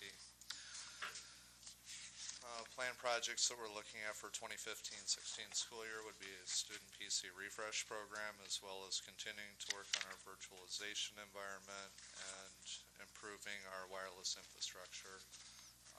In some cases, we will be looking to expand that to areas that currently do not have wireless available. So, in order to do this, I felt it was very important to go through and find out exactly what we do own for IT assets as a district, and currently the retail value is around $6.2 million. That takes into account all of the offices that are listed there on the current district-wide IT assets slide. And we've gone further to go ahead and break down the these numbers to identify that we have roughly over 10,000 devices throughout the district right now. That includes the one-to-one devices as well as desktops and the WISE terminals that were purchased a few years back. The age of machines that we're looking at right now, 19.9 of our workstations throughout the district were replaced. That was through the elementary teacher refresh project that we just completed not too long back. On an average, about 47% of our workstations are 7 years old that the students are currently using. 10% of the workstations are 8 years old, and 22% are roughly 9 years old. And what I felt was important was to actually break this down even further by the remote campus so we can get an idea as far as how each of the schools are sitting based on these numbers. I won't go through too much detail with it. I'll be more than happy to answer any questions that you have, but what I wanted to do is try and identify what types of models and how old were those machines based on their locations, so then we could put together a plan that we think would be feasible to get these machines replaced. We also took a look at secondary locations as far as San Felipe Middle School, as well as freshman and high school, and identified where some of those opportunities would be to improve on those technologies at those locations as well. Through all of this data collection, we were able to put together a PC refresh project for 2015-16 school year, and this pertains strictly to instructional equipment for the students, whether it be in labs, libraries, classrooms. So what I ended up doing was coming up with some options here as far as replacing the computers, and based on what budgetary numbers were looking like, we could make the determination as far as which machines we replace first. Obviously, the 9-year-old computers, we want to get those moved out. They're causing more problems for us than anything else. The oldest machines that we have are the GX620s, which we have 419 of those throughout the district. And then the next one in line would be the Optiplex 745, which we have 205 of those. So I've been working with Ms. Valdez to come up with a strategy to where we can try and acquire some of this equipment before school lets out, so we have the summertime projects. And obviously this would be a deployment that would go well off into the new school year, but to get as much done over the summer as we could would definitely be beneficial. So we're actually looking at I guess it'd be option 3 here, replace the 620 and 745 PCs. Those are all the machines that we have throughout the district that are between 8 and 9 years old. And this is a picture here of one of the Optiplex models that we're looking at purchasing with this PC refresh project. Of course, the benefits on it are we're going to be able to reduce a lot of stress that's related to IT equipment failure, improve overall efficiency with students taking tests. We'll be able to cut down on our support costs that we're currently sending technicians out to repair equipment that it's quite honestly, it's at the end of its life. The project timeline for this particular project, we're looking at roughly 936 hours. Run those numbers against 6 full-time employees over the summer, we're looking roughly a 4-week deployment once we receive the equipment. I know we went through that super fast. A lot of information in there. I'll be more than happy to answer any questions. Questions for the technology director? Mr. Mesa has a question, and then Mr. Chavita. I just want to say on my behalf, I appreciate the update, because a lot of times from our level, we purchase technology, and then on the real level, when we talk to the teachers, sometimes it's not being utilized because the software was not compatible. Those are issues that we constantly hear. I'm glad that you're providing a help desk, for example, and an ETA for resolutions. All that is wonderful. And again, a survey from the staff as well, because, yeah, we hear it. It's a wonderful thing. Technology is a wonderful thing when it's utilized the way it should be. But from the information that I gather from seeing teachers, HEB and everywhere else, is that a lot of times it's not compatible with the software. The software was not compatible and so forth. It's not being utilized, in other words. And I'm glad you're in the picture. Well, I appreciate that. Thank you. Mr. Chavita? Well, two things. Number one, I'm glad that we grew, and now it's time to replace.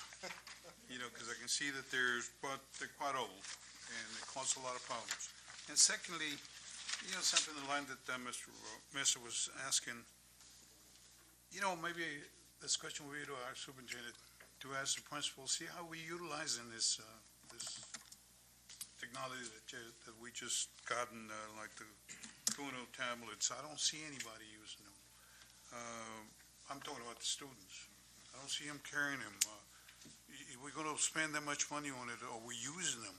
I think the principal should give us a report on that as to how they seeing it, how we operating, how well is it being implemented, that type of thing. The iPads, the ones that we just recently got. Because, otherwise it's wasted money. I agree. We, actually, we have been having several meetings with principals. I'm sorry.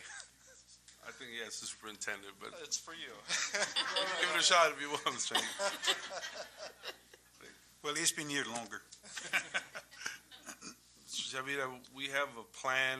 As a matter of fact, the technology committee met last week and the issue of the Kuno tablets came up. And we have a plan of transitioning the middle school from Kuno tablets to regular laptops. But we have a plan for the Kuno tablets. Some of the elementary teachers in the committee came out with a wonderful idea that we're going to get Ms. Mendoza working on, Dr. Mendoza, to transition those Kuno tablets out to the elementary campus. But we can certainly, at one of the next few meetings, have the principals talk about how they're using their one-to-one initiative in fifth grade, or the high school with the one-to-one initiative there. And then what they see as far as the use with the replenishing of the desktops at the elementary campus. We can certainly put that together. We'll just gauge the agendas over the next couple of months and come up with a report, sir. That's great. Thank you. Other questions about technology? Thank you. Okay, Thank you, sir. Thank you. Okay, that brings us to agenda item 8, the consent agenda. Any board member wish to pull any items from the consent agenda for further discussion? Just have one question. Dr. Keyes. Under the donation, I'm sorry. number 10.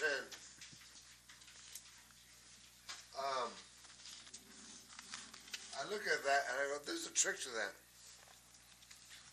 5,410 stickers, they're donating to our school for the kids, right? But if you look closely, for kids to redeem that ticket to go into the circus, mom and dad have to buy a ticket like 3 times the value of that.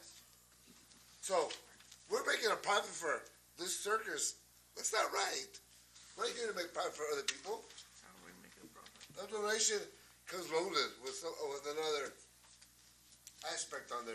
We're using our kids to make a profit for a private business. That's not right. That's not right. Other questions on the consent agenda? We good? Mr. Overfeld had a question. I I'm just sorry.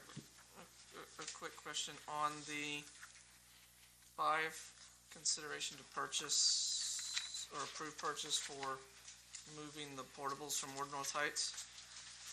Are they going away or where are we storing them?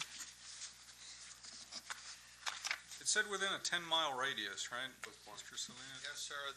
The modified price that you see on there is once we gave them a specific location. We were hoping that it was going to be the Laughlin Air Force Base location, but unfortunately, that's going to be a long process before we're able to do that. So the only location that we have right now to kind of put them in storage is the area that's next to the warehouse.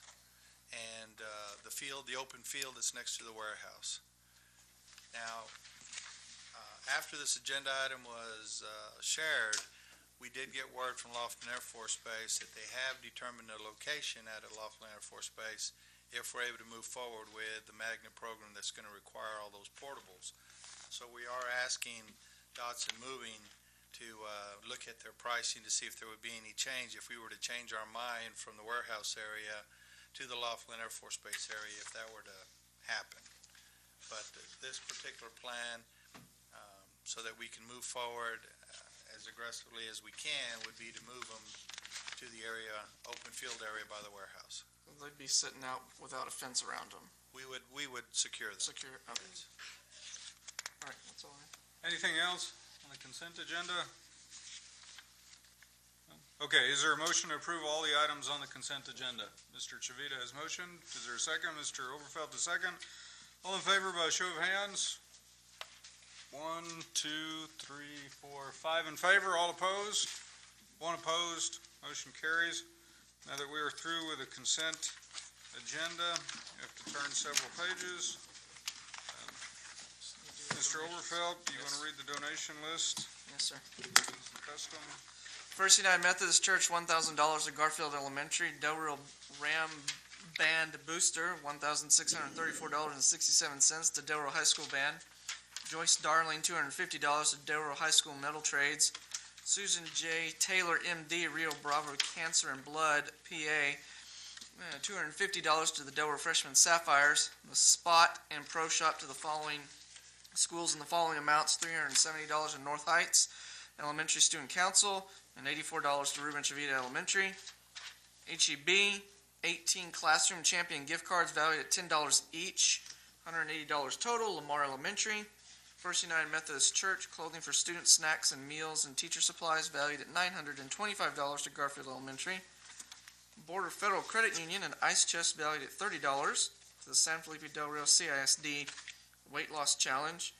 Carson Barnes Circus, 5,410 circus tickets valued at $54,100 to all elementary campuses, pre-K through 5th. Edward Jones, wellness bag valued at $30 to SFDR CISD Weight Loss Challenge, IBC Bank. $25 gift certificate to the Weight Loss Challenge. Jay's Beauty and Barber Shop, haircut certificates totaling $120 to the Weight Loss Challenge. Merle Norman Del Rio Studio, facial and makeover valued at $60 to the Weight Loss Challenge. Money Concepts, gift cards totaling $100 to the Weight Loss Challenge. And the Bank and Trust, gift baskets valued at $38 to the Weight Loss Challenge. That is all. Okay, yes. We lost weight. It's a lot for that challenge. And as always, we certainly appreciate all the donations given to the students and to the district. Okay, that brings us to agenda item 9, citizens to be heard. Ms. Falcone, did anyone sign up? No one signed up? Okay. So we're through with agenda item 9. There's nothing under agenda item 10. So that brings us to agenda item 11, curriculum and instruction. A, consideration to approve the instructional material allotment and TEAC certification for 2015-16. Dr. Garza and Ms. Garcia. Mr. Gavidian, Dr. Rios, and board members, it is that time of the year again that we have come to assure you that we will spend the IMA money for certification and expenses that will be allowed at the TEC 31.0211. What this means is that we assure you that we will not spend this money in anything else but materials that cover the TEACs that we have for our district. Questions? Dr. Garza? Ms. Garcia? Any questions? No questions. The recommendation then? It is a recommendation of the administration that the Board of Trustees approves the district's instructional materials allotment and TEAC certification for 2015 and 2016 and gives approval for the superintendent, the board president, and the board secretary to sign the form as submitted to TEA. We've heard the recommendation. Is there a motion to accept? Mr. Chavita has motion. Mr. Overfeld is second. All in favor by show of hands? It's unanimous. Mr. Messer, are you voting? Yes. It's unanimous. Motion carries. Okay, 11B, consideration to approve the adoption of instructional materials for 2015-2016 school year. Dr. Yes, sir. Garza? Yes, sir, Dr. Mr. Garabedian. This is recommendation that we are adopting a social studies book for the elementary campuses coming from the Pearson company. The book is the Texas My World Social Studies. There was a committee that got together to finalize what book that we're going to adopt, and we have some information that we've shared with you if you have any questions on that. Questions? I have a quick question. On this agenda item, which is 11B, on page 82, it says the District Textbook Committee has recommended the adoption of the attached instructional materials for the 2015-16 school year. So I assume the attached instructional materials is what you just gave me? Yes, sir. Yes, sir. Okay. Okay. The committee met after. That's fine. It wasn't attached. I didn't see it, so if y'all know where I'm voting. Apologize for that, sir. It's all right, but I expected there to be an attachment. Okay. Questions? Okay, the recommendation? It is a recommendation of the administration that the Board of Trustees approves the attached list of instructional materials for the 2015-2016 school year. For the recommendation, is there a motion to accept? Mr. Mesa has motion, Mr. Chavita has second. All in favor? By show of hands. 1, 2, 3, 4, 5 in favor. All opposed? 1 opposed. Thank you. For the record, I'm not accustomed to approving things I haven't seen. There was no attachment. I can't read that fast. I'm not as smart as the other board members. I can't read through 3 pages quickly. Agenda item 11C, consideration to approve the CTE course weight adjustment. Dr. Garza, Mr. Gonzalez. Mr. Garabedian, Dr. Rios, members of the board. CT is requesting course weight adjustments for the following CT advanced and practicum courses in their respective clusters from 4 points to 5 points, starting with the 2015-2016 freshman cohort. Under Human Services, the practicum of Human Services. Under Hospitality and Tourism, the practicum in Culinary Arts. Under Manufacturing, Advanced Welding. Under Construction, the practicum in Construction Management. Under Transportation, Distribution, and Logistics, Advanced Aircraft Technology, the Grow Your Own program. The practicum in Transportation, Distribution, and Logistics in Auto. And the practicum in Transportation, Distribution, and Logistics for Air. Also for Health Science course. We also are requesting weight adjustments to 6 points for STEM Engineering, Design, and Development course, which is actually a capstone course and part of the Project Lead the Way, and also the practicum in Health Science, which is the CNA program, the EMT program, and pharmacy. These courses are considered advanced courses and require additional work, lead to certifications, are part of House Bill 5, Performance Acknowledgement, and are part of the nationally recognized programs. This increase in GPA will assist students to continue the career path in their respective cluster and endorsement. Also, along with the information, I did provide you with a CT course information packet so that you can see where the courses stand right now, in which also which endorsements reflect the different clusters. Any questions? Questions? No questions? The recommendation. It is a recommendation of the administration that the Board of Trustees approve this CTE courses weight adjustments as presented. For the recommendation, is there a motion to accept? Mr. Mesa has motion, Mr. Chavita has second. All in favor by a show of hands? Unanimous, motion carries. Thank you. Okay, just a reminder, on 12, we did dispense with A, B, and C. So agenda item 13, Business and Finance. A, consideration to approve the submittal of the Head Start Continuance Funding Grant application in the amount of $2,199,725 with NFS of $554,548 for a total amount of $2,754,273 to the Region 6 Head Start Office, along with self-assessment, community assessment, training and technical assistance plan, school readiness plan, and campus improvement/maintenance plan. Mrs. Guanajuato Webb, you're up. There was a lot of verbiage on that agenda item. It's like you read the recommendation, okay. Yeah, almost, right? Mr. Garabedian, Dr. Rios, members of the board, in your packet, you have the application for the Head Start grant guidelines in compliance with the Head Start Continuous Funding Grant. And as Mr. Garabedian mentioned, in the amount of $2,199,725, with non-federal shares of $554,548, for a total of $2,754,273. And the grant application also includes the school readiness plan, campus improvement plan, self-assessment, community assessment, and the technical and training assistance plan. So, are there any questions? I have a quick question. Yes, sir. On your,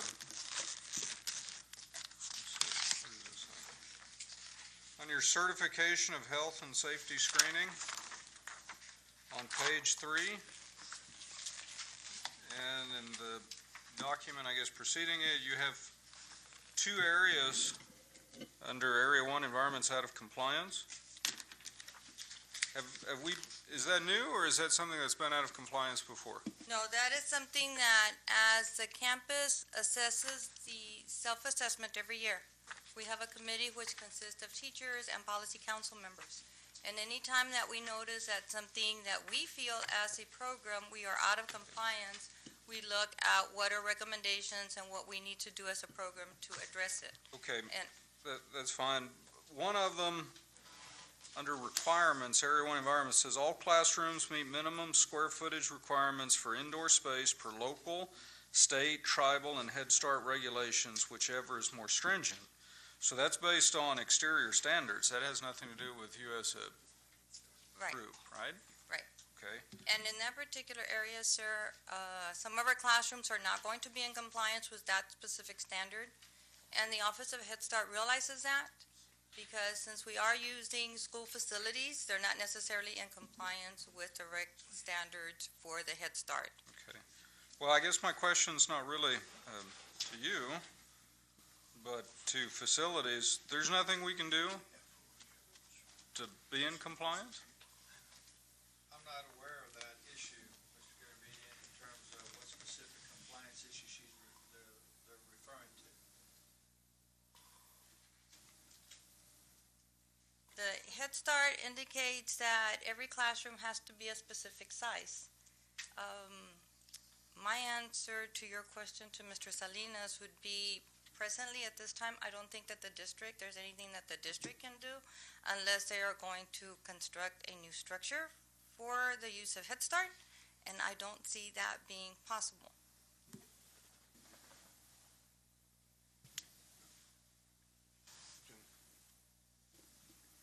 2 years ago, there was some work that was done to the classrooms to bring them into compliance. Obviously, we can't do anything about the size, but we did address other issues in the past, and we did as much as could be done without knocking walls down.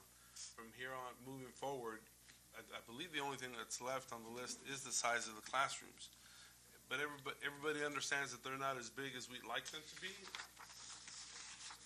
But that's all that we can do. Does that pertain to all classrooms or some classrooms? No, most of the classrooms. Most of the classrooms. There are some issues that were presented, and we will present them again when we meet with budget, and that has to do with the bathrooms in some of the classrooms that need to be fixed. Because as we are coming up to a review year, we will have reviewers coming in, and some of the areas that they're going to be looking at will be in the area of safety and classrooms. And for example, there's tile that's falling off in some of the bathrooms, and I've shared this with Art. He went by, and we've got some pictures that we've also submitted to Mr. Salinas, so I'm sure that we're already working in the process to correct some of that. But as far as the size of the classroom, I don't really think that there's anything that the district can really do. Okay. But as far as maintenance and fixing some of the areas, yes. Because maybe a year ago, there was a bathroom, like an exterior bathroom that was built, right? Right. Okay. So, right. Other questions? So are we going to improve those bathrooms or not? Yes, sir, Art is already working on it, and whatever we can do within the budget, we'll do. Whatever we can't, we'll bring forth in the budget proposal. Because I understand you know, classroom size, it's a pretty big undertaking, right? But bathrooms, and this is, you know, the poorest of our communities, I mean, we can fix that, I think. We spend millions on administrative offices. I think maybe we can do a little more for the bathrooms at Head Start. We're doing it. All right. Other questions? Thank you, Ms. Guanajuato. Thank you, sir. That was informative. Recommendation, I guess, if there's no questions? It is a recommendation of the administration that the Board of Trustees approve the submittal of the attached application for the Head Start continuous funding for 2015-2016 fiscal year, including the school readiness, campus improvement plan, self-assessment, community assessment, and training and technical assistance plan to be submitted to the appropriate Head Start headquarters as presented, and authorize Mr. Garabedian, Board President, to sign. We've heard the recommendation. Is there a motion to accept? Mr. Mesa has motion, Mr. Chavita has second. All in favor, by a show of hands? Unanimous, motion carries. That brings us to the next item, several of them under the same topic. B, consideration to approve memorandum of understanding in accordance with Section 642C5 of the Head Start Act. Head Start agencies, grantees are required to enter into a memo of understanding with appropriate local entities. Mrs. Guanajuato Webb, again. Yes, sir. Mr. Garabedian, Dr. Rios, members of the board.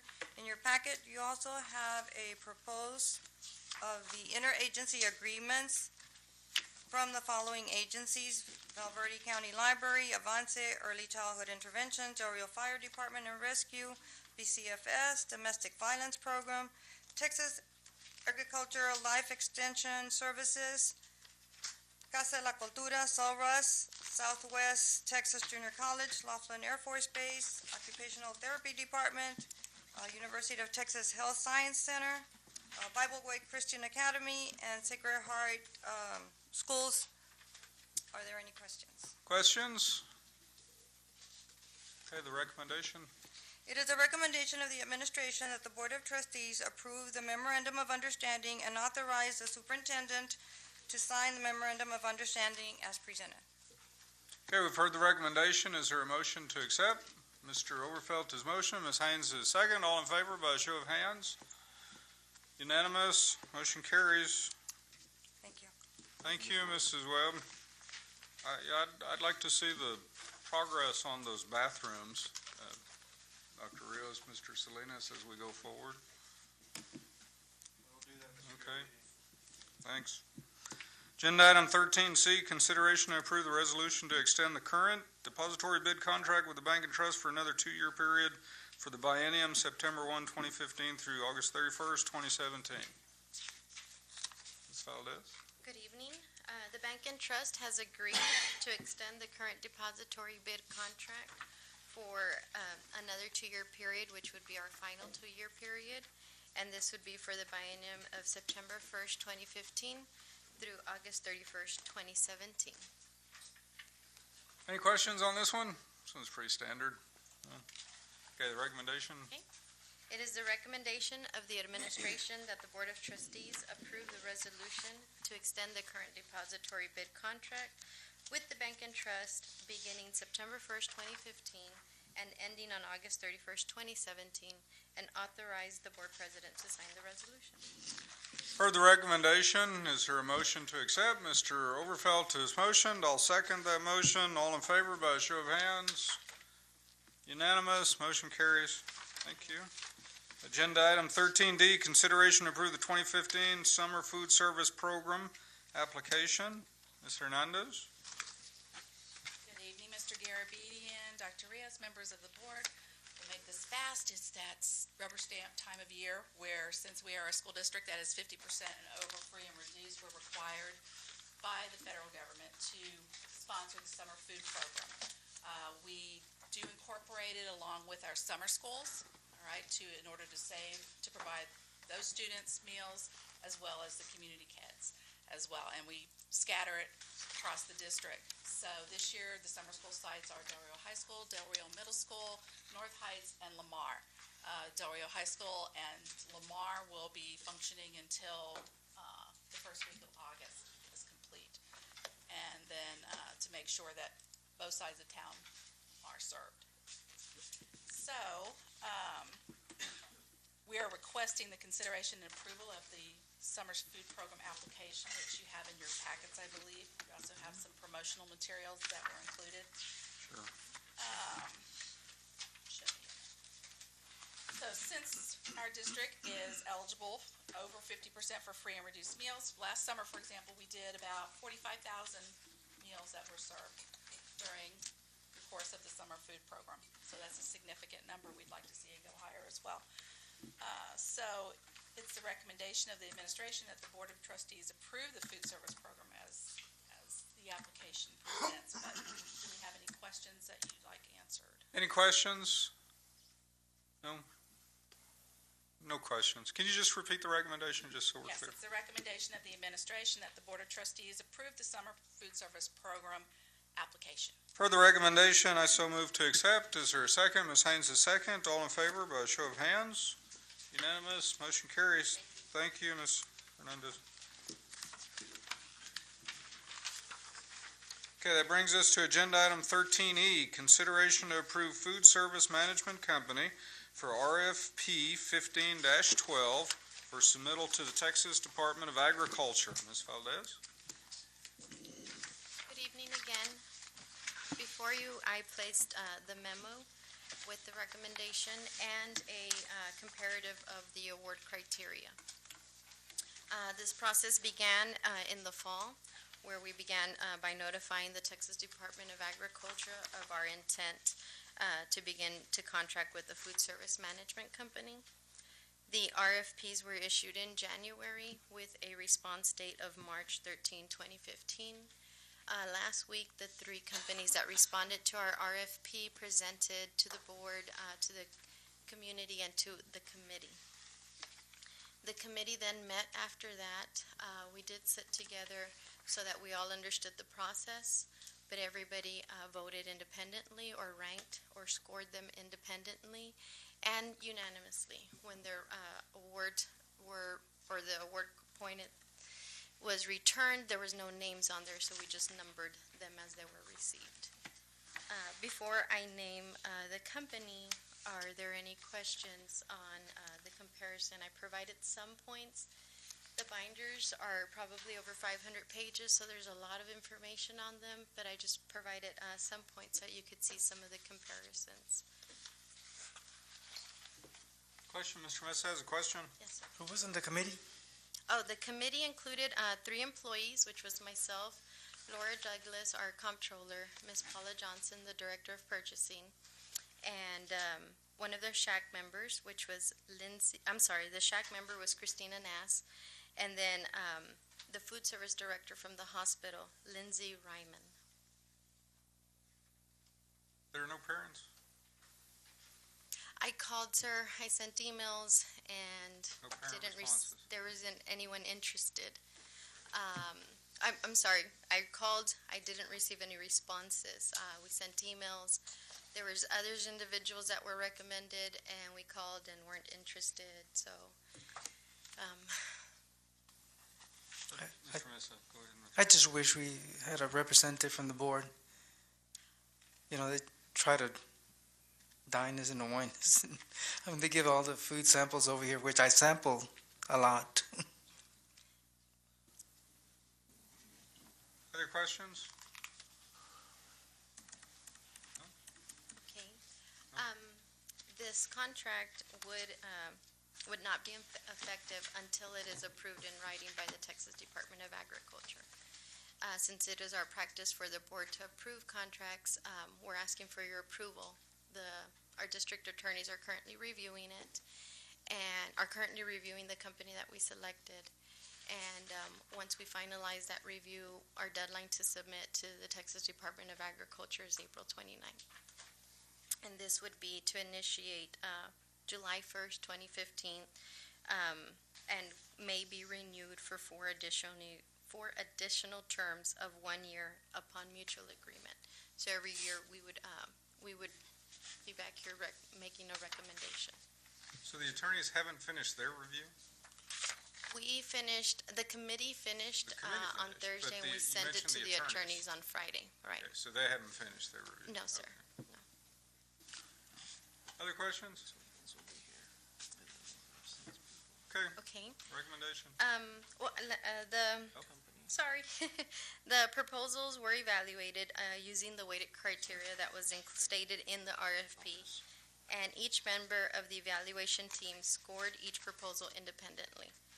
The committee unanimously selected Southwest Food Excellence LLC.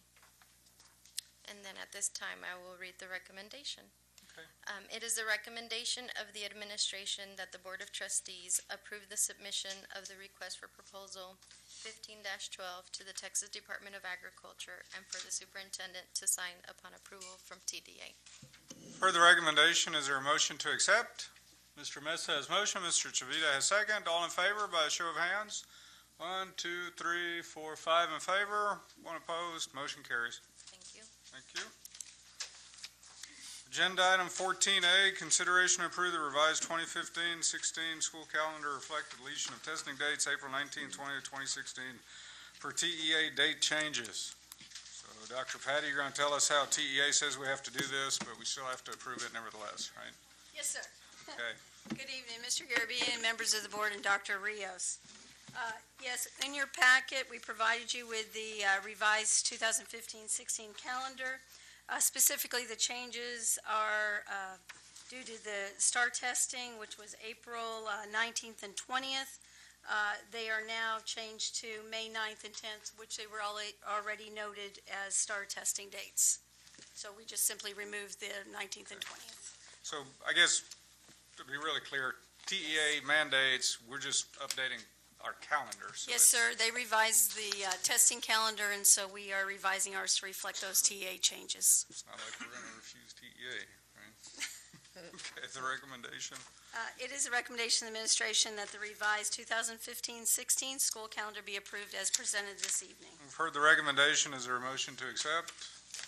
Mr. Chavita has motion. Mr. Mesa has second. All in favor by a show of hands? Unanimous. Motion carries. Agenda item 14B, consideration to approve the revised professional job classification listing to reflect the addition of the reading and dyslexia intervention specialist. Title change from teacher. Dr. McNamara. Yes, sir. Again, Mr. Garabedian, members of the board, and Dr. Rios.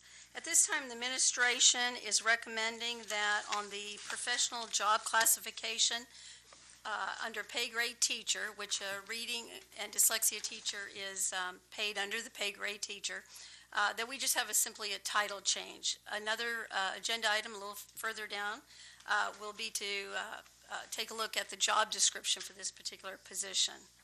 So we have added that in your packet. It's in red to signify the change of title. Okay, questions? Mr. Mesa? I have a big problem with that, but I'm going to save it for the next item, I think. Because anytime you have a title change, okay, well, let me ask you this question. Are they going to be evaluated PDAS? No, they'll be evaluated with their new job classification. Their new job description, if that is approved this evening. Okay, I'm going to save my questions for the next item. Okay. Other questions?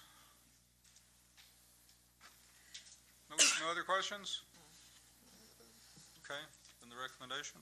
Yes, sir. It is a recommendation of the administration that the revised professional job classification listing be approved as presented to include reading and dyslexia intervention specialist. Further recommendation, is there a motion to accept? Mr. Overfelt has motioned. Is there a second? Mr. Chavita has second. All in favor by a show of hands? 1, 2, 3 in favor, all opposed? 1, 2 opposed, 3 opposed, tied. Yay. Get to talk it out, ask questions. Mr. Mesa? The big problem that I have is you have a title change with no salary attached to it. And that's my problem. Because And I believe Dr. Rios would have a response to that. the Dr. only, Rios? but there's been discussion before where there were more added responsibilities, and I have a lot of questions for Dr. Aguirre, but when it comes up on the next one, job description. But I see here, and I've been questioning this because I've been waiting for this. There's been more added responsibilities, and there's been changes to the evaluation system now because teachers are with PADAS. But yet there's no salary attached to this, and that's my biggest problem at all. When when a job description comes up, I have like 5 questions because I don't agree with this title change unless there's some salary attached to it, and that's the way I feel about it. Mr. Mesa, if I could answer that. What we've observed over the last year or two is the most significant way to improve students' academic performance is through that intervention. We've had dyslexia teachers that have been helping, and we agree that there needs to be a salary adjustment. However, what we've discussed through the EIP grant and other stipends is what we are going to recommend through the budget process is that we award dyslexia teachers, dyslexia intervention specialists, reading and dyslexia intervention specialists, who have a master reading teacher certification, the highest stipend that we provide at the time. If we increase the bilingual stipend to $4,000, then this stipend will go to $4,000. The state used to provide a $5,000 stipend to individuals with MRT certifications, and then that went away. It stayed on our books, but really nobody was getting it. So what we would like is to have our reading and dyslexia intervention specialists obtain the MRT and compensate them appropriately. Currently, we only have 2 dyslexia interventionists with that certification, but we're also introducing a program, just like we introduced a program to get the bilingual teachers certified in bilingual education, introduce a program to get the dyslexia interventionists, approved or certified with a master reading teacher. At that point, our goal through the budget process is to give them the highest stipend that we're awarding, and it looks at this point that our recommendation will be to the bilingual teachers. So I agree with you, but there has to be, but it has to be related to what they're doing, and that's our goal, to provide one. I have a big problem with that. They're not getting their money, in other words, until they get their master's degree, where they've already added responsibilities, not to 2, but to all of them, have been responsibilities additional to what they started with, have been added to them. When there's tier 3 students, this is why I keep saying, we take away some responsibilities, let's say from the instructional coaches, we give another group, like the dyslexia teachers, more responsibilities. And when the job description comes up, I have questions galore on that. But yet, it's not fair to say, well, when they get their master's, they already have added responsibilities. They're doing that now without no additional money. And this title change, I'm not buying it. Dr. Rios?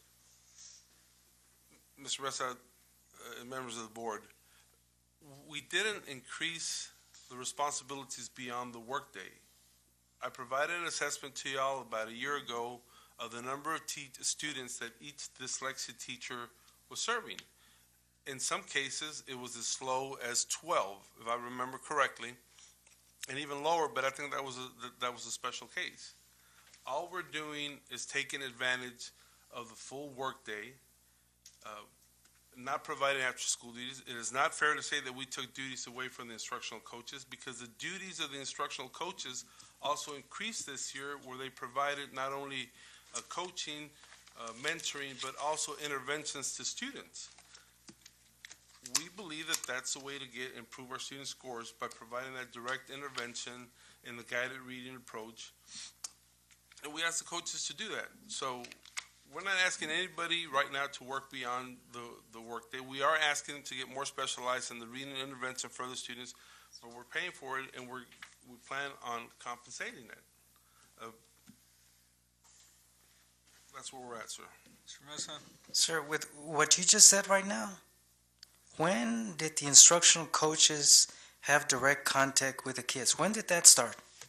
I believe, and I know you can correct me on this, but I know that at the turn of the semester, we asked the instructional coaches to start intervening with the students and doing the guided practices inside the classroom. Was it, am I correct in saying at the beginning of the semester? So half a year. Okay. And we're going to continue that, because Yeah. we believe it works. Well, that's half a year, but that's starting in January, where the dyslexia teachers have been doing this all year. That's not accurate, sir. We proposed it at the beginning of the year, but we waited because we hired 2 additional dyslexia teachers. We waited until they got their certification, because the other teachers were helping out as they had been before, because we didn't have enough dyslexia/interventionists for every campus. Even though we had hired them, they had to get trained. And tell me, Dr. Aguilar, when did they finish their training? They finished their training, we sent them as soon as possible, and I believe it was in September when they went and did the Scottish Rite training. And then they finished their, the beginner's training, and then they will be going back in the summer to do the advanced. So they're able to do the beginning training, and then the other therapists are continuing to help support them with the advanced.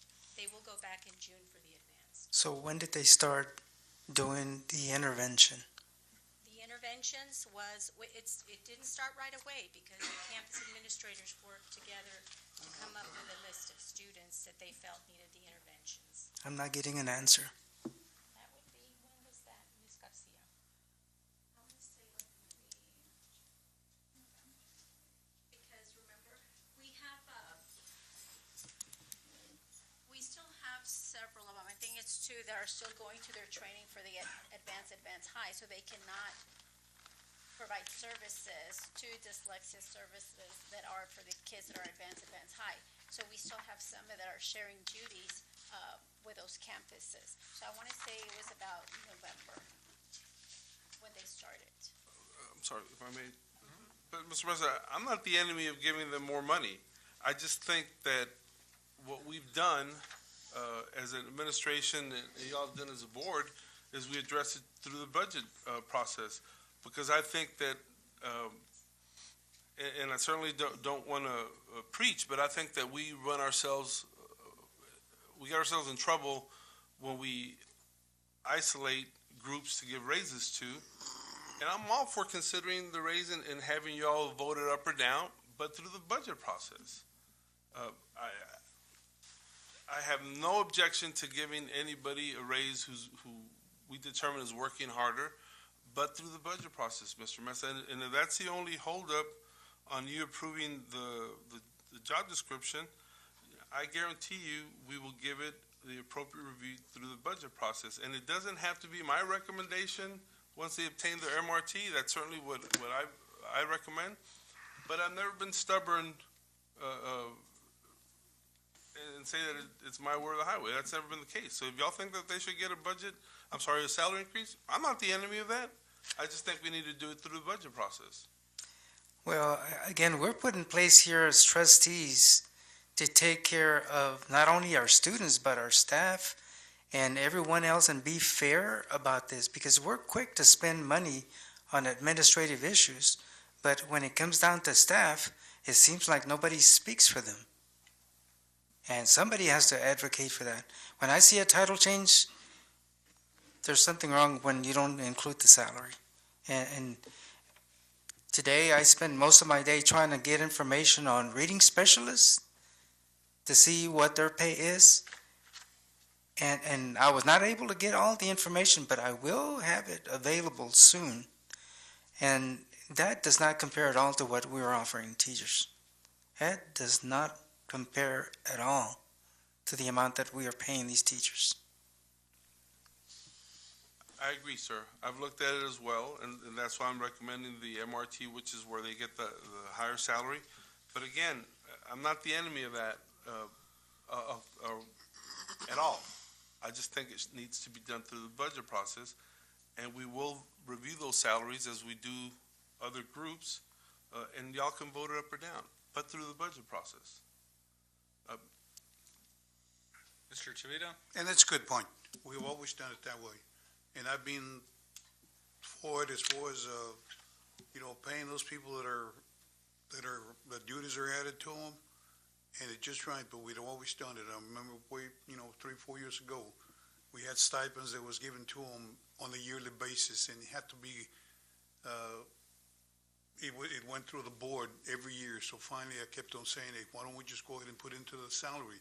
There's no reason for us to be discussing it, and you probably remember that. And so I, for one, feel like it's up to us. We bring it up. We feel like they should get compensated for it, and we vote on it, and that's the way to do it. Like you were saying, through the budget process. Okay. We want to hear the recommendation again. We've heard some clarification. I've heard clarification, especially through the budget process as a group, right? That's what I'm hearing? Correct. Okay. All right. I think we can try it again. Yes, sir. It is a recommendation of the administration that the revised professional classification listing to include the reading and dyslexia intervention specialist be approved as presented this evening. Okay, we've heard the recommendation. Is there a motion to accept? Mr. Chavita has motioned. Is there a second? Mr. Overfelt a second. All in favor by a show of hands. 1, 2, 3, 4. All opposed? 1 opposed. Abstentions? 1 abstention. Motion carries. Okay, so it's going to go through a budget process review as far as, okay, all right. Agenda item 14C, consideration to approve employee job description and evaluation forms for Special Education Department, Student Services Department, Technology Department. Mr. Garabedian, members of the board, and Dr. Rios. The administration has provided each of the board members a packet which has our job descriptions and evaluations. The changes were denoted in red, as we've done in the previous, I think, 3 board meetings now. We are still continuing our ongoing process of evaluating each of the job descriptions and evaluations for each of our departments. So this evening, we presented in your packet the Special Ed Department, Student Services, and Technology. Special Ed had a special board member last meeting requested for Dr. Aguirre to have specific job descriptions and evaluations for the therapist. Basically because we have an assistant and then we have the therapist. And so she went back and revised those accordingly. So they are listed there on your agenda. And of course, when I make the recommendation, I'll list them all out. So Dr. Aguirre is here, Les Hangay is here, and Mr. Valdez is in the back if you have any questions about their job descriptions and how they prepared them or any points that they have in those job descriptions. I just have a real quick question. I don't want to get into micromanagement. I assume that whoever the individuals report to, like in your case, Dr. Aguirre, Director of Special Ed, or Director of Student Services, Mr. Valdez, that y'all have basically final say over what those job descriptions and the way, what it says. I'm sure the cabinet reviews it or something to that effect, but y'all have final say? Okay. Because I noticed like one on yours, Dr. Aguirre, where I would assume the person would report. It was like an assistant. I would assume the person would report to the full person, physical therapist or whatever it was, but it reports to you. Yes, because there are times that we don't have the full person working for the district. They are contracted specialists, so the assistant may be the only one that's fully employed by the district, so they do report to That's fine. That's your design or your, okay. Other questions? Mr. Chavita? I feel like, Dr. Hayden, maybe you can help us out at budget time, because we make a lot of changes, and sometimes there's interventions or whatever they call them to add it to the individual. So help us out, let us know exactly what they're doing and why they deserve an edit payment, that type of thing, because I think it's very important, and help us justify. Mr. Mesa? For the sake of time, if you could just answer yes or no. Could you show me on the job description where dysgraphia is another added responsibility? Dysgraphia falls under the law of dyslexia. Could you show it to me on the job description? No, because of the fact that it falls under dyslexia. If we go into specifics, then we have to add some other things that we're not, it's dysgraphia, developmental dyslexia. There's several others that fall under the law of dyslexia under the state. I don't understand, because dysgraphia is writing. Yes. I don't see it anywhere here. So the answer is no. No, because it does fall under the law. If you look at the state education code, it falls under dyslexia. So shouldn't it be here? Because that's the responsibility that they're screening students? They're screening, yes, and at this time, the state doesn't, it doesn't feel the necessity at this time to provide a service like we do for dyslexia, but we can add them. If you want them, Well, no, specifically list them. I can. You're the supervisor. I'm just saying, if they do that, it should be written here. I don't see it anywhere.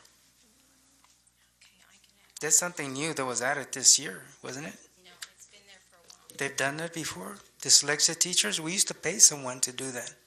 Well, in the past, what they did was that they hired an occupational therapist. Correct? But now that they have delineated that dysgraphia, developmental dyslexia, and there's several things that are part of dyslexia, and dysgraphia falls under that. Didn't we contract someone from the hospital to do that? That was an occupational therapist, but we've recently gone to training in San Antonio and have gotten more specific training on how to do a dysgraphia eval, because the occupational therapist works specifically with fine motor, and dysgraphia is the ability to put your thoughts down on paper. Right, I'm going to ask you the question again. Was that added to the dyslexia teachers this year? Thank you. Can I ask you some other questions, please? Are they being evaluated with the DOS? Currently, based on the evaluation that they're under, yes, With this title change? it would be no. Okay. Are you recommending a salary increase? I would feel that a salary increase is going to have to be studied, because the issue here is that we have therapists who are trained in dyslexia, but not all of them have the same level of degree. So you have some of the dyslexia therapists that have a master's degree and some that don't. My recommendation is to get a pay scale or an adjustment that takes into account those things. Have teachers, these group of teachers, have they gone to you to express a salary increase? Yes, and we've talked, and I've made my recommendations. Okay, that's all I have. Thank you. And that's when it'll come back in through the budget process. Absolutely, sir. Okay.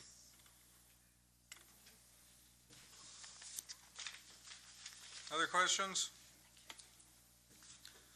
All right, the recommendation, Yes, sir. It is the recommendation of the administration that the employee job description and evaluation forms be approved as presented this evening to include special ed department, occupational therapist, certified occupational therapist assistant, licensed physical therapist assistant, speech language pathologist assistant, dyslexia and reading intervention specialist. In the student services department, we'd like your approval on the Director of Student Services, the Student Services Secretary, the Truancy Officer Clerks, and the District Registrar. In the Technology Department, Mr. Henge would like your approval for the Director of Technology, Senior Systems Administrator, Network Administrator, Network Specialist, Computer Technology, and the Secretary to the Director of Technology. Further recommendation, is there a motion to accept? May I ask a question? Yes, Mr. Mesa has a question Is- before. Will that correction be made, though, to what I addressed? With the dyslexia teachers, intervention specialists, Are you referring to the job description or the budget? job description? To the What's job that, the description, we can, dysgraphia? dysgraphia, we can certainly revise that, yes, sir. If that's what they do. Yes, Dr. Geary has agreed. Okay, we heard the recommendations, and we clarified, is there a motion to accept? Mr. Overfelt does motion, is there a second? Mr. Chavita has second. All in favor by a show of hands? 5 in favor, all opposed, 1 opposed, motion carries. Okay, agenda item 14D, consideration to approve the curriculum instruction director, the revised administrative job classification listing and job description and evaluation forms. Dr. Patty? Yes, sir. Mr. Garabini, members of the board, and Dr. Rios. This particular item, the administration is requesting through a reorganization to convert the position that is currently titled the Bilingual ESL Director to the Curriculum and Instruction Director. We are proposing no change to the pay grade, so we'd leave it at a 6A, no change to the number of days, which would be 226, and no change to the funding source, which would be 199. Ms. Garcia and Dr. Garza have developed the job description and evaluation form for your consideration this evening, and Ms. Yana Connie Valdez and her staff have provided the administrator's classification listing also for your review. How's the TASB salary, or not salary, staffing analysis going? Is that finished? Was that ever reviewed? Yes, sir, that is done. We received the final copy, I believe, sometime last week, and we're scheduled to present it to the board. In May. Does it have any bearing on this item? I would have to check, sir, I'm sorry. Okay. No, it doesn't, except that you're gonna find in the TASB, it's not a salary study, it's an efficiency Right, study. efficiency, staffing Yeah, efficiency. staffing efficiency study, you're gonna find on there that, it's gonna further explain, the FAST report and show our comparison to those districts where we actually have less directors, than other districts have. But I say it has no bearing because we're not adding directors, we're just reorganizing titles. Other questions? So this position would be part of CNI generally with Dr. Garza and I Yes, sir. They would be a direct report to Ms. Ida Garcia and Dr. Garza. Let me one more comment before we all vote. And I only had a chance to visit with a couple board members, so I'd like to just explain to everybody. We find ourselves in an issue with bilingual instruction, where in the past, everything that has to do with bilingual instruction, curriculum, assessments, they've been left to one person, one director, and 2 or 3 coordinators. But the problem is really a whole lot bigger than that. We have some compliance things that have to be done in bilingual, but there really is a whole lot of curriculum. In the report that TA will be providing to y'all in the next couple of weeks, I provided them the update that they would have it by the 27th. Today they sent me an update that said it's going to take a little bit longer. I'll share with you all that on the update.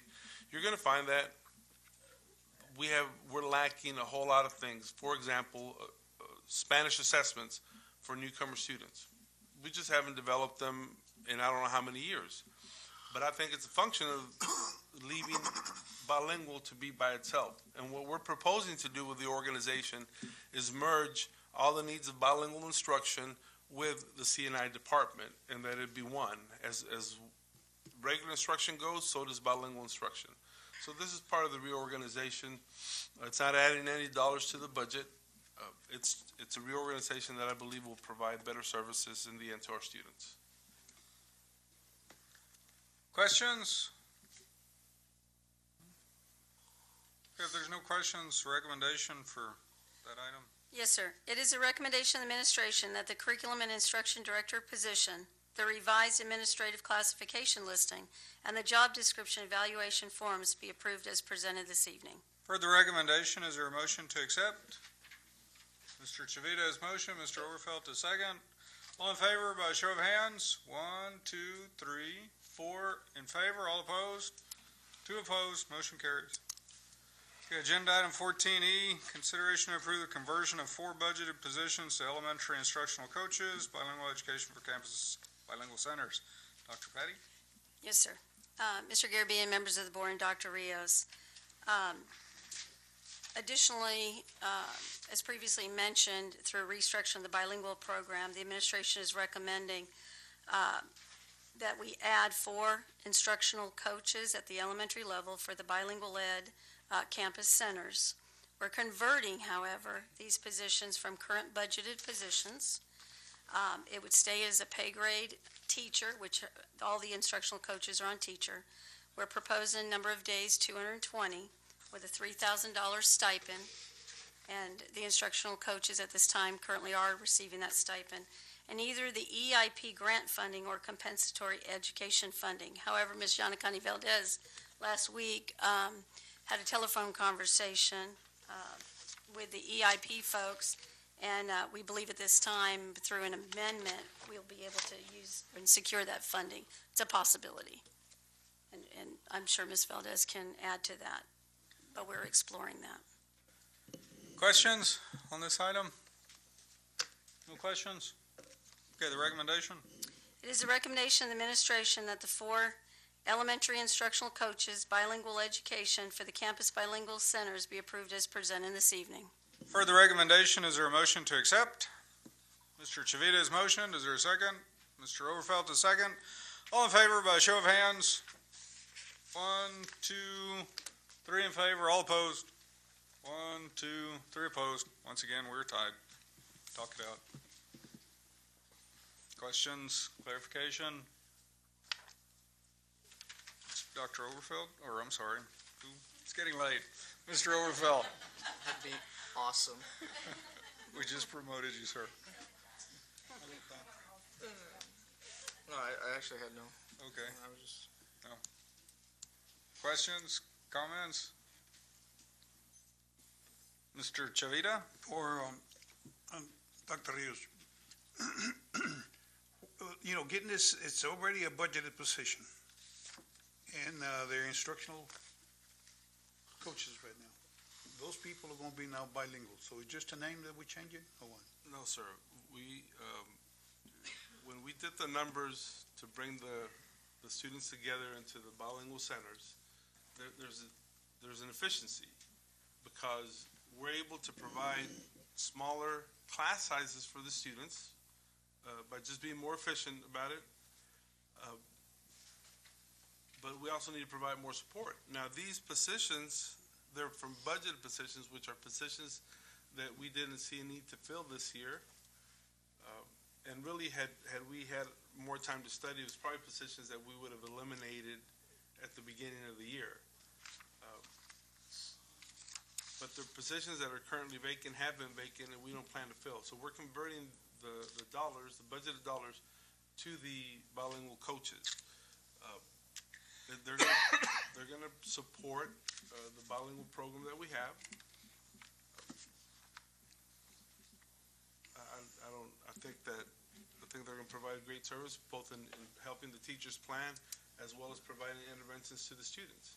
And I would just remind everyone that the district has a need to support our bilingual students. You've approved the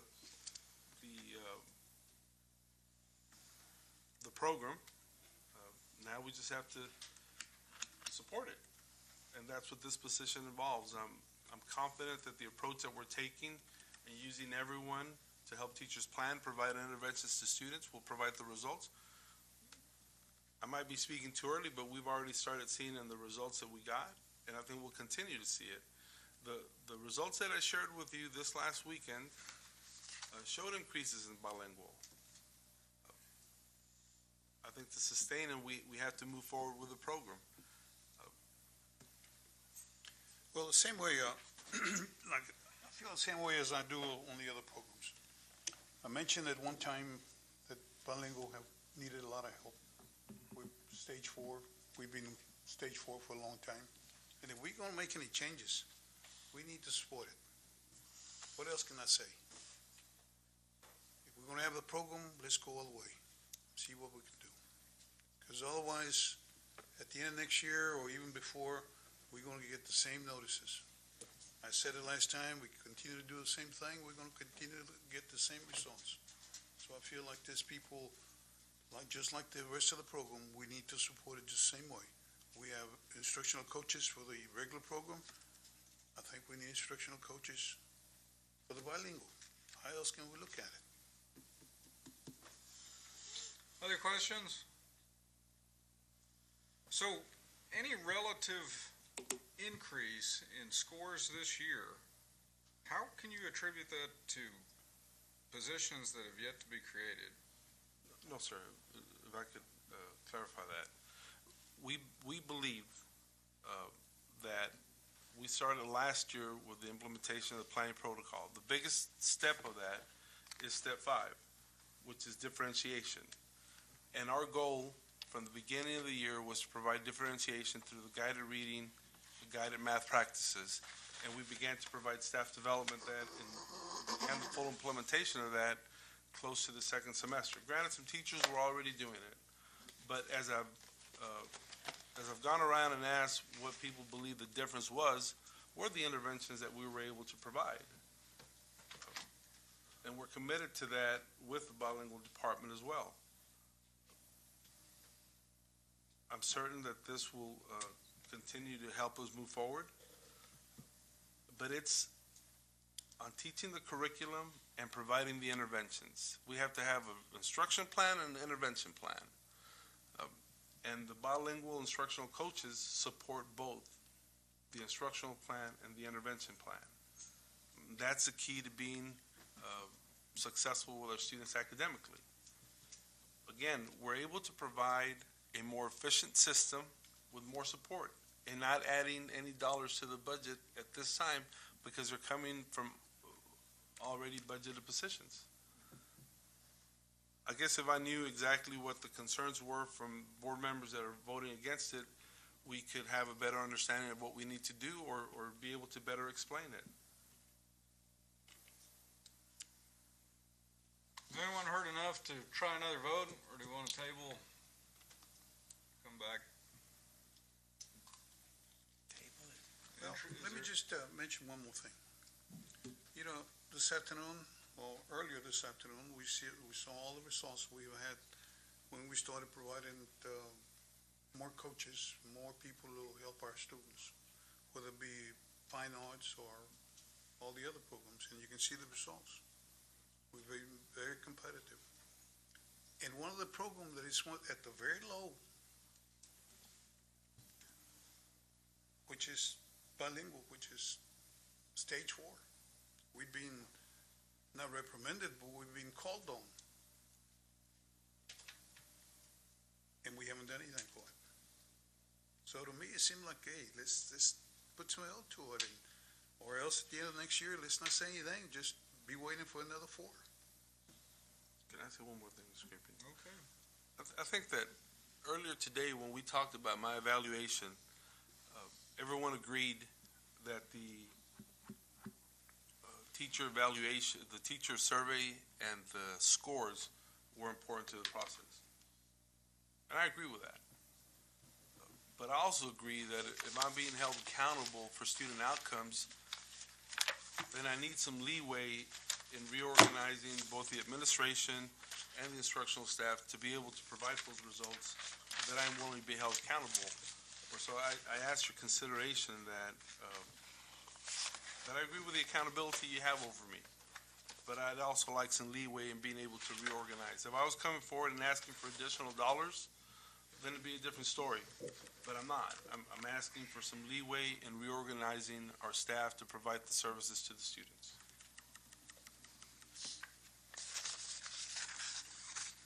We're gonna try to vote again. We need to try to table. We're gonna try to vote. Well, let's be, if Let's it go go- ahead and, if it goes to table, that would give everyone a chance to meet one-on-one with you and probably be brought back when? I mean, we've got something Thursday, so it's too late for that, but isn't there something else between now and the next regular, or am I getting confused? I don't think so. I don't think there's anything between now and then. There is some stuff coming up in May, but not so. So it would be for a month. if it came to The workshop on personnel, It's at the end of May. it's at the end of May. Okay. That's the proposal. I mean, it could change, but it is at the end of May. Yes, sir. but we need to get started, in advertising and try to get those teachers up here. All right, well, let's try the recommendation again, and we'll go for the tabling Yes, sir. for further review. Go ahead, recommendation. Mr. Garabedian, it is the recommendation of administration that the new, or the four, excuse me, instructional coaches for the bilingual education program be approved as presented this evening. Further recommendation, is there a motion to accept? Mr. Chavita has motion, Mr. Overfelt is second, all in favor by a show of hands. 1, 2, 3 in favor, all opposed. 1, 2, 3 opposed. Okay, so let's try to table. All motion to table to the next regular board meeting. Is there a second? Mr. Chavita is second. All in favor by a show of hands. 1, 2, 3, 4, 5. All opposed? 1 opposed. Okay, motion carries, so we'll table it.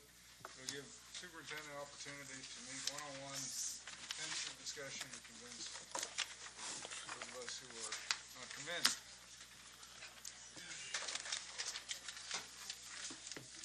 Table is better than, state your case. All right, we are now on agenda item, there's nothing under 15, so we're under 16.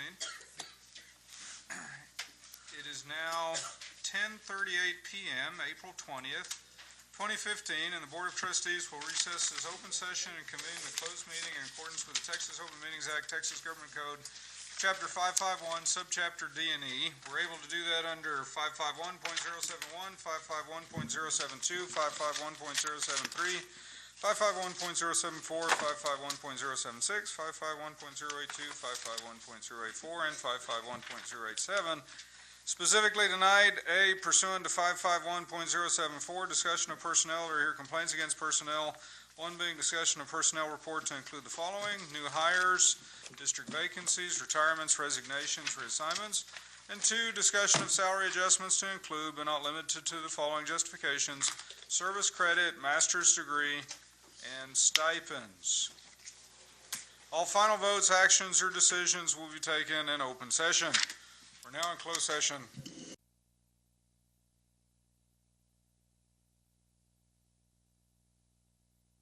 Okay. It is 11:05 p.m., April 20th, 2015, and the Board of Trustees will now reconvene in accordance with the Texas Open Meetings Act, Texas Government Code, Chapter 551, Subchapter D and E. No action was taken in closed session. Now that we are reconvened to open session, we're on agenda item 17A, consideration to approve the personnel report to include the following: new hires, district vacancies, retirements, resignations. Mr. Garabedian, members of the board, and Dr. Rios, the administration respectfully recommends the following new hires for your consideration this evening: Dolimer Sanchez, mathematics teacher at San Felipe Memorial Middle School; Mr. Jose Esquivel, CTE architecture and construction teacher at Del Rio High School; Ms. Pamela Lamb, social studies dual credit teacher at Del Rio High School, as well as Ms. Carla Martinez, English teacher at San Felipe Memorial Middle School. Okay, we've heard the recommendation. Is there a motion to accept? Mr. Chavita has motion. Mr. Mesa has second. All in favor by a show of hands. 1, 2, 3, 4, 5, 6 in favor. Any opposed? No opposed. Motion carries unanimously. Agenda item 17B, consideration to approve salary adjustments to include the following justifications. Service credit, right, master's degree? Yes, sir. I can't see it. And stipends. Stipends. It is the recommendation of the administration that the salary adjustments be approved as presented in closed executive session this evening. Heard the recommendation. Is there a motion to accept? Mr. Mesa has motion. Mr. Chavita is second. All in favor by a show of hands? Thank you. 6 in favor. Motion carries. Okay, there's nothing under agenda item 18, so that brings us to 19. Being no further business before this board, is there a motion to adjourn? Motion adjourned. Mr. Overfelt is motion. Ms. Haynes is second. All in favor by a show of hands, and it's unanimous. Motion carries. We are adjourned.